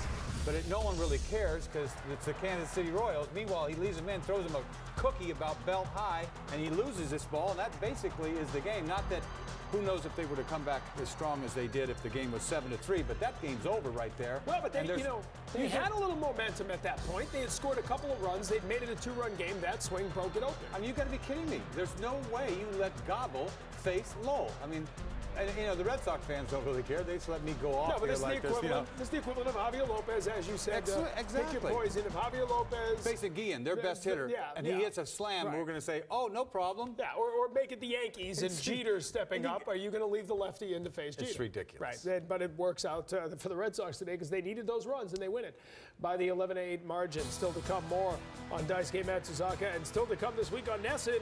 You can relive every pitch of John Lester's no-hitter in the NESN primetime double play Friday night at 6:30, followed by live coverage of the Sox and A's. Then on Monday, it's 12 hours of Red Sox programming, including the Paw Sox game live at 1, followed by the Buchholz and Lester no-hitters, and then Sox A's coverage beginning at 9. On Thursday next week, it's back-to-back replays of both the Clay Buchholz and John Lester no-hitters, no-hit magic throughout the weekend of next week on NESN. Still to come, the Detroit Tigers suddenly hot ever since Jim Leyland threw a little bit of a nutty. They've been winning games. They're trying to sweep Seattle. We'll fill you in when we come back. Red Sox action is brought to you by WB Mason's What a Bargain Clearance Centers, where smart business people save up to 75% on top brand office furniture. For example, this used 60 by 30 inch conference table was originally around $395. It's sold at What a Bargain for only $75, over 80% less. That's a savings of $320. Now you know why it's called What a Bargain. It's not bargain office furniture, it's great office furniture at a bargain.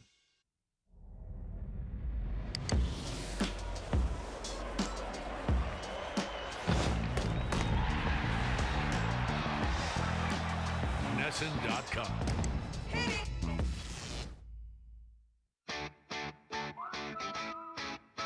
everyone likes to hunt for a bargain. So this Memorial Day, we've quietly placed specially marked Chevys on our lots.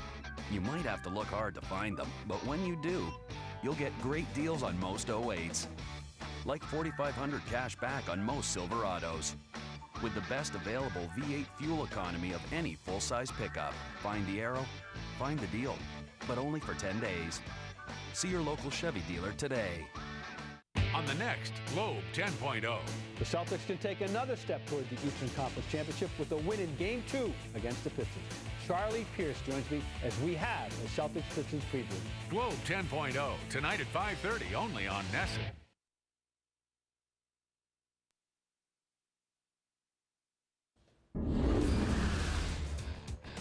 All right, don't forget, coming up in the days ahead on the pregame show, Catherine Tappan fills the chair tomorrow as I get out of here for a weekend. Dennis Eckersley will join us, as will Ken Maka.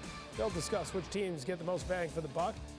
On Saturday, Ken will break down the top AL managers of the year. And on Sunday, John Lester returns to the mound for his first start after the no-hitter. Major League Baseball news and notes here. We begin with afternoon baseball. Jeremy Bonderman and the Tigers trying to sweep away the Mariners. Maglio Ordonez with a double to right off Miguel Batista. Gary Sheffield will score. Detroit has a 1-0 lead. They'd open this one up. Brandon Inge to left field. It's gone. Renteria and Joyce both on board. A 3-run shot and a 4-0 lead. It's 5-1 now.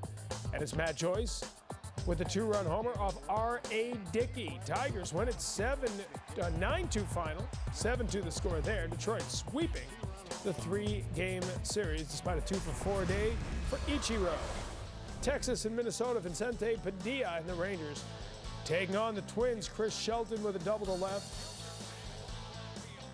As this one in a 4-3 Texas lead will make it 6-3 as Bird and Laird both score. Justin Morneau with a single off Joaquin Benoit that'll score 2 to tie the game at 7. Josh Hamilton has had a tremendous start for the Rangers. Takes Brian Bass deep. 12th of the season, 8-7 Texas wins it. Hamilton leads all of Major League Baseball with 53 RBI. It's a 4-game split between the Rangers and the Twins.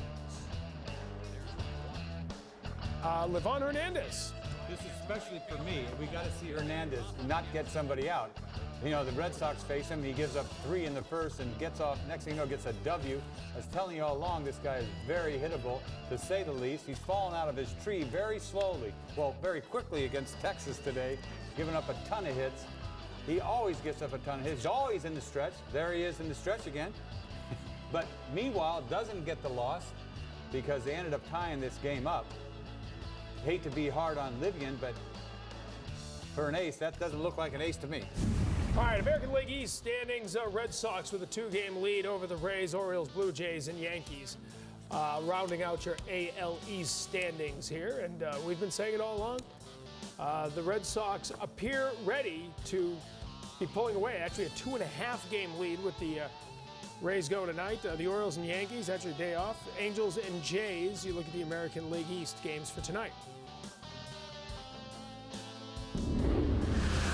And again, it just appears like a chance for them to pull away. It really does. I mean, this is the, you know, you're looking at the teams behind you that you never were worried about for years to come. I mean, years on end, never were you worried about Tampa or, you know, Baltimore, and you see it last and list in New York. We've been pounding them for the last week saying they're done, this and that. But for the most part, you know, this is time for them to take off. But the only way that this team's going to take off is if they can play on the road. They get a 10-game road trip, and this is the time if they can go out. I mean, I don't know. I don't know. The Celtics are proving you can win it all without ever winning a road game. Like I said, you keep playing home like this, you don't even have to play 500 on the road to win this thing. You can be 10 games under 500 if you're 30 games over 500 at home, and you'll be just fine. All right, spring is the perfect time to visit Massachusetts. Go to massvacation.com for hotel rates starting at $79, including breakfast. Massachusetts, it's all here.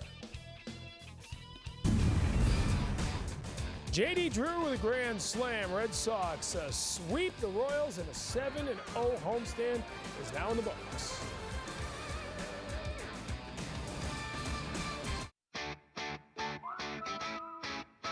Everyone likes to hunt for a bargain.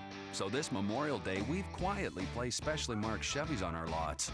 You might have to look hard to find them, but when you do, you'll get great deals on most 08s. Like $4,500 cash back on most Silverados. With the best available V8 fuel economy of any full-size pickup. Find the arrow, find the deal, but only for 10 days. See your local Chevy dealer today. Hey, see that new woman in marketing? Oh, yeah. Took her out Friday night. Really? How was it? She eats like a horse. Winnie. Real nice. It's just an expression. Yeah, I think that'd be fantastic. We've got 4 places. So maybe if we just... Playing the horses is easy. Visit an OTB near you.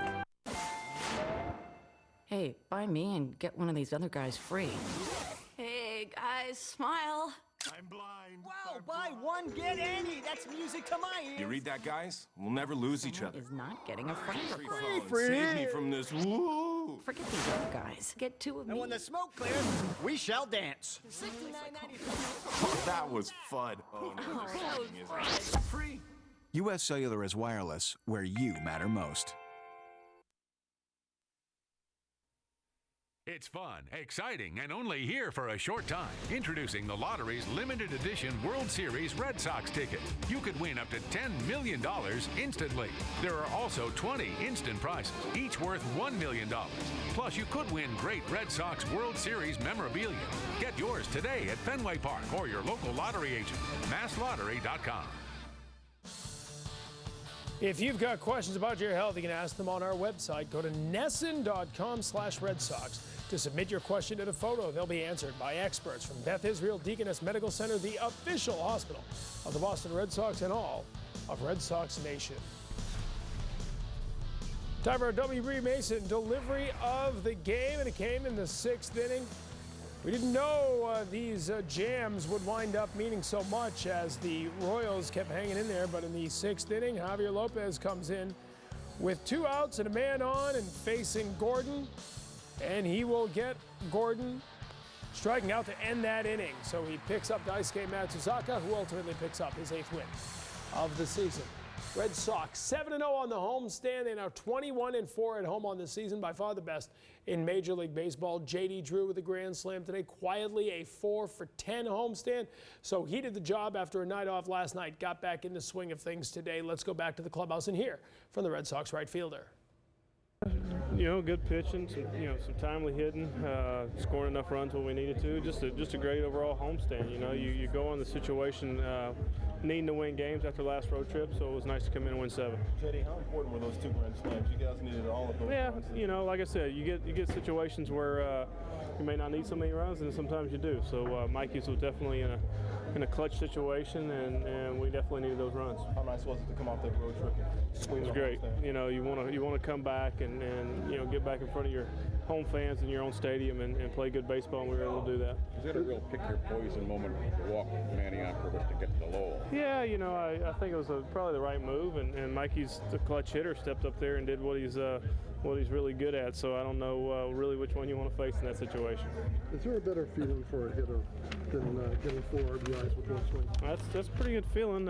It's a situation where you're you know, the situation I was in was a little different than Mikey's. I think he had 2 outs, and so I can kind of get away with anything. But to be able to come up to the plate and know you can, swing away and try to hit a deep fly ball is a good feeling. How much of a challenge is this? That's a nice way to put 4 quick runs on the board. Single, single, single, grand slam. He's hitting .333 over the last 8 games and has quietly had a nice first third of the season. Quiet. This guy, to me, is totally, this guy represents quiet. He really does. Whether he's going bad or going good, you really don't know it. Well, you know it today because a slam right there, especially the way Kansas City's played the first 3 games, it almost just knocks them out, even though they came back and scored some runs late in this game. But, you're going bad, and all of a sudden you give up 3 hits, and the guy takes you deep. It's like, oh, my God, nobody out still. Bases, cleared, and Bannister didn't have it, did not have it, and gave up 12 hits in 5 innings. But anyway, back to Drew.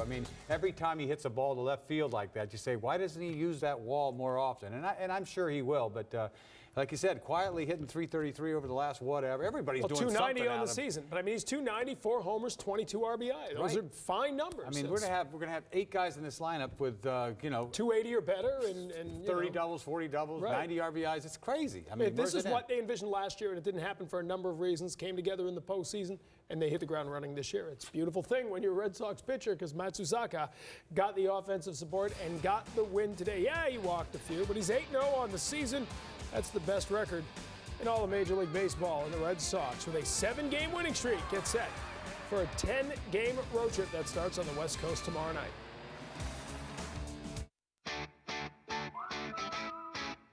Everyone likes to hunt for a bargain. So this Memorial Day, we've quietly placed specially marked Chevys on our lots. You might have to look hard to find them, but when you do, you'll get great deals on most 08s.